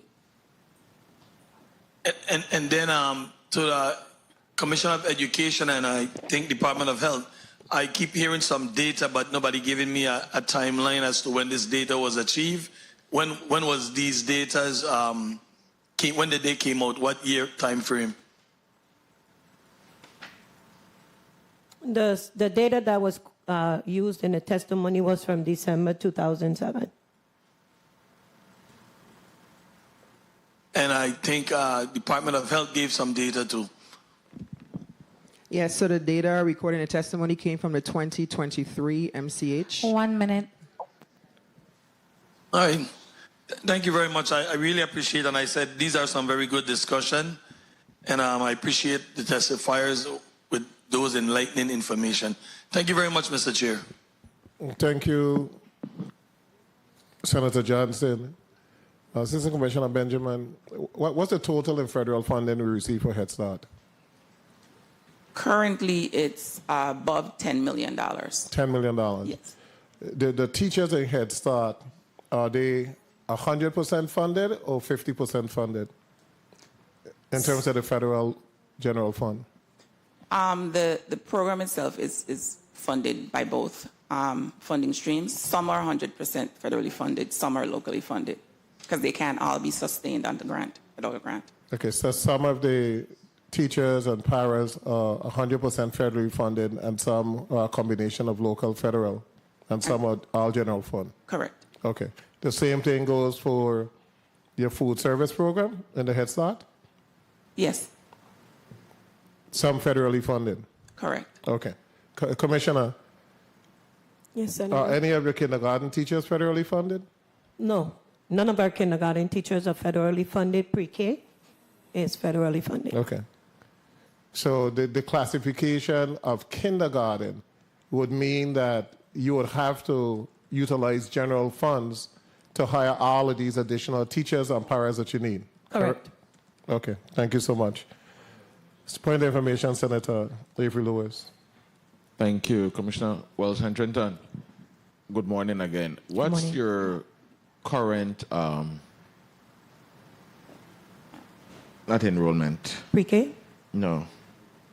You're for elementary education, how many teachers are you missing? Oh, I'll have to get that to you, Senator. I don't have that. Maybe the superintendent. Shortage. No? How many shortages you have? Dr. Basha Knight? Bastion Knight, St. Croix District. While I do not have the actual number, I do know that we have a lot of vacancies that we currently can't fill. We're actually awaiting some early childhood teachers to come and fill some of the gaps that we currently have. And remembering this. And this is an elementary level which we're speaking about. Correct, early childhood to be able to teach those Yes. pre-K and kinder classes. If at some point in time, Commissioner, you could get that shortage number for me, that'd Of be course. grateful. Thank you, Mr. Chairman. Through the chair, thank you. Thank you, Senator Lewis. St. Thomas, you have a shortage of elementary educators? Yes, we do. Go ahead now. Hello? Name? Simrity Brown? Yes, we do. Okay, thank you so much. Senator Carla Joseph. And thank you so much, Mr. Chairman. This is a very good conversation. I know in the state of Georgia, because one of my granddaughters, she born later in September, and she had to go to school at 6 and not at 5. So that's an issue. But how are you addressing, because developmentally now, she may be a little bit advanced. Do you make, as education, make the assessment to determine, because this child are demonstrating the required social, emotional, and academic progress to test them out and advance them to a higher grade? Because I know even some of my classmates, they had tested out and gotten to a higher grade. So our schools have basic child study teams, and if a child is determined to be advanced, they would do a screening of that particular child, looking holistically at the child and make that adjustment if needed. We've done that in the past. Okay, so the issue regarding children who are advanced is already embedded in the academic structure, so we don't have to worry about that. But my concern, and I really want to point out the Department of Health, their issues, their concern, and correlate it with the Department of Human Services, because Head Start plays such a critical role, that preschool and building readiness. What is the purpose of that? What is the underlying purpose of Head Start and that preschool readiness? What is the purpose? Because that's I think is a fundamental issue that we have to look at as far as academically, socially, even economically. One Dr. minute. Sim, yes. Ken. No, well, Head Start and also how it factors into health. Right. Because we're looking at immunization and the like. How do you see the correlation between those two? Right. So thank you for the question, Nicole Cragwell-Sims, Assistant Commissioner, Department of Health. So the two marry, our sister agency, in that Head Start and that pre-K program. It is necessary for the development. I know Senator Johnson mentioned children and their 30 capabilities seconds. to kind of go through some technologies and electronics, but that's really technological familiarity and not developmental readiness. There's a difference in that foundation, and so the pre-K opportunities provide that opportunity for children to naturally grow and develop in the way that they should. When it comes to health, we're also looking at the age of readiness physically, right? Mentally, emotionally, and receiving the vaccines that you need to go to school because of the setting that you'll be in. So it definitely partners and goes hand in hand in a process that looks at the holistic child. Right, because that's what I was getting at. You know, Mr. Chairman, I'll wrap up. Developmentally, we want to assure that we aren't exposing the students, because now they're going into a major population that is not just composed of students their age. You have students who are going to be 11, 10 years old, so they mature enough to handle that type of environment and perhaps put more burden on families and our system. Thank you so much, Mr. Chairman, for the time. Thank you so much, Senator Carlo. Jose, point of information, Senator Alba Francis Heiliger. Thank you. Thank you so much. I wanted to call this point of information just to share some additional information with you guys.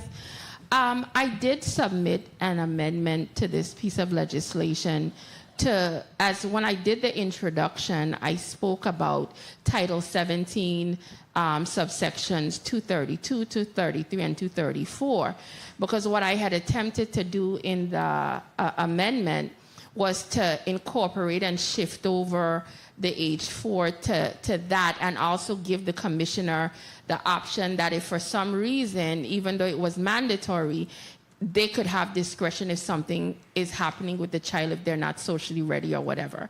So that is what the new amendment was to look like. But how I drafted it, some of the wording had overlapped with, I think, another bill that's coming up. So we're working on revamping it. So part of the reason why you guys are here today is I could have asked the chairperson to pull the bill, because this is not what it ultimately would look like. But I thought having the dialogue was important so I could also get feedback while I'm still working on some of these amendments. So I wanted to give you guys a general synopsis that the amendment has been shifted to actually the pre-K section in dealing with that section of the code that already exists that deals with pre-K and going to school at age 4. So thank you so much for giving me this opportunity to give that additional information to them. Thank you, Senator. Senator Kenny Gittins. Kenny Gittins, you're recognized. Thank you, Mr. Chair, and good morning to all. These are some real interesting bills today. Let me first go to Department of Human Services. So with all the Head Starts being built, I think there was a listing about some 5 or so. To gain a better insight into the operational or funding disruptions and how they might affect access or quality of services, what specific impacts do you foresee on the Head Start program itself and the territory-wide preschool initiative if the kindergarten entry age is actually lowered? Carla Benjamin, Assistant Commissioner, Department of Human Services. And after I make my comments, if the administrator for Head Start can be allowed to speak as well. we definitely, based on our numbers, anticipate that the majority of our students would fall into the 4-year-old category. The Head Start program is designed to allow children to come in that first year and then to return that second year, receive all the support services, the wraparound services, and in collaboration with the Department of Education and the Department of Health, make that transition then to kindergarten. Additionally, the funding enrollment and the federal funding are both tied together. So if we were to not have 4-year-olds, it would be impossible to meet any 1 minute federally funded enrollment that we have. We are having trouble currently meeting our federally funded enrollment. And the Head Start program, because of the uniqueness of the services that it provides, there are children right now who qualify to go to the granny preschools, but actually have attempted that and have come back to Head Start because they need the services that Head Start have, because they're different.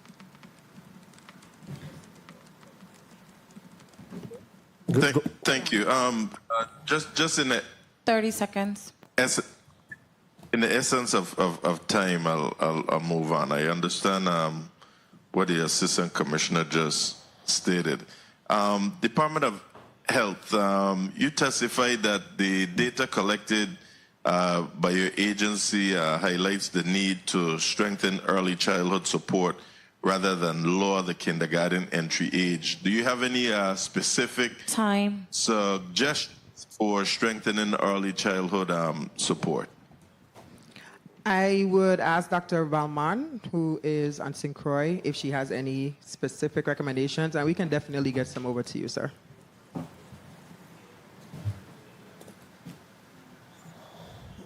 Janice Valmont, Deputy Commissioner of Health Promotion, Disease Prevention. There are several different strategies that can be used. And in fact, I was having that discussion just recently with a colleague about looking at the Department of Health. We already serve the Head Start program with regular screenings and continuing that type of effort. And through our VICPAP program, we do serve that population in terms of providing support in terms of behavioral and services. So definitely, besides just partnering and collaborating with our Department of Education, Department of Human Services, and our community-based organizations who serve that population, we are definitely considering working with the child care centers, increasing that collaboration to provide additional support through the Department of Health, specifically through the MCH program. So those are some opportunities that we are definitely continuing to grow and explore for supporting early childhood, because we know, I call it front-end loading. The more we can support and present opportunities from early, we can see the long-term effects. I like how you sit there and you maintain that eye contact, because it seems like you were right in my head as I was going to ask you specifically which program within the Department of Health, and you went right there. Something near and dear to my heart, because you know my mom worked in that section for many, many years, MCH. Thank you for that response. Mr. Chair, I had 2 more questions, but I will just ask you if I could ask one, please. Proceed with the one. Thank you. Commissioner, I really thought I would have seen your legal counsel with you today. There's other times that they come and they're right there lockstep with you. However, to clarify the legal conflict and understand whether it's procedural, structure, or content-based, how does the proposed change that we have before us to the kindergarten age specifically conflict with the existing statutes in 17 VIC 223 and 231? So, as mentioned by Senator Heiliger, the pre-K program there would be a conflict. Currently, our pre-K program accepts students at the age of 4. With this proposed legislation, we're asking now to accept students at the age of 3. that will definitely significantly impact the work that we do at the department. Got it, Thank you. Senator? Thank you, Chair. I'll say that again. No, I said you got the response? Am I missing? Not totally, but I'll rest. Thank you. Okay, thank you. Thank you so much. This legislation will make all the granny pre-K programs kindergarten. All. Whether it's sugar apple or whatever else you want to call it, all of them would automatically become kindergarten, and you won't have any granny pre-K. So granny pre-K would then become like 3-year-old and some 2, because this bill would allow 3-year-old to start kindergarten if they're making 4 by December. The next ramification I'm saying that is very serious is, and Human Services is being very nice in how they say it all the time, but Assistant Commissioner Benjamin, we'll lose the federal grant, all $10 million, because we don't have the enrollment, correct? Correct? Correct, Senator. And how many individuals do you employ in Head Start? You could get, yes, ma'am. 180. 180. So we're jeopardizing possibly 180 jobs that are partially federally funded, to include school lunch and everything else that you can think about. It's significant. Point of information, Senator Avery Lewis.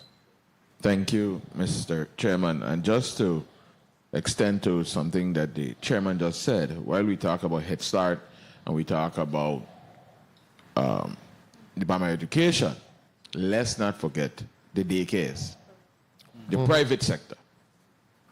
I don't really think government is designed to stop the private sector. So we just got to be careful what we're doing. While I understand the intent, we also have the private sector who employ as well, and who is having hardship as well, finding bodies to be in front of these students to educate, just like Department of Education and the Head Start. So I just have to put that on the record, and then, Department of Human Services placed on the record when their new facilities open. That may put a run to on the daycares as well. So just putting that on the record. Thank you. Commissioner? So if I may, Senator, in reference to the inquiry that you made, Senator Lewis, we have 4 early childhood education vacancies in the St. Thomas, St. John district, and 7 in the St. Croix district. Okay, thank you so much. Senator Maurice James, you recognize.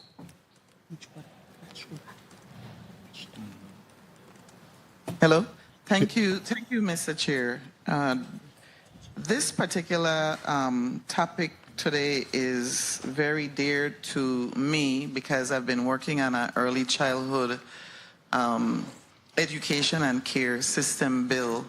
And so it's providing a lot of valuable information, and I definitely intend to meet with all these agencies before I come before the relevant committee.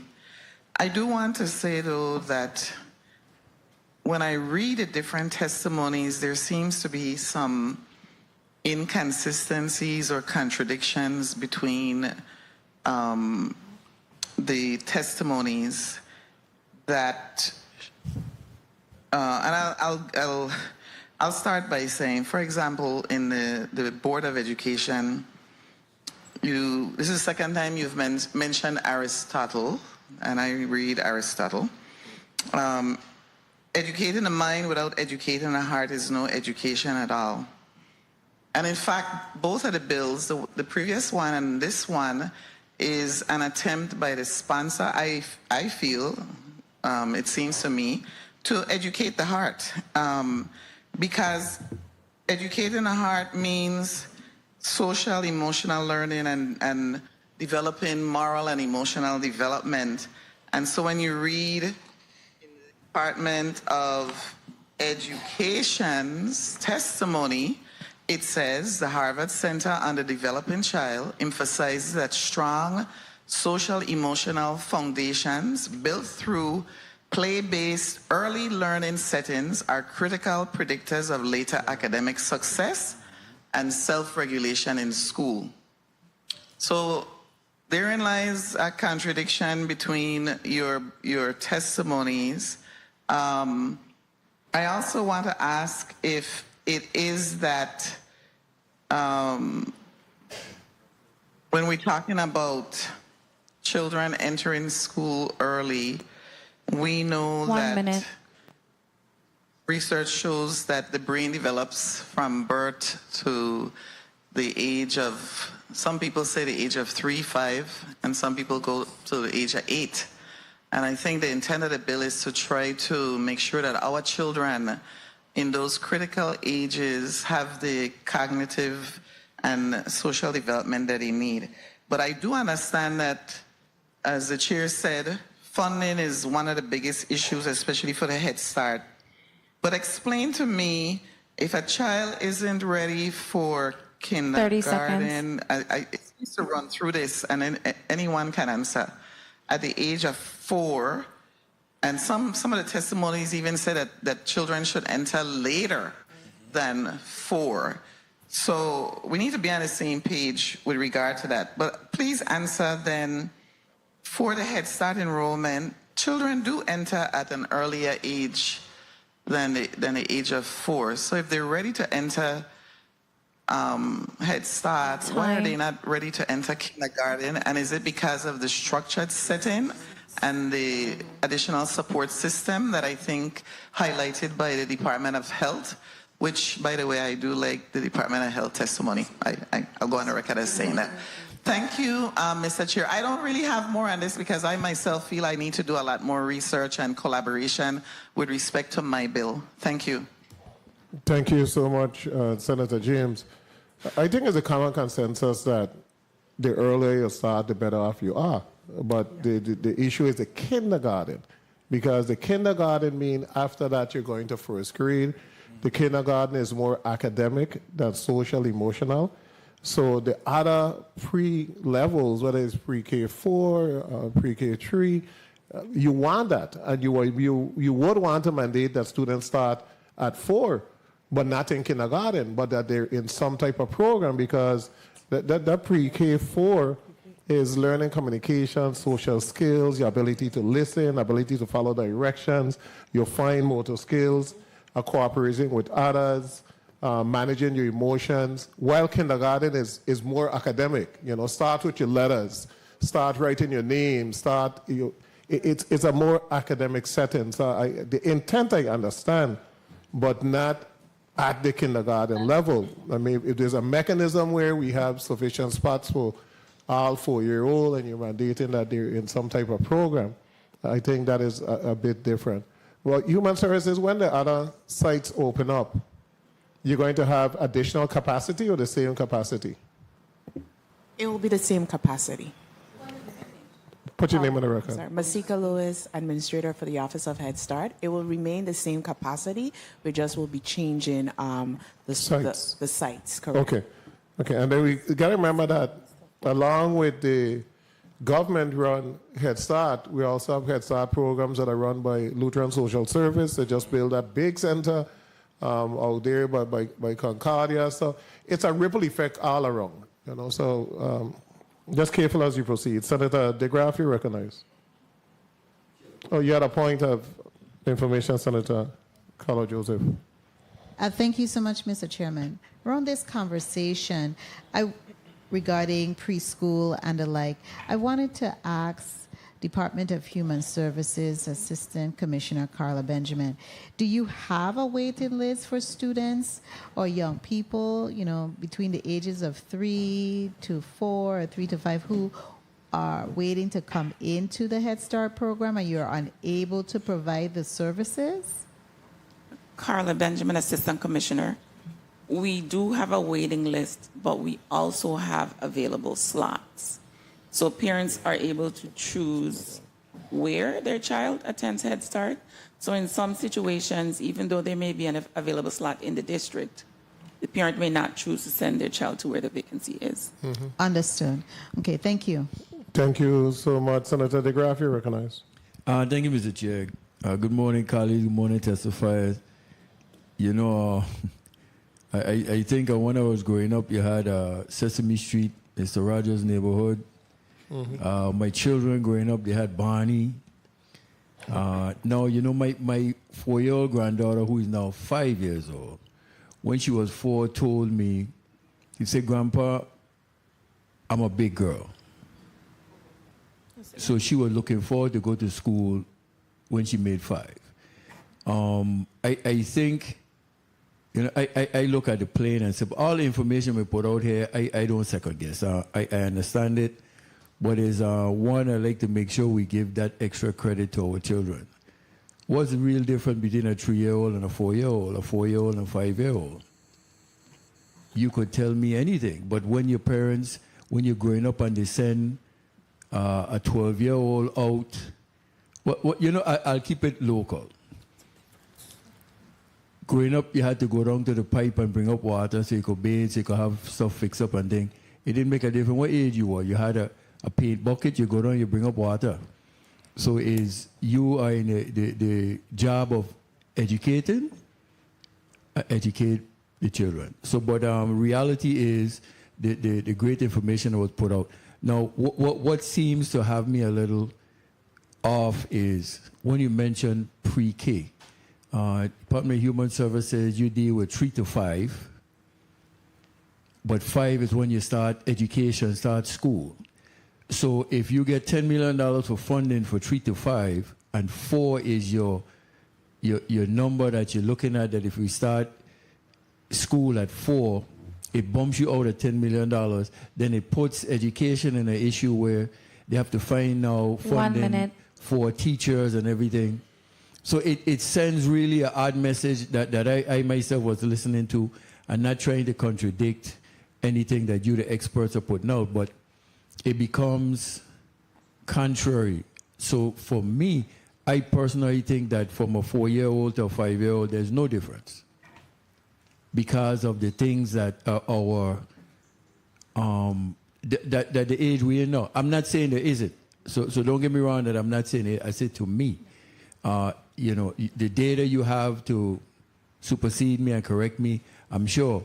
But I'm just saying, when you take, like you mentioned, a 5-year-old, but because of when your birthday is, you start school at 4, has data shown that child goes through school behind? If I don't know if there's any data that would say that. Is there anyone that could say that? Does that child go through school behind? Or at a disadvantage? We don't have that data here now, but I'm pretty sure it can be generated, Senator. Your opinion is different to my opinion. There is a difference. And we're talking about children entering school at 3. Remember that now. We accept students right now who make 5 by December 31st. We are now saying we're accepting 3-year-olds who make 4 by December 31st. There's a stark difference. You might have 3-year-olds that are not fully potty trained. You may have 3-year-olds that don't have the social emotional levels that we are looking for. So we're setting our children up. It's a disadvantage for our children. Now, you might have some outliers who can, but the majority are not ready. They're not. And so with this, you impact our pre-K program, which is federally funded, where we accept the 4-year-olds into the school that are not, follow human services, Head Start requirements. They come to us. And so we're able to give them that early childhood start. But now you're talking about taking that back to preschool. Right. It's a difference. Okay, Superintendent, yes. And just putting on a record, Bashman Knight, Superintendent St. Croix District. For our Granny Pre-K program, we utilize the LAP 3 assessment. That's the learning accomplishment profile that's used to study children between the ages of 36 months to 72 months. And a majority of our 4-year-olds who are currently in the Granny Pre-K program, they struggle to attain a successful rate. And even at the end of the school year, as you prepare for that transition to kindergarten, we often have to put plans in place for majority of those students because they don't meet the cognitive development for transition. The social, the personal, the fine motor, understanding spoken words are often still struggles to those students. Okay, and Commissioner, for the record, I yield 100% to your assessment. Is no question in my mind, but like I say, it was just my opinion, but I yield to what you have to say. Thank you for the time, Mr. Chair. Thank you, Senator DeGraff. And I caution when we're thinking about this scenario in utilizing, like how the senator said, his grandchild and her development, which is more than likely true, but the converse is that the public school must educate every single student. So you will have these students, yeah, they could do it at that particular age, but then you're educating all. And we're not even talking about students with disabilities. Okay, we ain't even factored that in yet. So it's a lot, and I'm glad that we're having this discussion today. Senator Noel Francis, you recognize. Thank you very much, Mr. Chair, and thank you for all of the testimonies. I must say that they're very thought-provoking testimonies that have been put forth here, certainly by the Board of Education, Department of Education, Department of Human Services, and the Department of Health. I want to say that the discussion here today, while we're hearing a lot of the input from the agencies not in support of this particular measure, it's not lost on me that tremendous amount of work have gone into where we're at today. I know as the former chair of Health, Hospital, and Human Services, there have been a lot of stakeholders engagement, and just earlier this year as well, where we had the Head Start conference, either this year or late last year. But there's a lot of work that had been put forth by the administration in respect to getting us to this point, especially with that $10 million grant that was afforded the Virgin Islands for us to be able to capture the Head Starts throughout the territory. I certainly looked at some of the census data, which speaks to the percentage of children ages 0 to 5 decreased from 7.8% in 2000 to 7% in 2010, and finally 5.1% in 2020. The national percentage of children ages 0 to 5 was 5.6% according to the 2020 census. These findings are consistent with the decline in the total number of births and the birth rate for the United States since 2015. And I think that the proposal here today, where we see where programs are competing or, in fact, maybe in some instances conflicting with the very same services that they're providing to the same target. So we have to be mindful of that and really just kind of be careful how we proceed. When I first saw the bill, I said, well, this is certainly a great year in us being able to lower the age. But, when you started to read and hear the testimony, realistically, we see where the data that have been provided here is certainly one that should be considered. I like the Department of Health where you talk about developmentally sound and equitable policy. That certainly resonates with me, based on the age that we're starting with the 5-year-old at 30 this seconds. point. Just real quickly, what is there any data that support or could give us what is in the Virgin Islands, what is 4-year-olds compared to 5-year-olds? What does that population look like? Human Services or Department of Health could provide that number?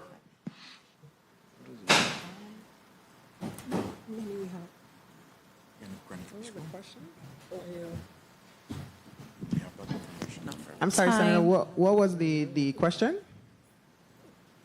The question is, what is the number of a population of 4-year-olds versus population of 5-year-olds? We would have to get that information. We don't have it. Well, I don't have it right now. Department of Education, do you? Yeah.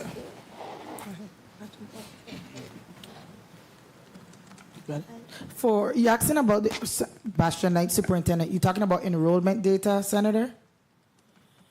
That's correct.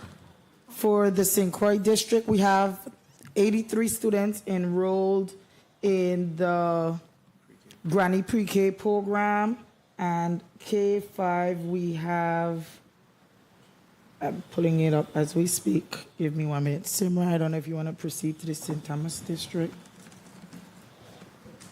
Good morning, Simrity Brown, St. Thomas St. John District. In the Sugar Apple Pre-K program right now, we have 75 children. And kinder? I have to pull that up. Thank you. Do you have Granny Pre-K in St. Thomas? Yes, it's called Sugar Apple Pre-K. It's called Sugar Apple. Okay, very well. Yes. And the number we got on St. Croix is 83. Bachelor Knight St. Croix District Superintendent, total district enrollment for kindergarten, it's 292. And as of Monday, we have 86 students enrolled in our Granny Pre-K program. Okay, and if we could just, Human Services, if you could give us the number for Head Start currently, I'll appreciate that. Yeah, Carla Benjamin, Assistant Commissioner. The number of 4-year-olds, Senator? Just the Head Start, whatever numbers you may have, preferably 4-year-olds, but also whatever number you may have in Head Start currently. Yeah, it's in the testimony.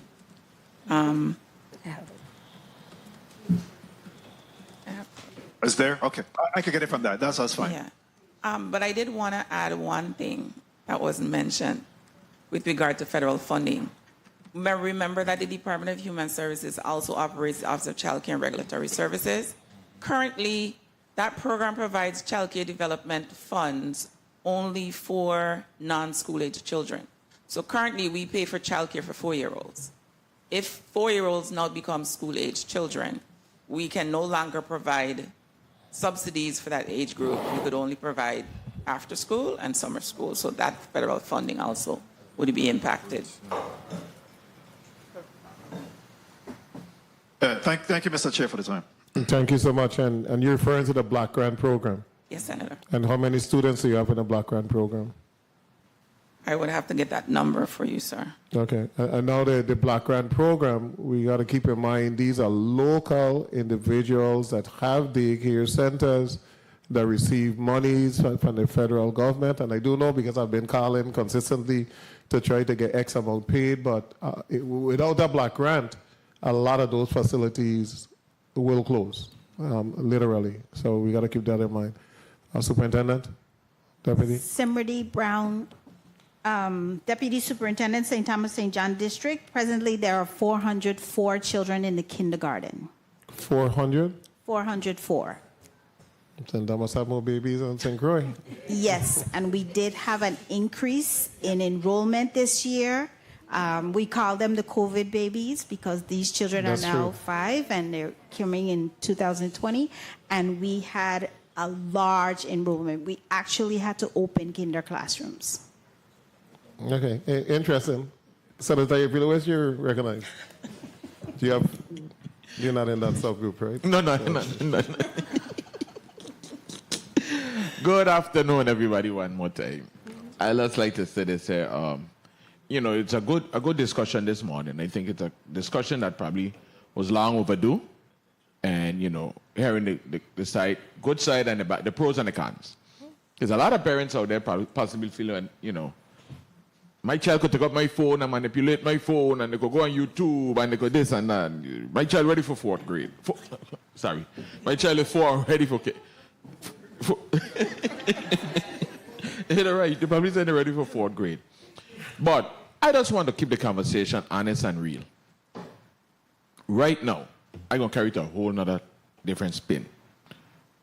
I don't think that the Department of Education has the facility to accept these children. I just keep it at 100 with you. We have mold issues, we have air conditioning issues, we in the process of reconstruction, rebuilding schools and so forth. We just don't have the capability now, if we were to implement this law, to accept these children. That's just one. 2, again, like I stated before, it's going to be a takeaway from the daycares, the privately owned daycares. At times I've asked Human Services if possible, how we could get programs in place to try to offer some kind of education program to try to train up teachers to go before either Head Start or daycares, where the daycares would employ them themselves, and Head Start would have more teaching staff as well. When we open these new facilities, Ms. Lewis, how much facilities you testified here today is going to be reopened? We actually have 6 that will be opening. The one in St. John up and running? The one is in St. John. 1 is minute. operational, yes. It's operational now. So we have 5 more to go. And what's the age? 3 to 5. 3 to 5, great. So while I understand the intent, and I have known in the classroom, and we're talking about teachers, we also have to include paraprofessionals. I may include another tier of maybe another assistant principal or something for the school. 30 the seconds. chairman touched on children with disabilities, because we have to be inclusive of all.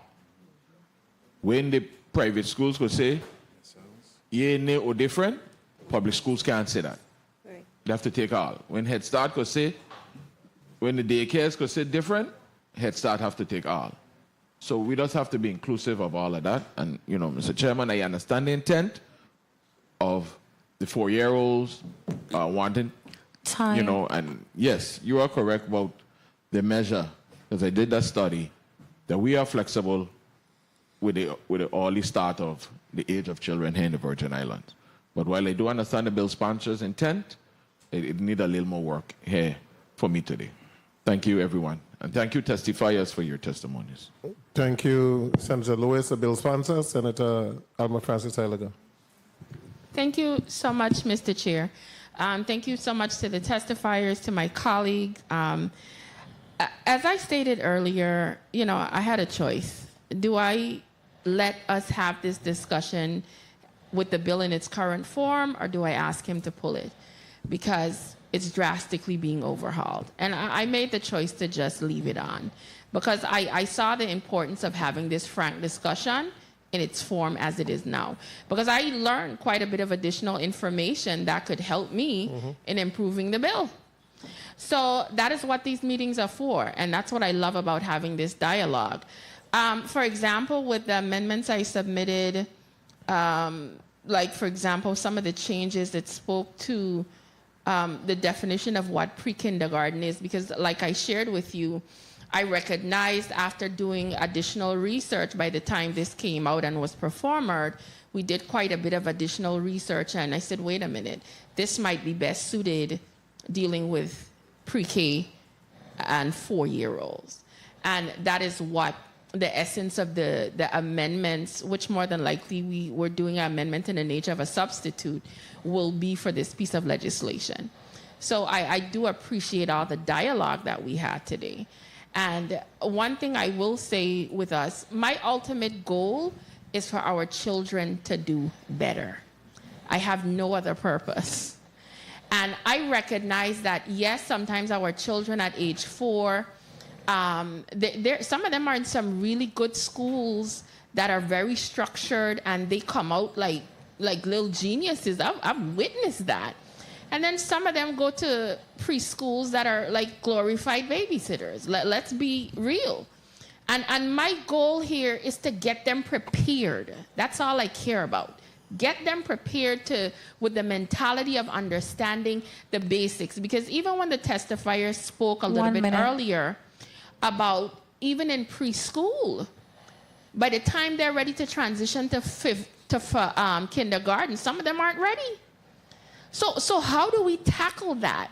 How do we get a hold of them and start preparing them, whether it's from 3, 4, whatever the case is, so that by the time they hit kindergarten, our kids have that advantage. They have the knowledge. They have the know-how. They're ready to hit the ground running because they're excited about 30 learning. seconds. They've learned basic fundamentals. They've already socialized with kids. So I was watching this one video of an overseas country where they have their children starting like their pre-K from 3. And if you had seen the production with this video, the children screaming down the place, they're trying to claw their way out of the classroom, teachers grabbing them, the parents, them are littered over the whole entire school, climbing just to, because that detachment for the child and the parent, for some of them, it's difficult. And even to that I was watching, but then it also showed 2 weeks later. They went from that initial first day to when the kids were normal. They were like, okay, I know my parent is coming back for me. And they started to adjust. So we know that there's going to be some disconnect there, but I fully understand and I appreciate the dialogue we had here today. But I guarantee you what I have made the changes to is to shift to pre-K for 4 years. And that's why I brought up Title 17, 232, 233, and 234, because it already outlines specifically as it relates to pre-K. But the goal is to get these kids there as quickly as we can, because I need them to be educated as quickly as possible. We want our children to excel. And yes, I went to Charlotte Amalie High School, and to excel always, I know it like the back of my hand, class of 91. But, oh, the stenographer too. That's my classmate. But at the end of the day, our goal is to really, when we become representatives of the people, we listen, we hear, we pay attention to what's happening around us. And if I want better for the kids of this territory, I know you guys want better too. So collectively with this information, I'm sure we could come up with something that could really help propel our kids forward. So thank you so much. And we will be requesting to hold a bill. That was the intent all along, but I wanted to have the dialogue today. Thank you, Senator. Quickly, point of information, Senator Joseph. Thank you so much, Mr. Chairman, because I'm listening to this conversation. Is there any requirement that parents have to enroll their students, their children in some type of structural, educational, or developmental program by the age of 3 or 4? That's what I think what is. And I think that's what the bill sponsor is trying, because if you put them in a structured setting rather than they coming in to the public school setting or school at 5, you're seeing that they are having to struggle with their developmental and academic, because they haven't had any structural setting. So I don't know if that is one of the things that we have to look at, is getting them into, at an earlier age, into a structured setting, and not just coming into kindergarten, some students, without having that level of structure, either in Granny or Sugar Apple or Head Start. Thank you so much, Mr. Chairman. Thank you. And as I said, let's proceed with caution, with everything that we are deciding that we're going to do. A lot of our decisions, we got to make sure it doesn't impact funding, doesn't impact other areas. I also want to put on the record that I've seen very young students, 3, 4 years old, that are fluent in reading. And I've seen some of those same students at 7 years old who have academic burnout, who are literally saying, I am so tired, because they were just being pushed from such a young age and never learned the fine motor skills or communication. It was just this academic, like robotic from a very young age, 3 years old. When you're that 2, 3, 4, you're supposed to be learning through play and communication and social, and we get so caught up with, oh, my child could read at 4. Yeah, well, when they're 9 years old, the child that couldn't read at 4 already catch up to that child and actually doing better. So let's look at it, and perhaps the next conversation that we need to have is to bring some kindergarten and some Head Start individuals, and we have a private meeting and we talk to them to find out exactly what their ideas are in reference to moving forward, and then we see what we could do that's not going to impact any type of funding or learning. I heard a motion, Senator DeGraff. Yeah, I didn't want to interrupt you. I apologize, Mr. Chair. Motion. I move that Bill number 36-0069, an act amending Title 17, Virgin Islands Code, Chapter 9, Subchapter 1, Section 82, Subsection A, by changing the age a child begins kindergarten from 5 years of age to 4 years of age, be held in this committee at the call of the chair. I so move. Motion made by Senator Graff, seconded by Senator Joseph.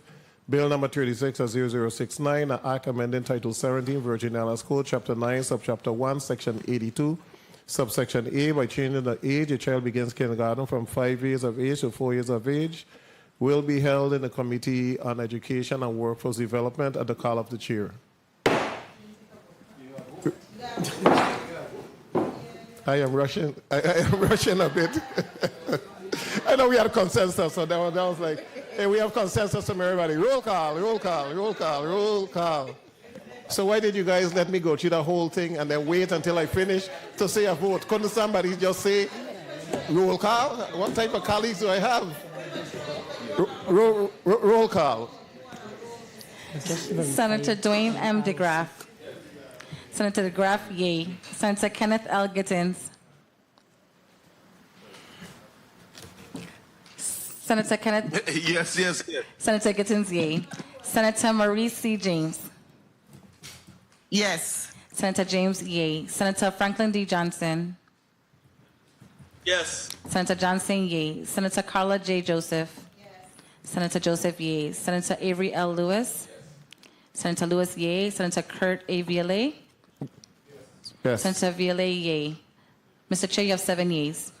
Thank you, Madam Clerk. Bill number 36-0069, an act amending Title 17, Virgin Islands Code, Chapter 9, Subchapter 1, Section 82, Subsection A, by changing the age a child begins kindergarten from 5 years of age to 4 years of age, will be held in the Committee of Education and Workforce Development at the call of the chair.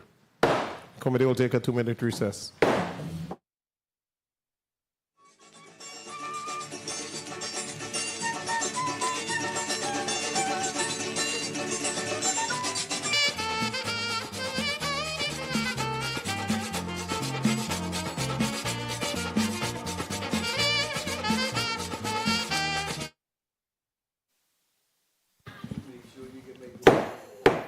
The Committee of Education and Workforce Development is back on the record. Madam Clerk, can you read the last item on the agenda?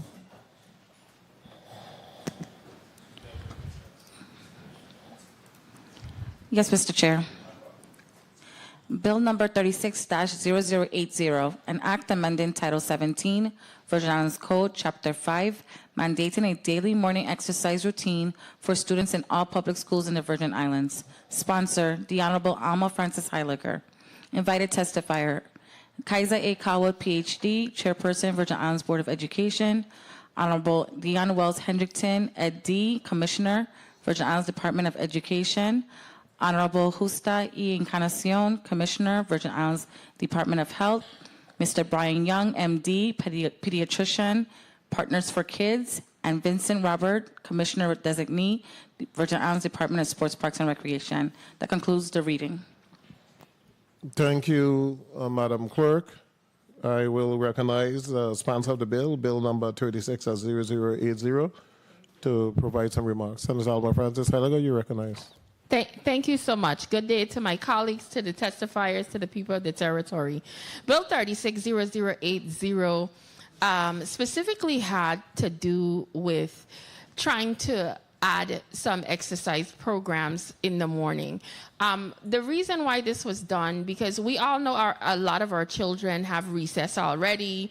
There's physical education. I know when I was in high school, I had to do up to 2 years of phys ed.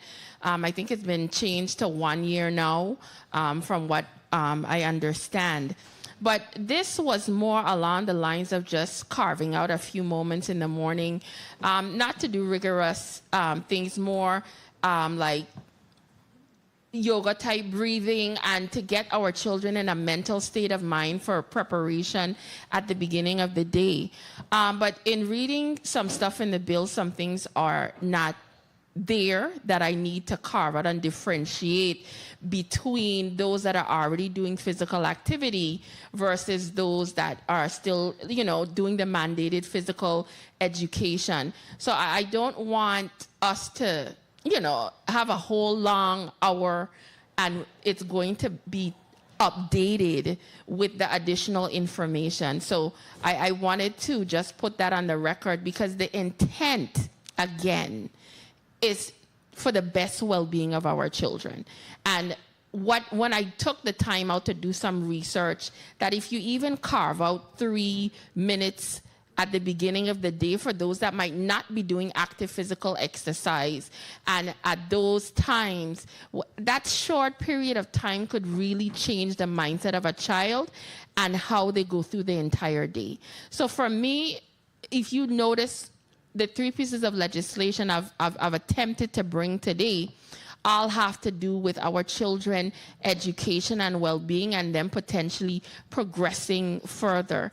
So in speaking with my colleagues, we're going to hold this one so we could make sure everything that I intended to be in the piece of legislation is there, so that we could have the best legislation forward. So I really appreciate everyone today and my colleagues for our dialogue. And I think today was a very productive day. And I'm very happy that we had this meeting. And I'm walking away with a wealth of information to further develop these pieces of legislation to benefit the children of our territory. Thank you so much, Mr. Chair. Thank you, Senator Francis. I like a motion, Senator DeGraff. Thank you, Mr. Chair. I move Bill number 36-0080, an act amending Title 17, Virgin Islands Code, Chapter 5, mandating a daily morning exercise routine for students in all public schools in the Virgin Islands, be held in this committee at the call of the chair. I so move. Second. Motion made by Senator DeGraff, seconded by Senator Avery Lewis. Roll call. Senator Dwayne M. DeGraff. Yes. Senator DeGraff, yea. Senator Kenneth L. Gittins. Senator Kenneth L. Gittins. Senator Gittins, yea. Senator Marie C. James. Absent. Senator James, absent. Senator Franklin D. Johnson. Yes. Senator Johnson, yea. Senator Carla J. Joseph. Yes. Senator Joseph, yea. Senator Avery L. Lewis. Yes. Senator Lewis, yea. And Senator Kurt A. Violet. Yes. Senator Violet, yea. Mr. Chair, you have 6 yea, 1 absent. Thank you. Thank you, Madam Clerk. Bill number 36-0080, an act amending Title 17, Virgin Islands Code, Chapter 5, mandating the daily morning exercise routine for students in all public schools in the Virgin Islands, will be held in the Committee of Education and Workforce Development at the call of the chair. Colleagues, we had an early day today. Testifiers, we had an early day. However, our next meeting in November definitely won't be an early one because we're going to have a robust discussion about cell phone usage in our high schools and our school system. And I'm asking for everyone to come with real, a cross-section of individuals will be testifying to include principals, and I'm asking individuals to come with an honest analysis as to the direction that the Virgin Islands need to pursue. States across the nation are coming up with cell phone policies, and they're codifying these policies because definitely cell phones impact learning. So we are going to take the plunge. And then after the plunge, we're going to go into the Career and Technical Education College bill. We have a large number of testifiers for that particular bill to include individuals from CTEC, encouraging all the members of this committee and the non-committee members who are going to be at the meeting to read a particular bill in its entirety. And let's see if as is, it's what we want, or if there's a need for amendments, there's a need for changes. But that's a big move. So it's not something that we can take lightly, and it's going to take quite a discussion, I think, for us to get it right and determine the path that we're going to move in. I heard Senator Johnson, you wanted a point of... Personal Not privilege? necessarily, but Mr. Malloy wants to put something on the ears. Assistant Commissioner. So we're just trying to get your attention. Okay, Assistant Commissioner Malloy, it is? You may go ahead. Yes, good afternoon again, everyone.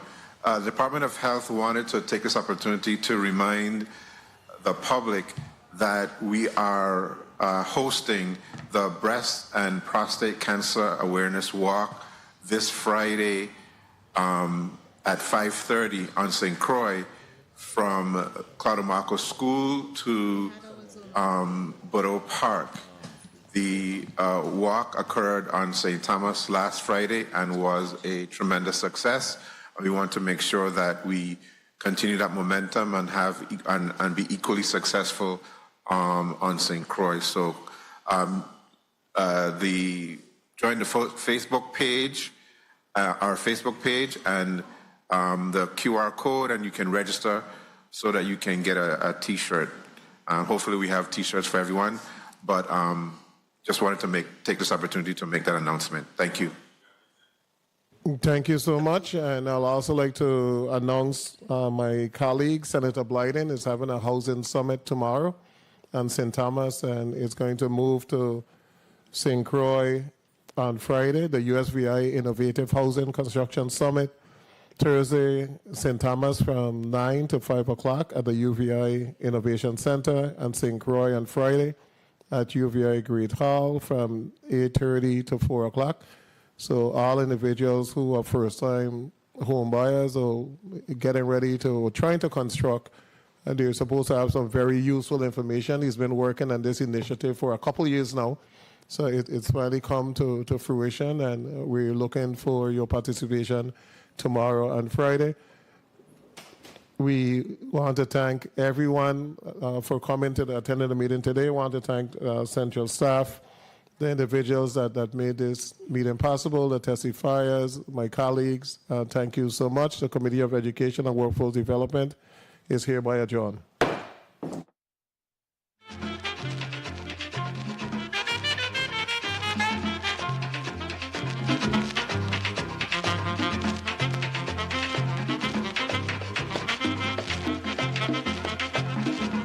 Hi, good day. My name is Lauren, and I've been conducting the Great Shakeout Earthquake Drill for several years now. I've had Adele with me for the last couple of years, and today I'm very happy to have a new mentee by the name of Jamal Potter, who will be able to show the exact things to do during an earthquake. Jamal, let's give him a round of applause.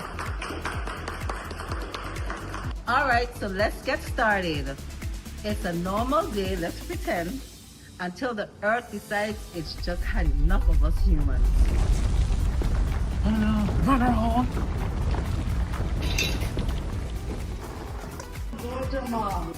No, you're supposed to stop, cover, and hold on. Don't worry. The first time that happened to me, I hold an umbrella over my head. Stop, cover, and hold on. That sounds like a dance move. Shoulder knees, move over, let her breathe. She ain't nothing. Well, Jamal, those are some really cool dance moves, but that's not the way it's done. Come on, Adele, let's show Jamal exactly how it is.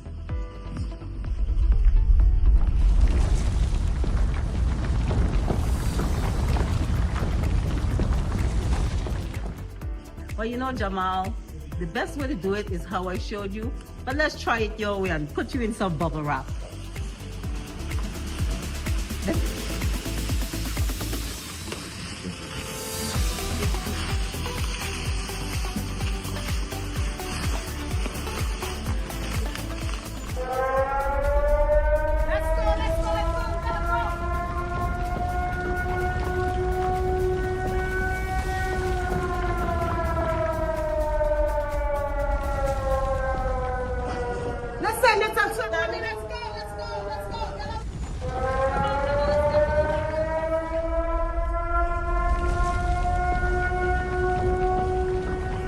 In the aftermath of the 2025 shakeout, everyone from the St. John Annex was marked safe at the assembly point at the Seventh-day Church.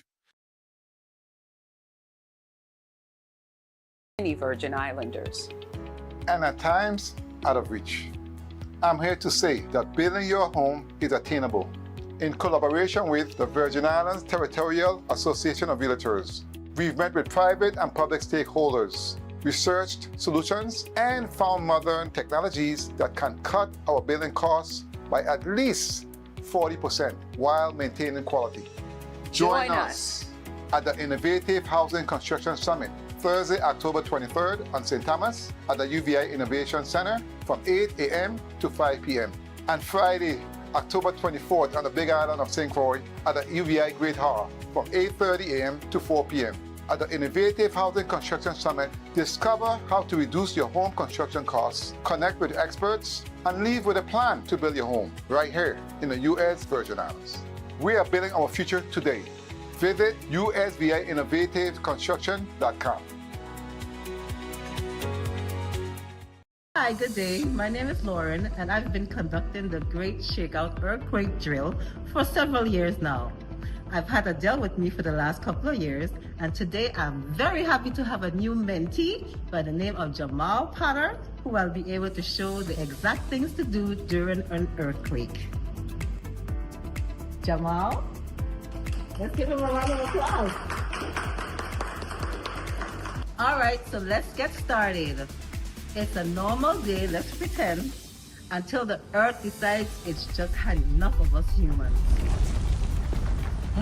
Run around.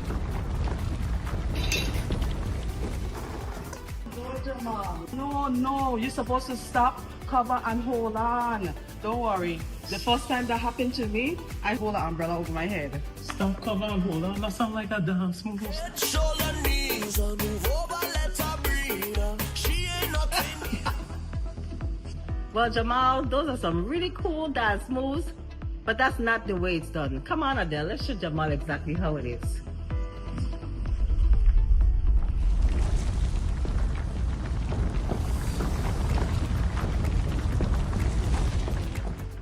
Well, you know, Jamal, the best way to do it is how I showed you, but let's try it your way and put you in some bubble wrap.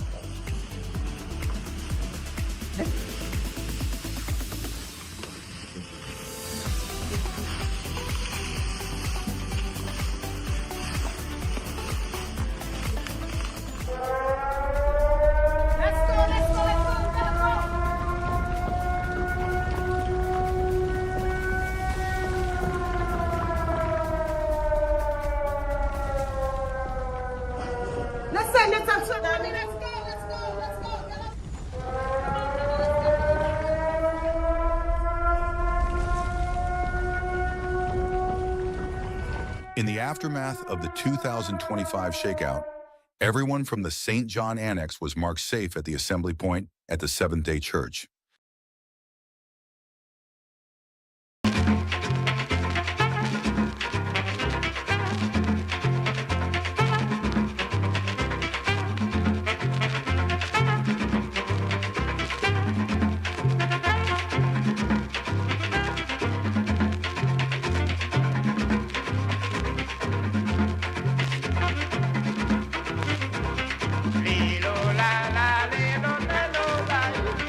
Le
we know home ownership and construction costs are very expensive for many Virgin Islanders.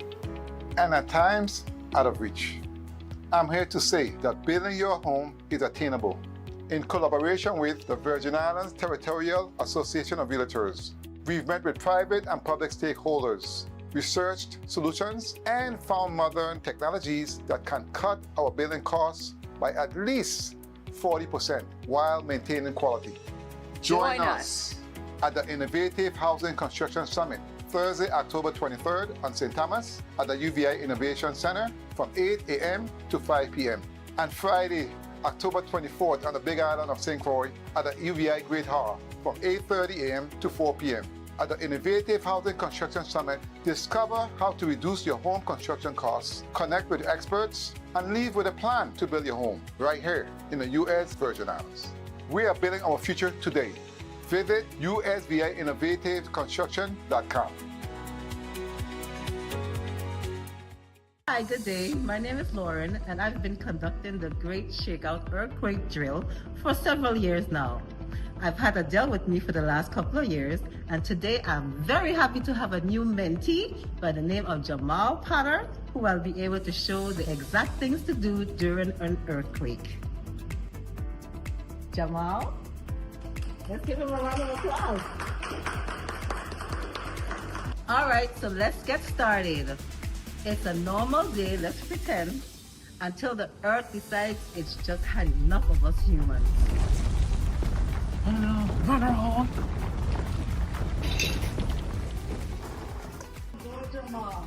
No, you're supposed to stop, cover, and hold on. Don't worry. The first time that happened to me, I hold an umbrella over my head. Stop, cover, and hold on. That sounds like a dance move. Shoulder knees and move over, let her breathe. She ain't nothing. Well, Jamal, those are some really cool dance moves, but that's not the way it's done. Come on, Adele, let's show Jamal exactly how it is.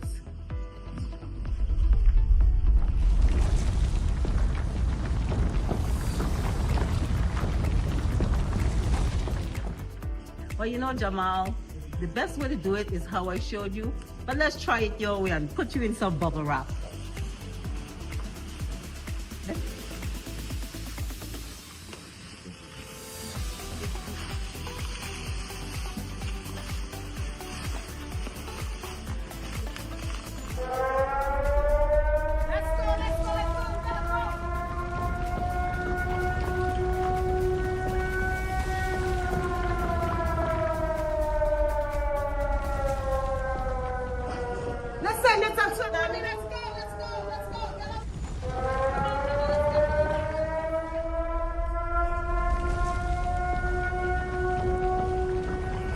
In the aftermath of the 2025 shakeout, everyone from the St. John Annex was marked safe at the assembly point at the Seventh-day Church.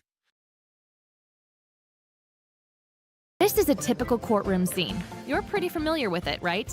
Well, are you familiar with which of these people has a career so in demand that there will be thousands of job openings in it over the next few years? Nope, not the judge, not the lawyer either. It's the court reporter. The what? A court reporter, also known as a stenographer, transcribes the spoken word at 225 words per minute using a stenotype machine. 225 words per minute. Stenographers provide verbatim transcripts and real-time captioning from exciting venues like courtrooms, schools, sports stadiums, and even home. And some of them even get to do so internationally. Electronics can't ensure or testify to the accuracy of the words or punctuation they're capturing. Sorry, I didn't quite get that. Making court reporters indispensable. Because it is a lucrative career with many paths that allow you to choose where and how often you'd like to work, court reporting is the perfect career for our diverse community. To get started with your court reporting career, find a program near you at ncra.org/schools.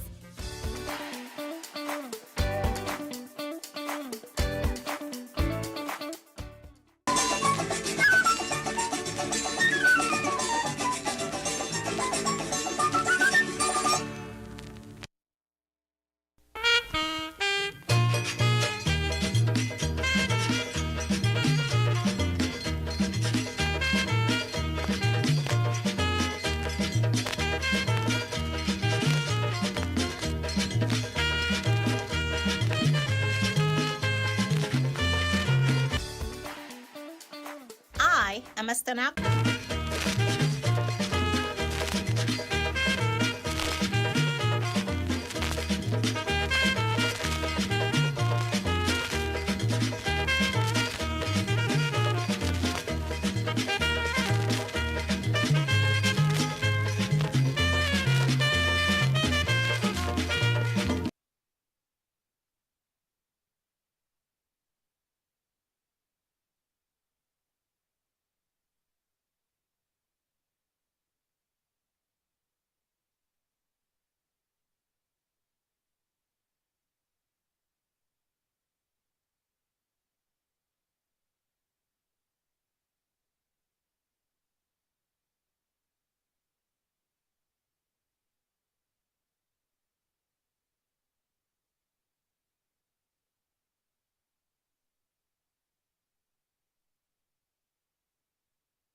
Good morning, Virgin Islands, colleagues, staff, and testifiers.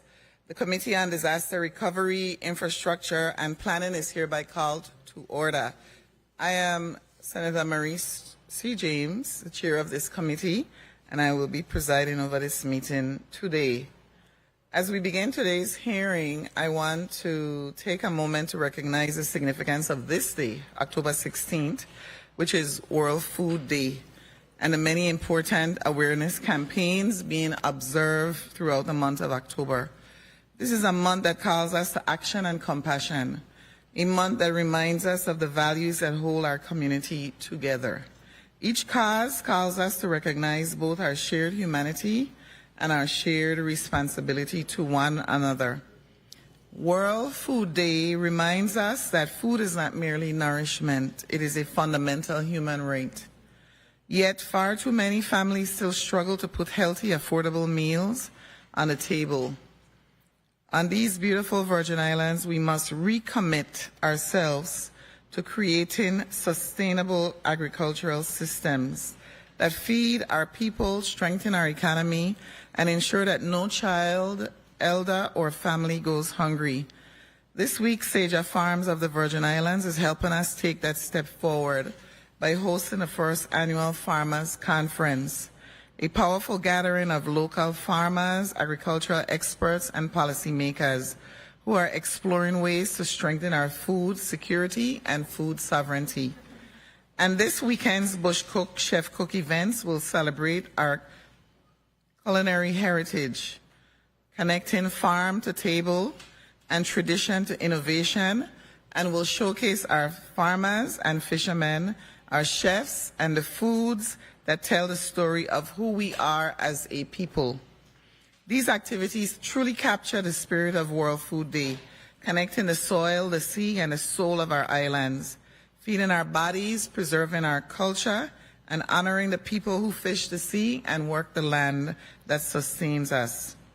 October is also Breast Cancer Awareness Month, and we pause to stand in solidarity with survivors, families, and healthcare professionals.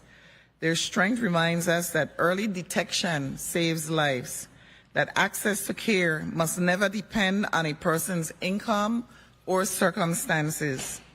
Let's continue to lift up those who fight this battle every day and honor those we have lost by pushing for education, screening, awareness, and support. It is also National Bullying Prevention Month, a time to remind ourselves, and especially our young people, that words matter. Respect matters, and kindness matters even more. Whether in our schools, workplaces, or online, we must continue to foster environments where respect is the norm. Every child deserves to feel safe at school, at home, online, and in their own community. Let us each do our part to build a culture of kindness and inclusion. And we celebrate National Book Month. We must recognize the power of reading to change lives. Books open minds, nurture imagination, and strengthen families. Books build communities. As someone deeply committed to literacy and education, I continue to encourage every household to make reading a part of daily life. Because when our children read, they grow not just in knowledge, but in confidence and possibility. Whenever I visit schools, I tell them readers are leaders. And finally, Domestic Violence Awareness Month reminds us that safety begins at home. We stand with survivors who have found the courage to speak out, and we mourn those whose voices were silenced forever. Domestic violence is not a private matter. It is a community issue that requires vigilance, compassion, and justice. We must continue to strengthen our laws, our shelters, and our support systems to protect and uplift victims and their families. Violence in any form has no place in our community, and silence must never be an option. Each of these observances, food security, health, safety, literacy, and justice, are deeply connected Together, they remind us of what it truly means to care for one another as a people. They remind us that a strong, compassionate society is built not only through policy, but through empathy, understanding, and action. Let us use this month and every day thereafter to reaffirm our commitment to building a Virgin Islands where all our people can thrive, nourished in body, healthy in spirit, protected in home, empowered by education, and embraced by community. So we will begin. I ask Madam Clerk to conduct the roll call.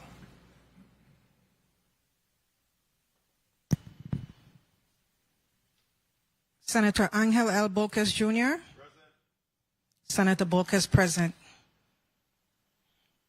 Senator Dwayne M. DeGraff.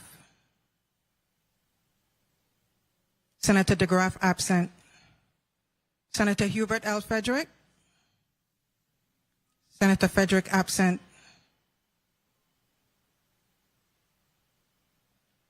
Senator Marie C. James. I am here. Senator James present. Lastly. Senator Clifford A. Joseph Sr. Senator Joseph Sr. present. Senator Milton E. Potter. Here. Senator Potter present. Senator Kurt A. Vialet. Senator Vialet present. Madam Chair, you have 5 present and 2 absent. Thank you, Madam Clerk. We have a quorum and we will proceed. We also have a non-committee member, Senator Kenneth Gittins, here with us. Thank you. And we also have Senator Novell Francis. Good morning. Good morning. Thank you. Madam Clerk, do we have any correspondence to be read into the record? Yes, Madam Chair. Please proceed.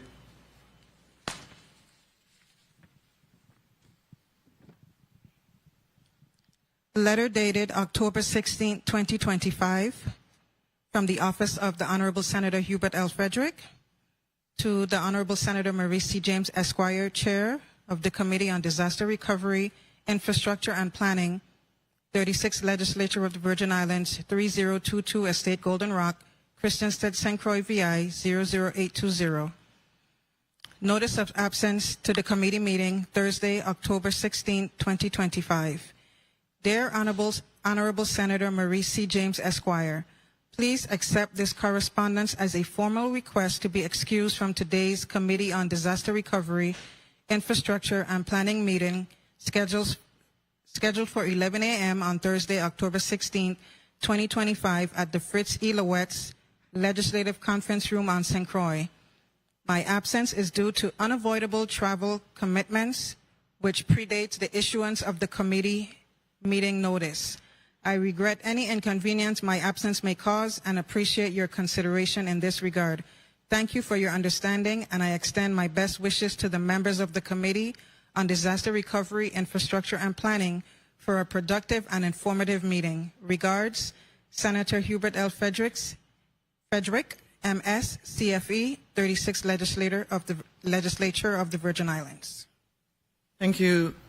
Thank you, Madam Clerk. Please record Senator Frederick as excused, and we will recognize the other senators on the committee when they arrive.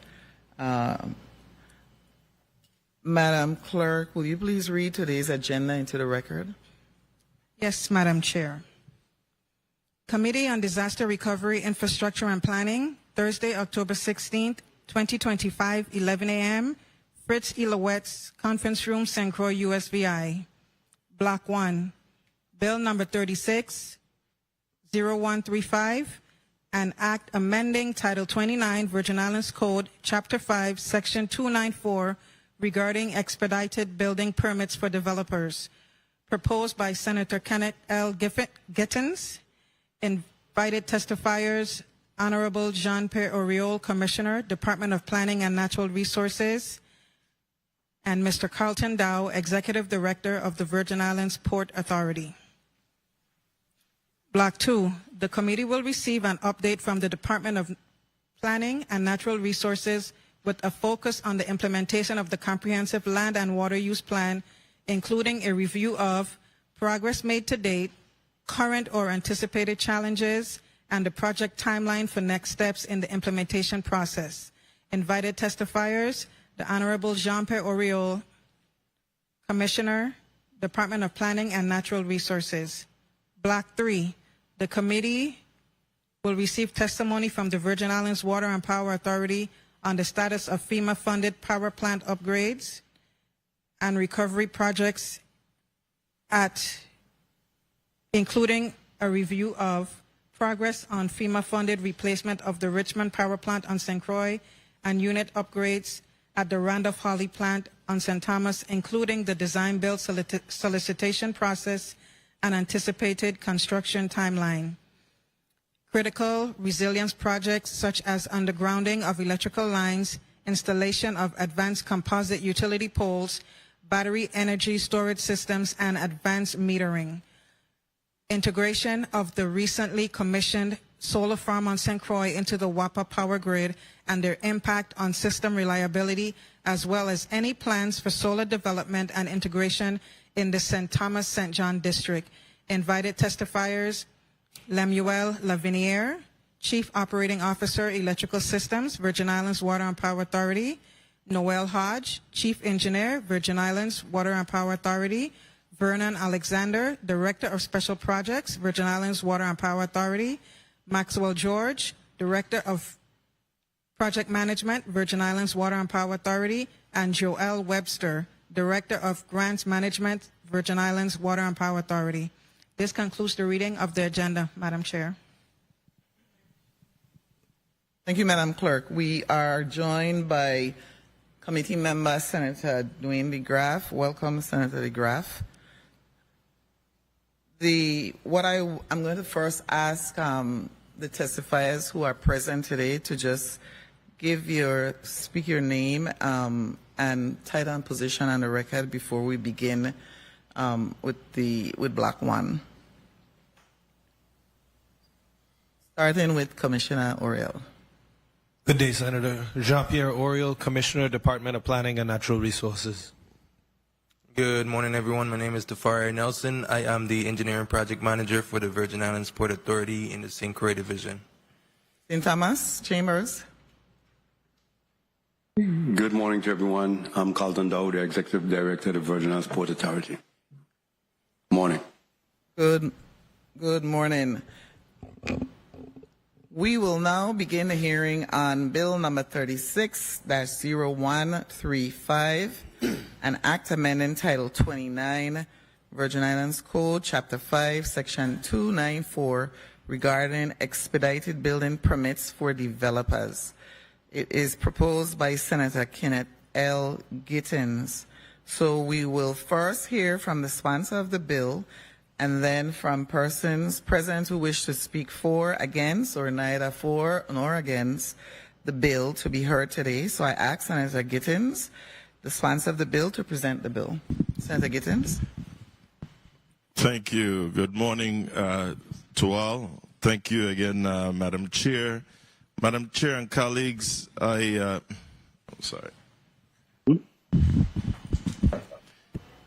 pleased today to present and respectfully urge your support for Bill number 36-0135, an act amending Title 29, Virgin Islands Code, Chapter 5, Section 294, to establish a structured and transparent process for expedited building permits through the Department of Planning and Natural Resources, known as DPNR. This legislation introduces a new subsection titled Expedited Building Permits, which grants DPNR the authority to offer developers an expedited permitting process for a fee to be determined by the commissioner based on project complexity, scope, the size, and the urgency of the project. All fees must be paid in full prior to the commencement of the expedited review. This measure does not bypass regulations or weaken environmental or safety standards. It simply creates a structured mechanism that's already in place in many jurisdictions to move projects forward more efficiently for those who choose to pay for expedited service. Further, the bill mandates that all collected fees be allocated exclusively to improving the efficiency of the permitting process and related services within the Department of Planning and Natural Resources. It also requires that the fee schedule, that is, be posted publicly on DPNR's official website, and that any changes to the fee structure be clearly communicated to the public and interested developers. Transparency is not optional. It is mandated. To ensure accountability, the bill also requires the governor to submit an annual report to the president of the legislature detailing the total fees collected, the number of expedited permits issued, and an assessment of how effective the program has been in reducing permitting delays. Colleagues, this bill stems from the concerns and experiences of several developers and business owners who have faced serious and unjustified delays in the permitting process. These individuals, though unwilling to testify publicly due to fear of retribution, have voiced a strong need for a more reliable and timely permitting pathway. Now I must acknowledge that the DPNR Commissioner has expressed opposition to this measure, citing two primary concerns. One, that requiring expedited review may overwhelm an already strained staff, and two, that the bill does not prescribe exact timelines or fee amounts. But I want to be clear. The bill expressly empowers DPNR to set the timelines and to set the fee structure. If further clarity or amendments are needed, then I encourage the department to present those recommendations. But this is not a reason to stall this initiative altogether. It's time for solutions, not excuses. This measure is about more than bureaucracy.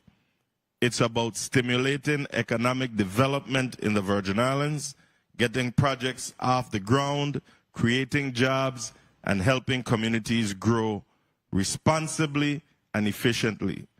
Let's do what we were elected to do, make decisions that benefit the people of the Virgin Islands.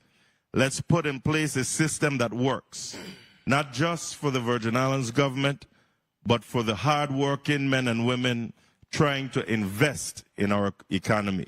I respectfully ask for your support on this measure. Let's take a step forward in improving our permitting system and supporting the growth and development of our territory. Thank you. Thank you. Thank you, Senator Giddens.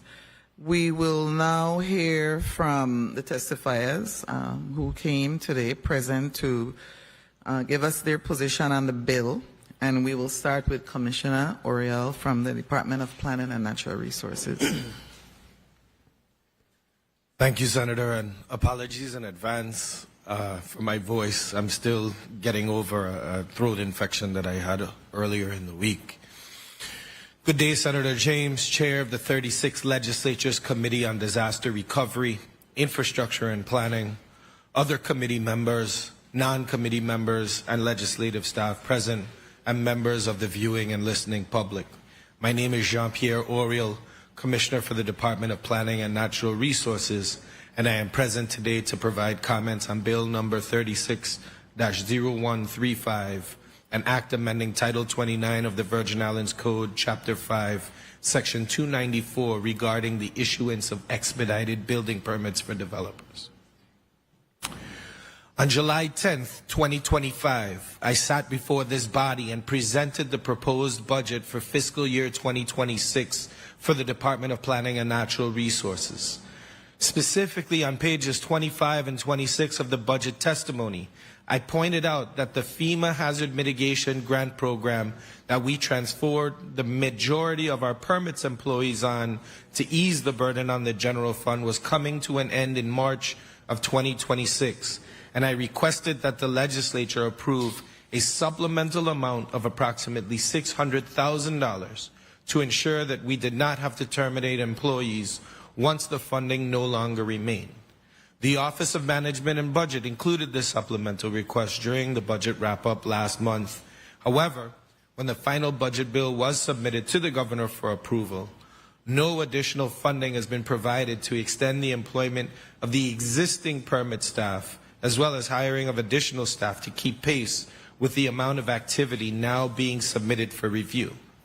And now DPNR is being told to implement an expedited review process when we run the risk of losing the majority of the staff tasked with the responsibility of said review. My specific comments on this bill are that it is incomplete.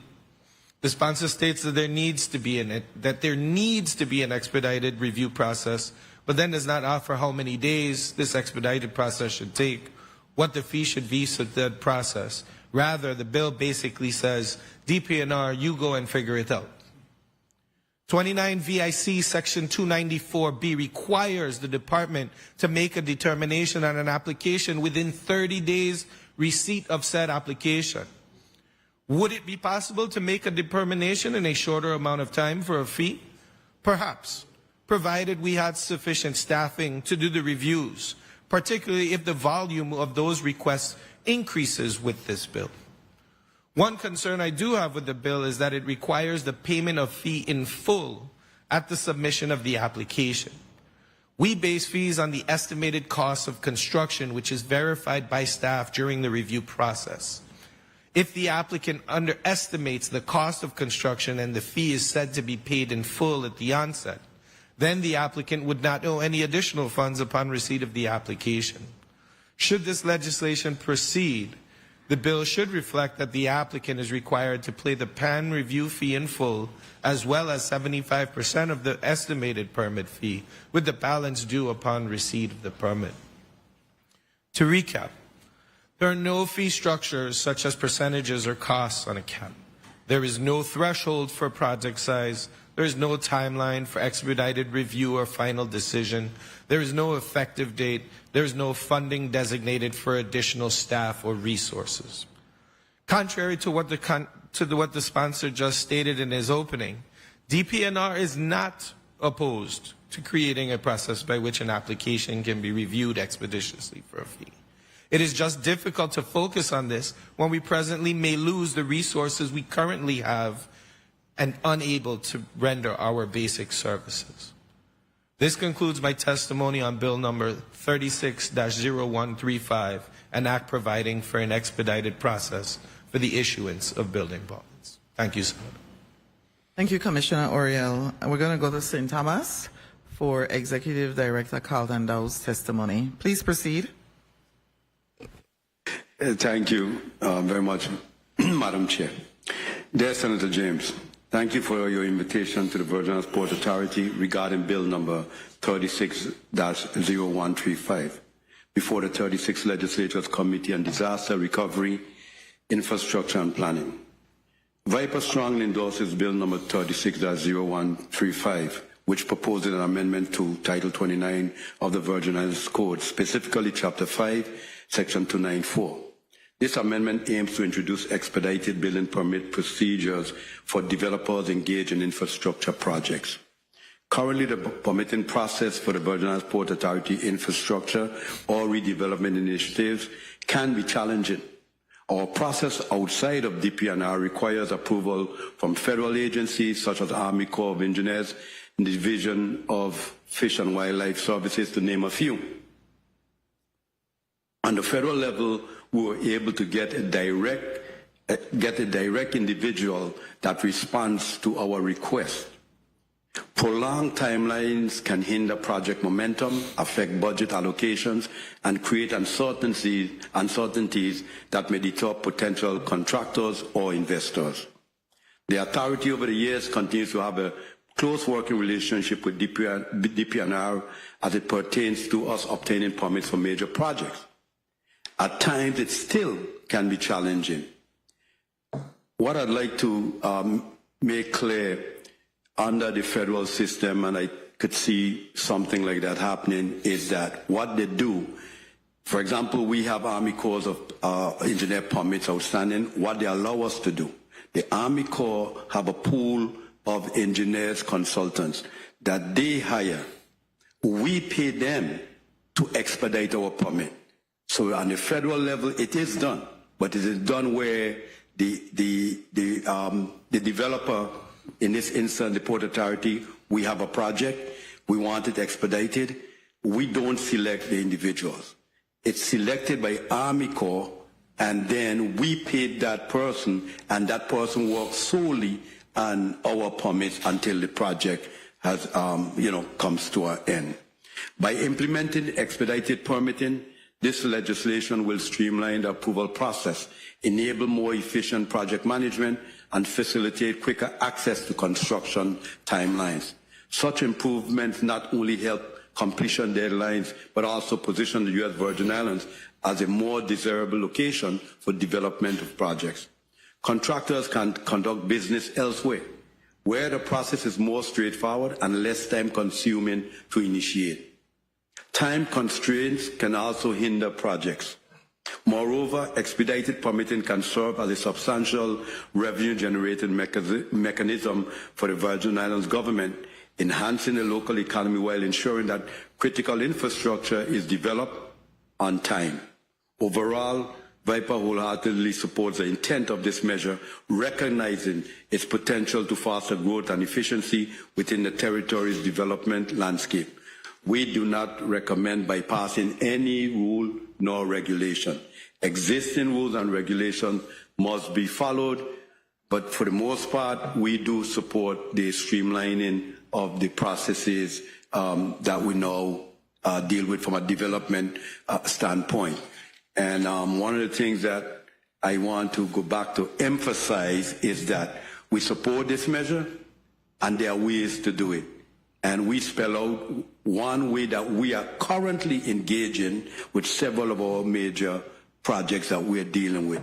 By first, Army Corps identifying individual in their shop, and secondly, by Army Corps choosing some consultant, engineer, architectural people that are permitted through them to do the review on their behalf, but that's who we deal with primarily for that specific project.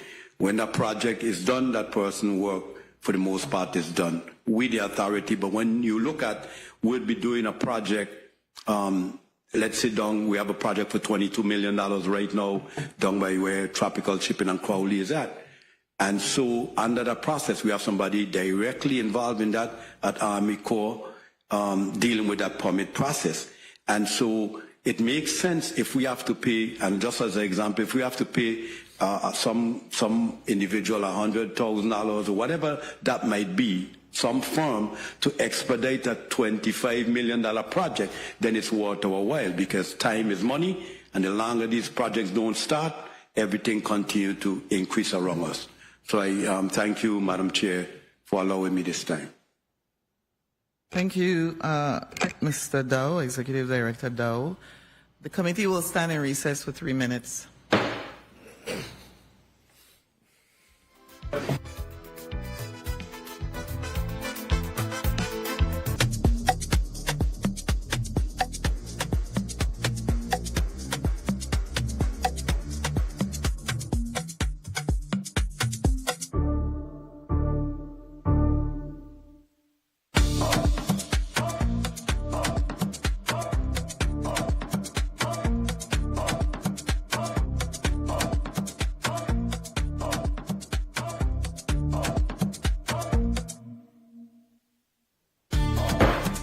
The committee is back on the record.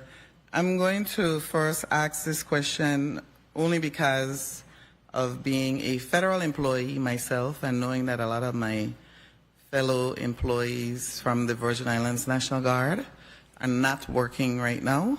I wanted to find out from you how many of your employees are affected by the government shutdown. Thank you for the question, Senator. None of my employees are affected by the shutdown right now. Okay, so that's great news. All right, so we're going to start with point of information, Senator Francis.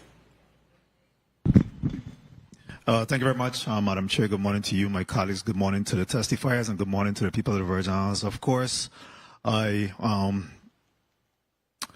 heard from the Commissioner in regards to his concern in respect to the supplemental that have been requested for the employees of the permits that's being transferred from the federal over to the general fund. And I just wanted to reassure him that in fact that matter will be taken into serious consideration. As a matter of fact, we'll have a discussion with OMB today, something that definitely could be addressed and move forward. Our attempt was to ensure that we're moving a balanced budget, and now we have done that. There are certainly some additional tweaks that will be done as we move on towards the budget. The budget is a fluid document, and again, there's a lot of forecasting that's done. Now that we have specifics, we could certainly move to address the concerns that have been raised by the Commissioner. So, Commissioner, please rest assured that we'll address your concern with the $600,000 post-haste. Thank you very much, Madam Chair, for the time. Thank you, Senator Francis. Senator VLA, point of information. Thank you. Thank you, Madam Chair. Good morning to the people of the Virgin Islands. I just wanted to add that the positions or the monies that you have for these positions expire March of 2026, correct? That's correct, Senator. So we do have some months in which we can make sure that we appropriate those monies. And also for the 19 position, 5 are vacant and 1 position is new. Correct. So closer to the time, we'll know as to whether or not you're able to fill those vacant positions. And we also need to provide the funding for those vacant and the new positions. So we'll have a more total picture as to the exact amount that it's going to take to be able to maintain those employees on the payroll until the end of the fiscal year. But the committee is committed to making sure that you receive those monies. So take that one off the list as to what you can't accomplish at the particular goal. Thank you so much. Thank you. Thank you, Senator VLA. We will now start a round of 4 minutes. And this is the order. Senator Angel Bolquez Jr., number 1. Senator Kurt A. VLA 2. Senator Clifford Joseph A. Joseph 3. Senator Novel Francis 4. Senator Milton Potter 5. Senator Dwayne DeGraff 6. And Senator Maurice James, 7th, and then we will go to the sponsor of the bill. I had to change the numbers because I know the sponsor is the last to go. So we will begin with Senator Angel Earle Bolquez Jr. You may begin for 4 minutes.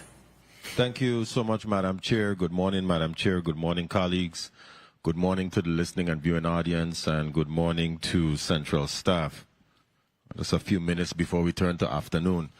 And of course, good morning to the testifying panel here on behalf of Bill number 36-0135. And I believe from the testimony of the Commissioner of the Department of Planning and Natural Resources, I garnished a few things.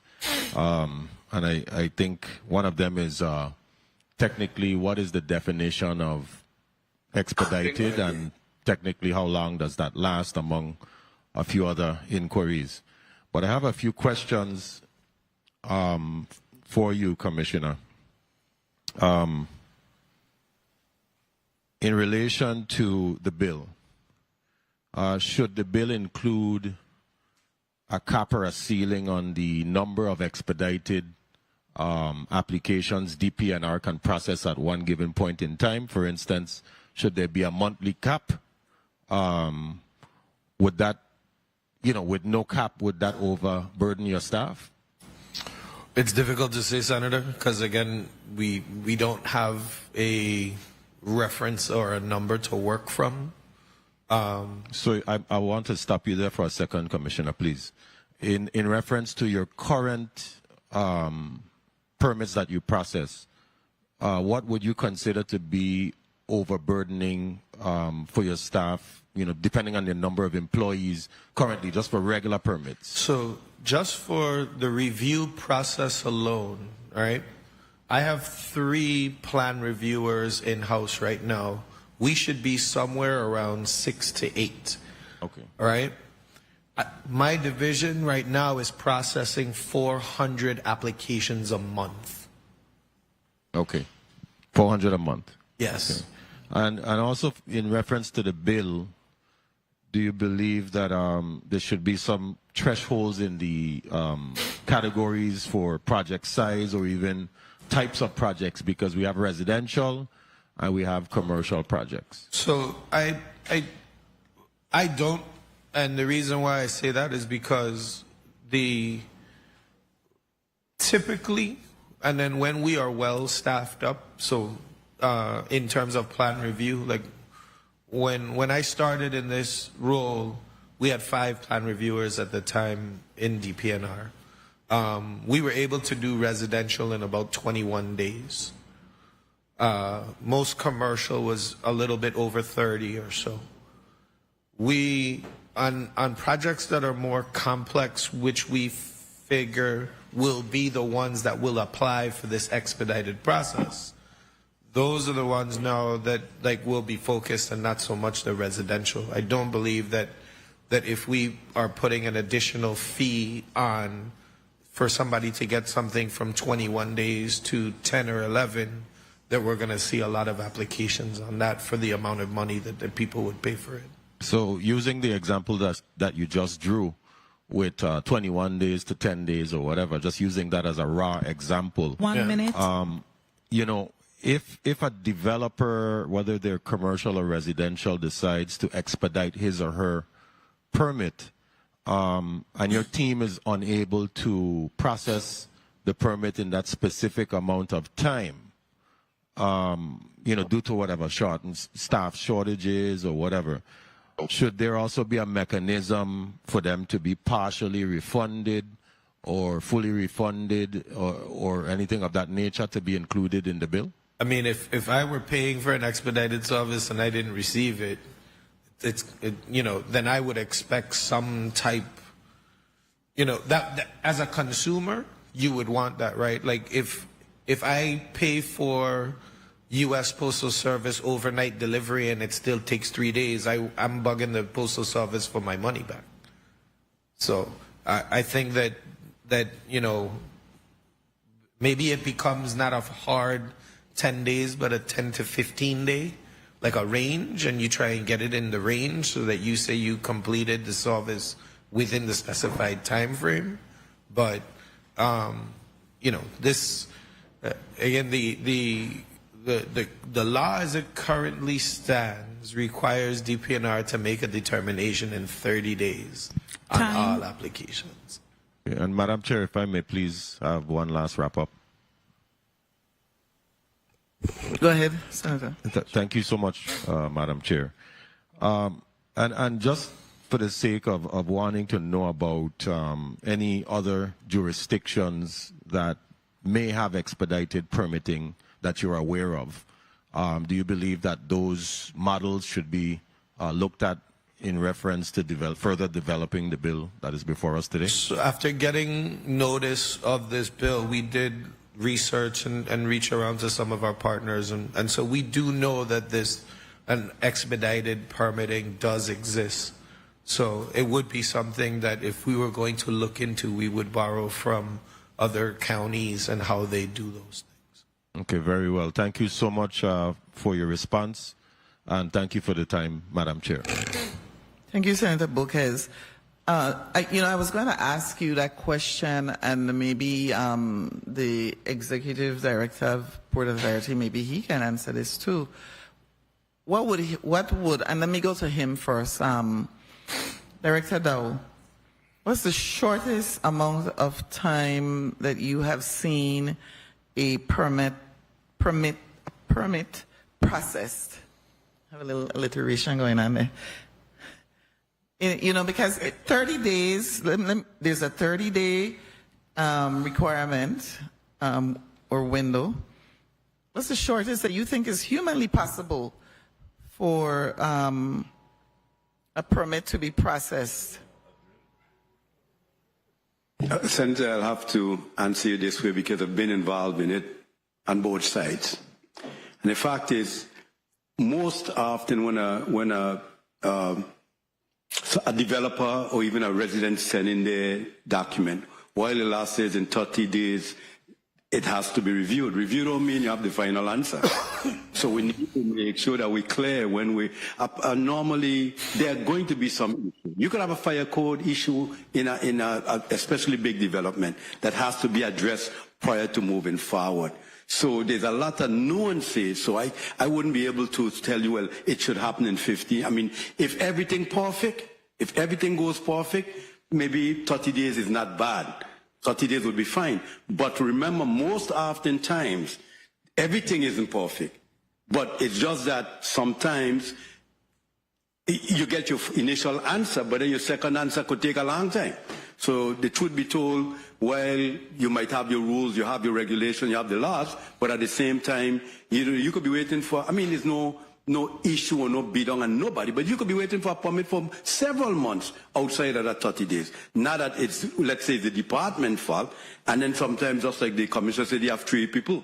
When they could get back wrong to that, you don't know. And that's why the authority, we went ahead and dealt with the program that Army Corps have, which means they select somebody, a company, a group, that we don't have nothing to do with it. They select a company that would not work with us. We paid the Corps that would pay them.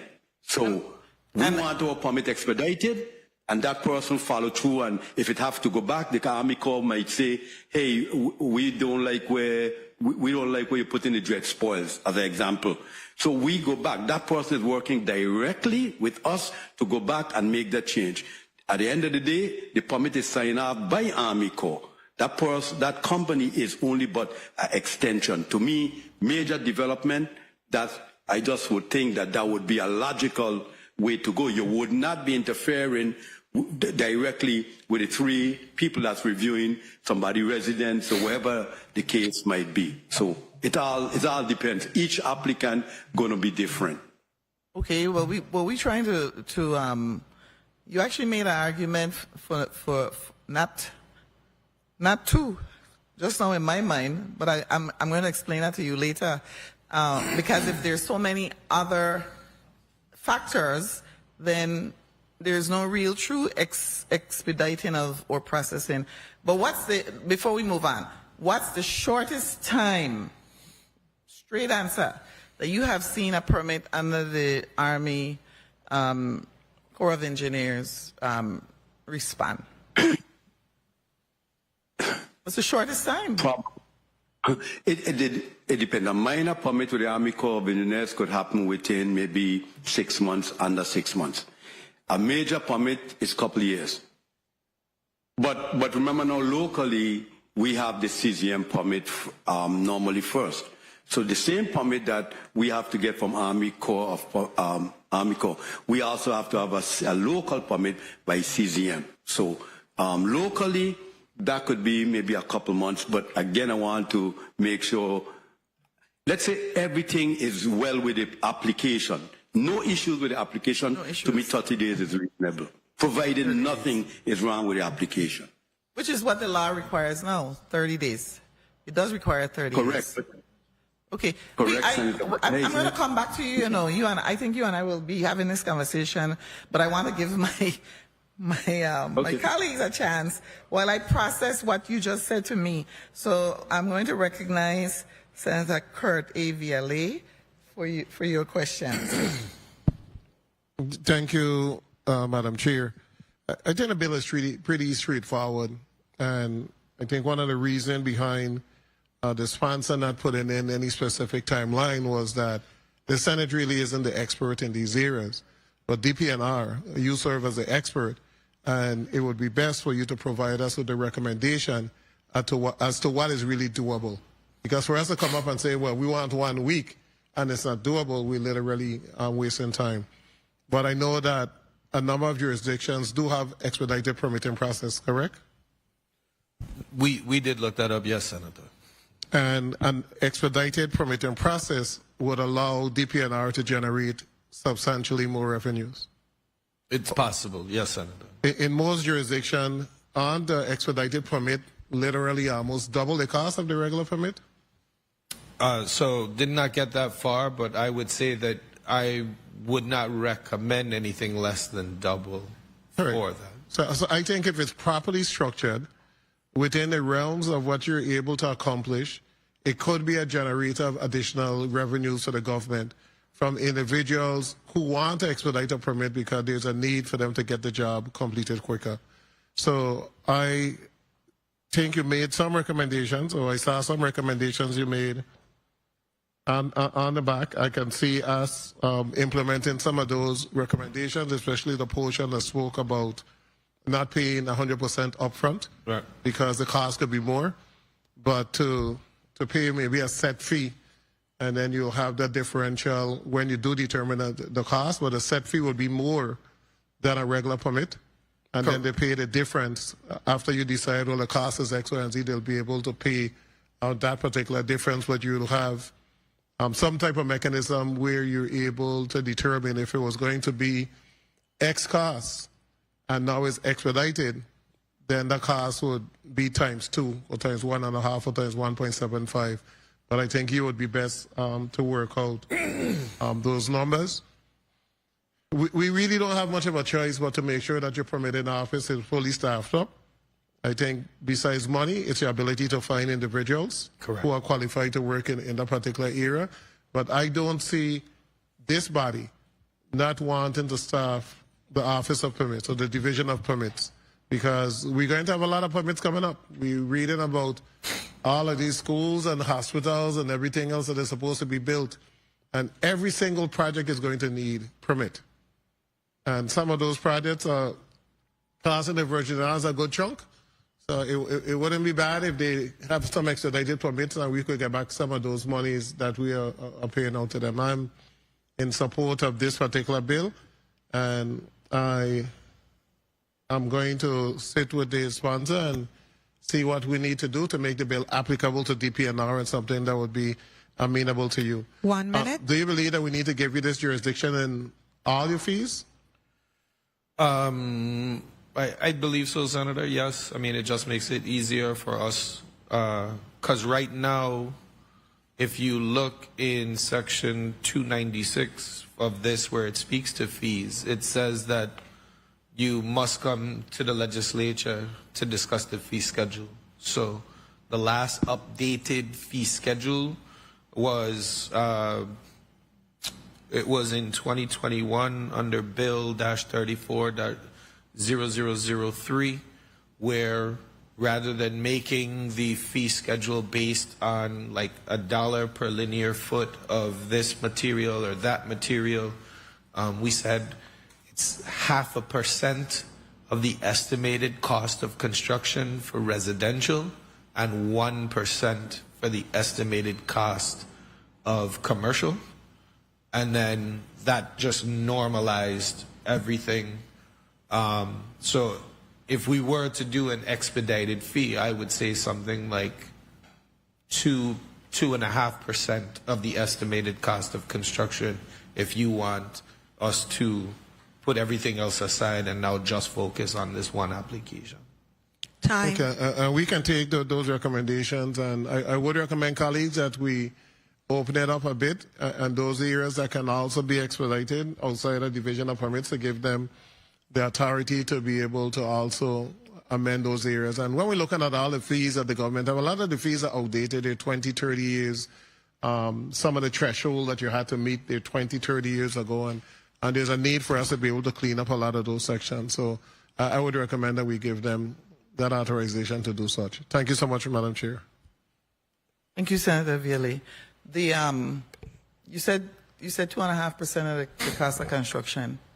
I would say that again, if we were going to have an expedited fee, then you want to make it like like the senator said, you want to make it that you're paying for that service, but recognizing that it requires a number of people to stop what they're doing and only focus on this. If you're trying to get something that would normally take 30 days to now shrink it down to 10. Just as as an example, I believe it was 2024,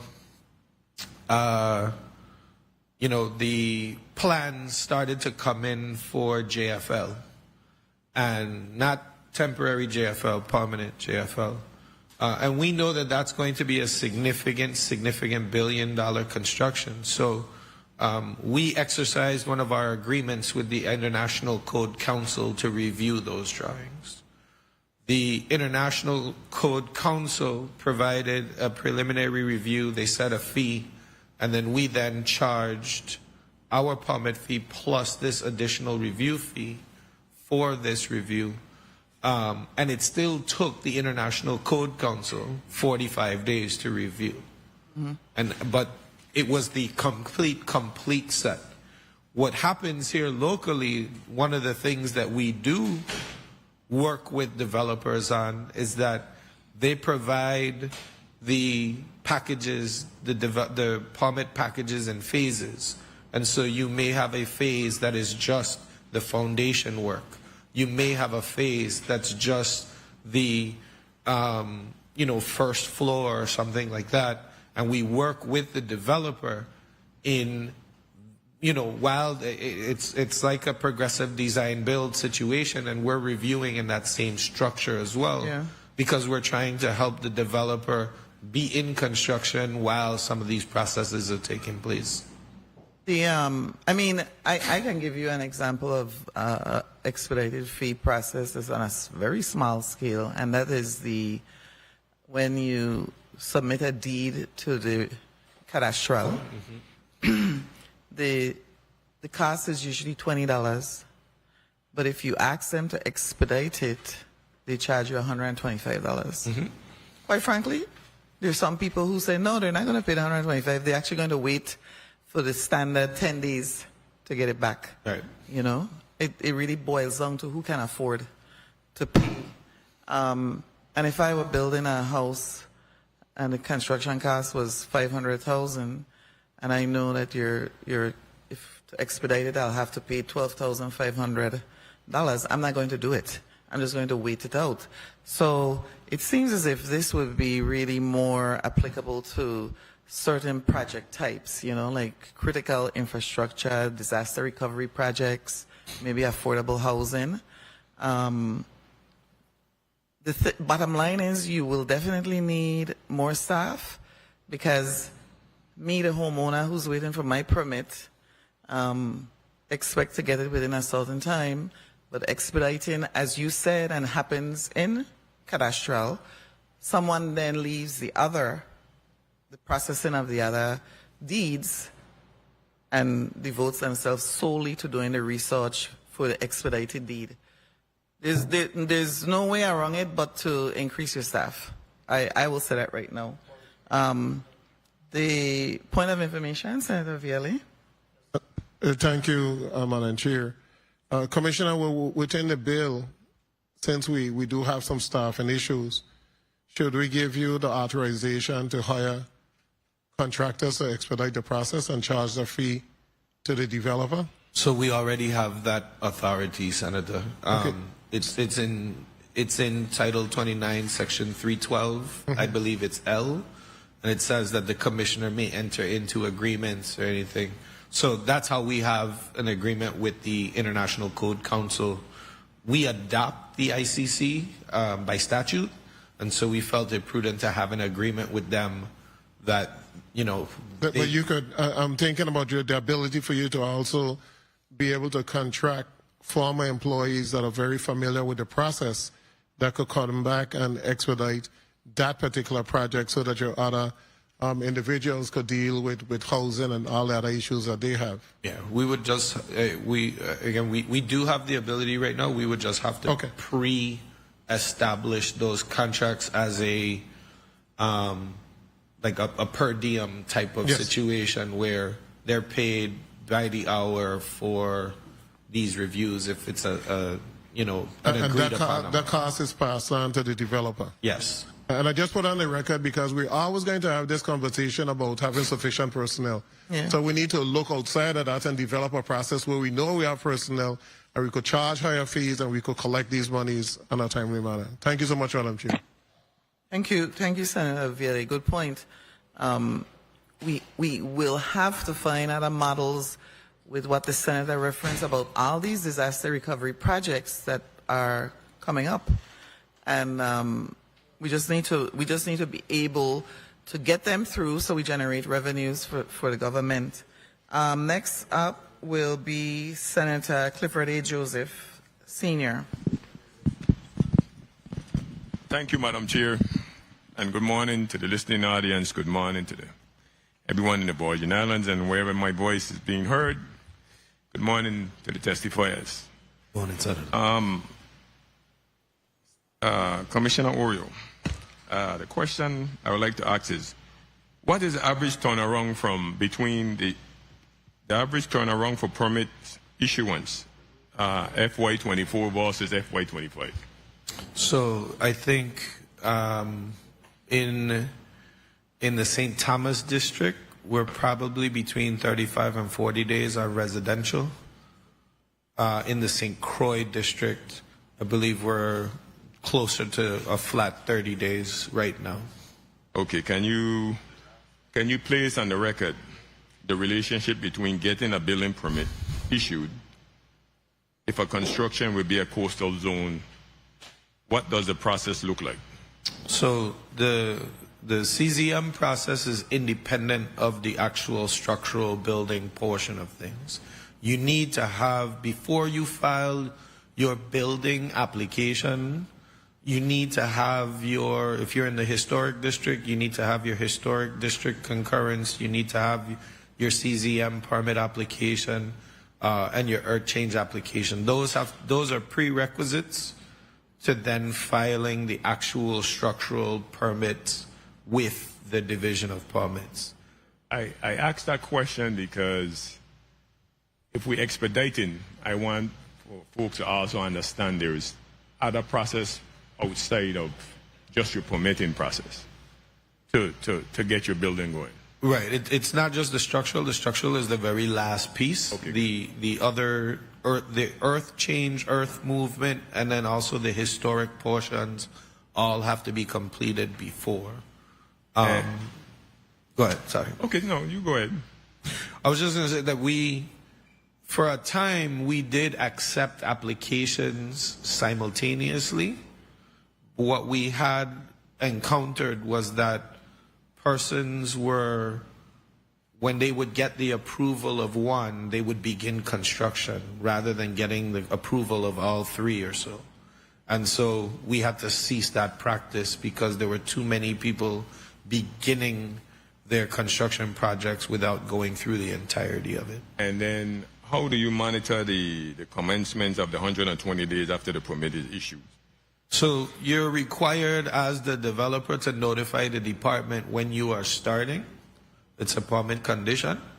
And then every file is marked with when that person notifies the department that they're beginning. You have to put a very specific permit placard that we issue on the construction entrance at the site. And then your site will be monitored from there on. As far as government projects, do you have an expedited measure? 1 minute. Practice right now? Sorry. So the government projects are government and semi-autonomous projects on the CZM side do have a contracted timeline. They go through something called the Federal Consistency Determination process. So you have to get that for your record of environmental consideration for FEMA. And then you go through your structural and your floodplain and those things in the permits division.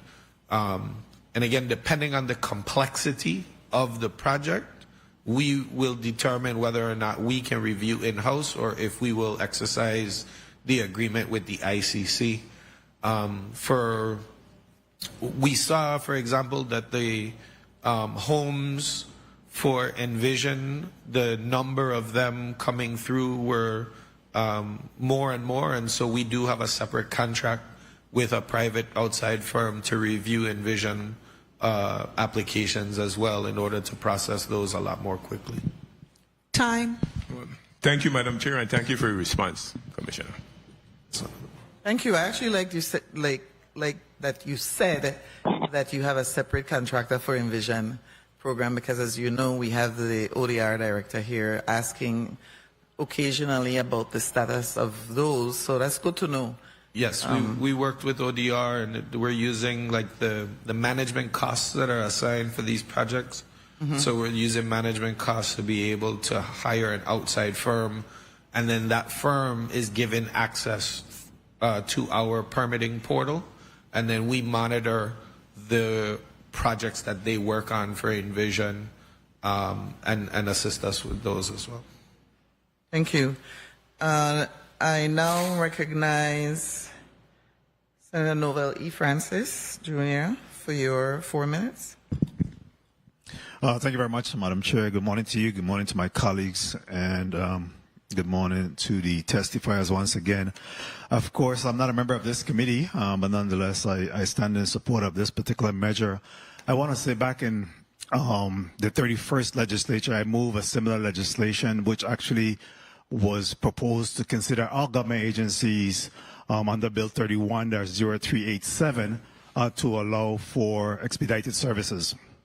And of course, the concern back then was the concern of one size fit all, and that they wanted for the respective agencies then to come up with what that should look like. So they asked me to table the bill while they consider putting this measure together. But anywhere you go, again, expedited services is offered, even in the federal government. And if you look at some of the areas, for example, under Washington, D.C. is 2 times the amount. In Salt Lake, Utah is 4 times the amount. I'm not proposing that. But obviously, there's always opportunity and so there's really chances for us to be able to do that. I am hoping that we can consider even that this piece of legislation is to expand it again, so that we could have other areas being able to consider that. And I kind of like your recommendation, Commissioner J.P. Oriole, in respect to bringing back maybe contract employees or retired individuals then to be able to handle the expedited services while we continue to move the other local services along, so you don't have instances where there's just further delay in those permit process. I believe that your permitting section is doing an excellent job. We have seen significant improvement in that particular area, and I must commend them for that. Even though they may be limited in staff, they continue to excel. And I know that the demand based on current trending is increasing more and more every day, and they continue to live up to the standards of moving things along. How is the technology assisting and supporting you in that endeavor? Thank you for the question, Senator. So I would say that technology is the blessing and the curse, right? So all of our architects, engineers, they love being able to submit the applications electronically, and all the inspection requests, all of those things are done. So the process is a whole lot smoother. And it's also very transparent in terms of where the application is in processing. I think that because of the ease and because of how we're able to turn around certain things very, very quickly, like, depending on the size of the project, you can turn it around in a couple days. Where I think the expectation is that we would do everything in a couple of days, but everything is based on complexity. We are looking to, and I am hoping we're able to do 1 minute. in Q1 2026, add an extension, an AI extension to our permitting platform. It is something that is now being promoted by the ICC. And basically, once the plans are downloaded, AI will review and then say what percentage complete that they are for the plan reviewer. And then there are certain things that we would then have to go in on, some of our local requirements that we would have to put eyes on. But, you know, your electrical, your plumbing, whether or not they're meeting, conduit is meeting the right size, located in the right area, those types of things. A lot of that will be taken care of through the AI portion. So we are going to purchase, we're in the process of purchasing that extension on the software. It's going to cost about $45,000 a year for it. However, it will significantly improve our turnaround time as well. Okay, very well. And of course, developers can't sit and wait on their hand. They're about progress. They're about moving along. So I think that this economic, in terms of expedited service, just makes good sense in us being able to move that. Madam Chair, may I just wrap up with one final question to Executive Director? Go ahead, Senator. Executive Director Dow, in respect to the Army Corps of Engineers, I know that there's a section 214 that really just speaks to the ability to under the Water Resources Development Act, where they speak to also the ability to expedite some of those services. Are you familiar with that? Can you speak to that? Yes, that's when you're going through the permitting for Army Corps of Engineers. That section 214 allows for exactly that, what we're discussing now. That is, you want it done quickly. Hey, they hire the contractors or the architects, engineers, whoever the plan may call for. They hire them, but the agency, in this case, would be the Port Authority. We are the ones pay. It could be, most times it's some private firm. We pay, whatever the fee might be, $100,000, $200,000, I don't know, but that's the person that's dealing directly with us, answering our questions, and then but the final sign-off comes from Army Corps of Engineers. Those are contractors that work for them, which I heard what is being, you talk about the, whether retirees or whatever, could be a combination, because depending on what the nature of the project and how large it might be.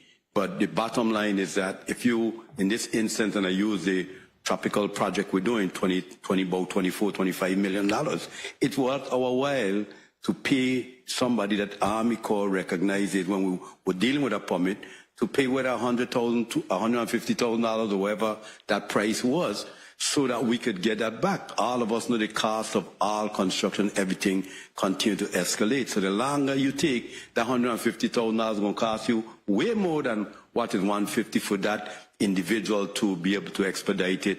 But I just want to make sure we understand the final sign-off is that of Army Corps. And in this instance that you're discussing, the final sign-off still will be DPNR, just that whoever doing the review for them, if you decide to do that, would be still have to get their clearance, the final sign-off by DPNR. Thank you very much for that response. Time is money, Madam Chair. So let's get on with this and definitely get it done. Thank you very much, Madam Chair, for the time and opportunity. Time is money is right. Executive Director Dow, so in the cases that you've been involved in, the Port Authority has been the entity that paid for the expedited processing? Correct, because in this case we are the developer. Right, so yeah. All right. I just wanted to make sure that I understood that also. One of the things that my main concern is equity in processing. As you know, in 2017, when hurricanes hit, and because of the shortage that exists in our community all around, there's a shortage of contractors even for residential renovations. And so it's important to me that we fund you adequately so that we have equity in processing, so that residents and small contractors are not disadvantaged compared to large developers who can afford to pay for priority. I'm going to make that clear. I for one, believe in revenue generation, and I believe in expediting. In my prior life as a real estate development attorney with Hadj and Sheen, we paid, so I understand totally. But at the same time, because of the circumstances we are now in the Virgin Islands, I'm going to make sure that I protect those who can afford to pay, and that they in fact are rich. So I was very happy when you said that with the Envision program, that you were able and you dedicated somebody to make sure those particular permits were taken care of. So I'm going to commend you on that, because I see that you understand, compassionate leadership. I'm going to move on now to Senator Milton E. Potter for your 4 minutes.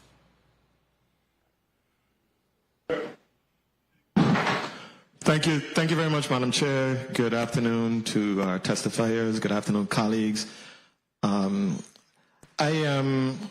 of my concerns, I think, have been asked and answered. I think I want to just say kudos to the bill sponsor.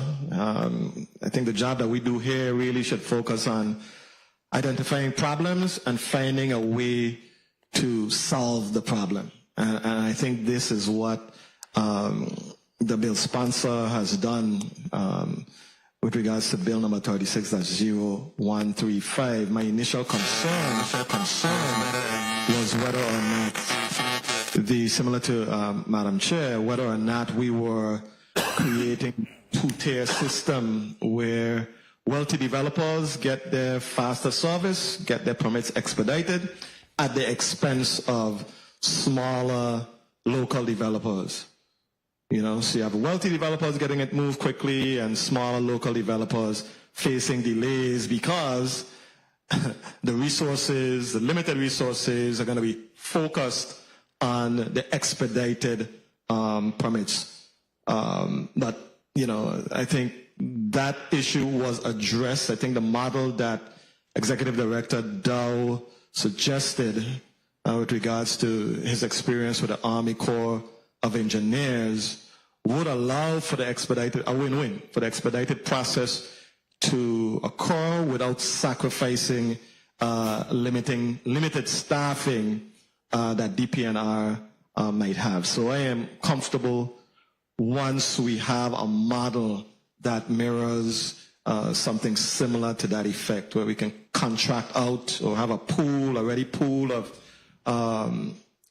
personnel who are able to focus on the expedited permits without having to utilize the limited permitting staff, and thereby leading to more delays for persons who can't afford the expedited process. So I'm comfortable with that, providing that we have some adjustment or some amendment in that regard.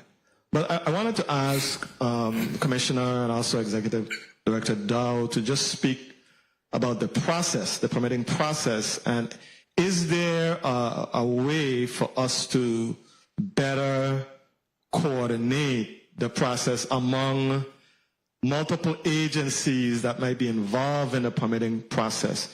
Is there a way for us to have a better coordination to minimize some of the bottlenecks that tend to occur when you're dealing with multiple agencies? So we have the Commissioner will respond first. 1 minute. 1 minute. Senator, you may have to expound. So all of the agencies that are involved in the actual, like the development portion, all of those agencies are housed within DPNR. So usually, I mean, for major projects, there's definitely coordination that's taking place amongst the divisions.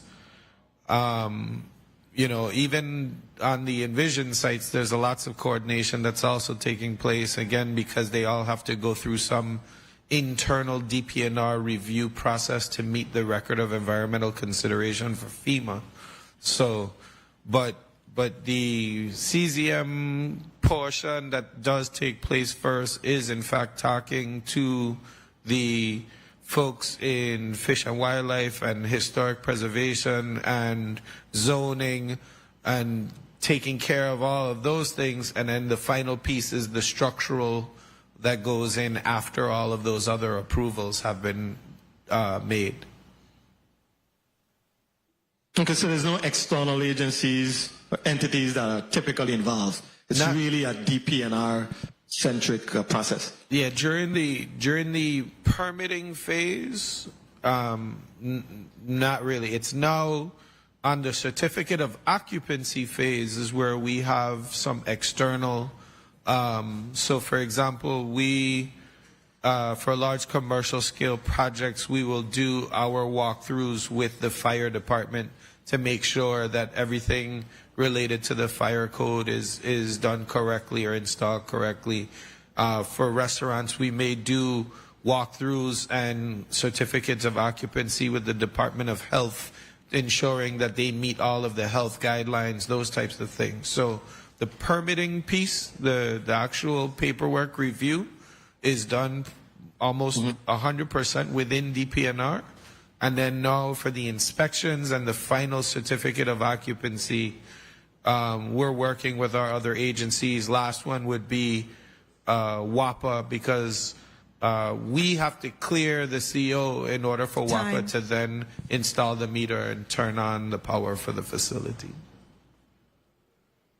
Okay. Thank you very much, Madam Chair. If I might just have Director Dow, Executive Director Dow respond. Yeah, Sure, go ahead. Quickly, a lot of our processes and our major, what I consider the major projects, CZM normally is going to be our first stop, normally for what we're doing, what we engage in.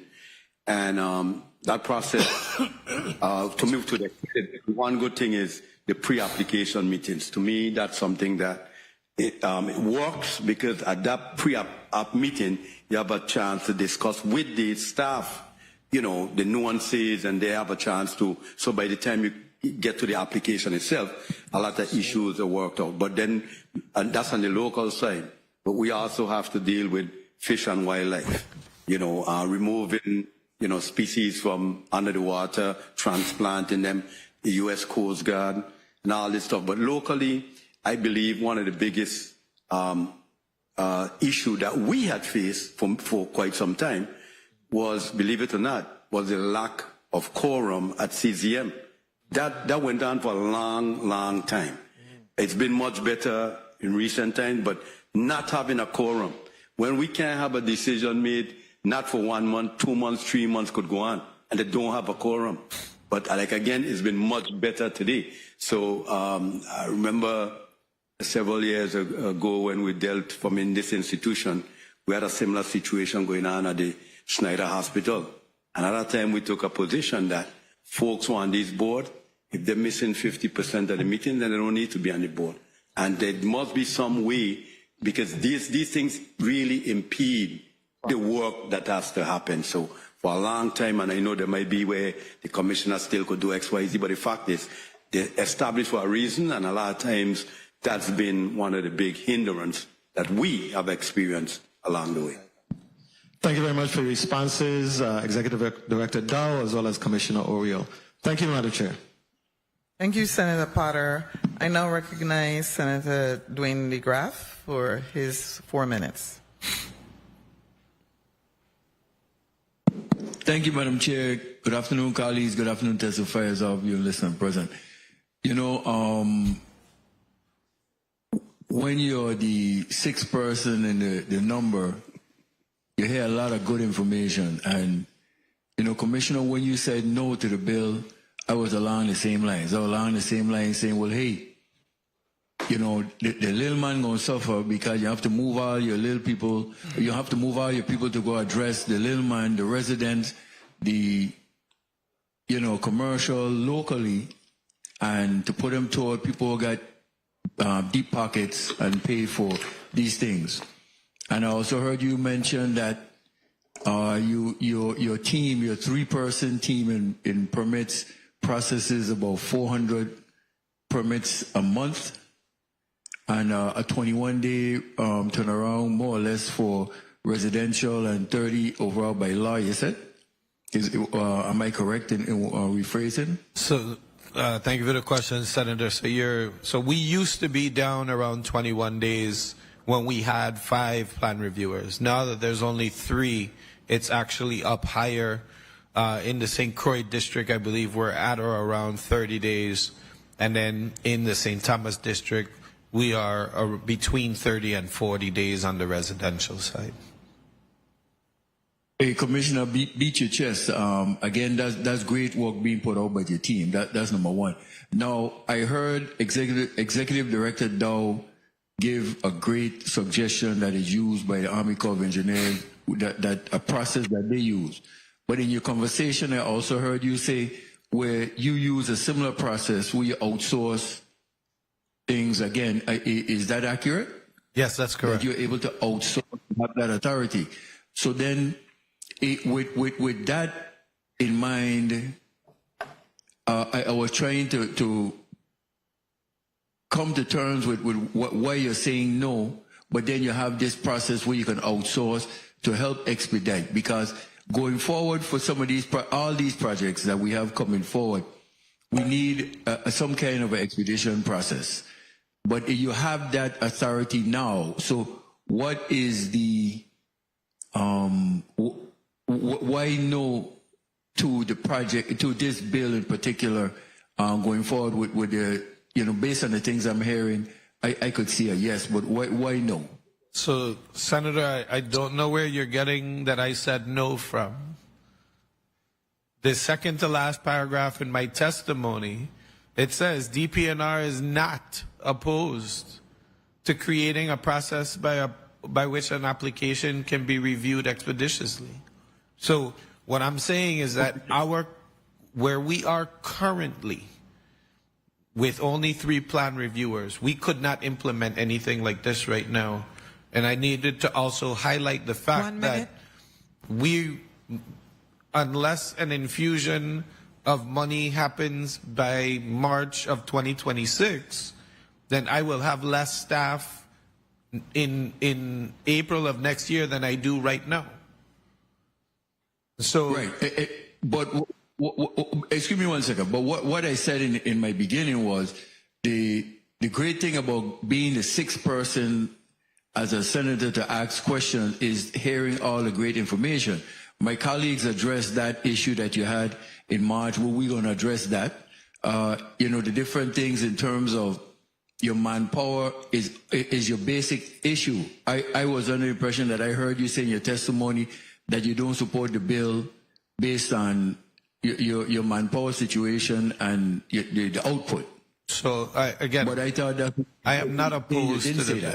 I am not opposed to the bill. I think that what the bill is aiming to do is create an option for people, right? That's all it is. And it's for whether or not people want to take that option or not take that option. What I'm saying, though, is that it was not fleshed out to the point where it's clear-cut how it will, even though what it does state is that DPNR, we will leave it to you all to flesh out what all those points are. Time. Madam Chair, if I may finish. Right. So, yes, go ahead. But what I'm saying is that I have to focus right now on the fact that my 18-member team might go down to 5, as opposed to focusing on how we going to accommodate a shorter review period in the future. But creating an option for people, we are not opposed to. Okay, so Madam Chair, just in closing, again, it comes off because I'm saying in the beginning for me reading the bill, I was saying based on DPNR not having the manpower would impose on the little man trying to get this done because now you have this option. But from hearing all the great information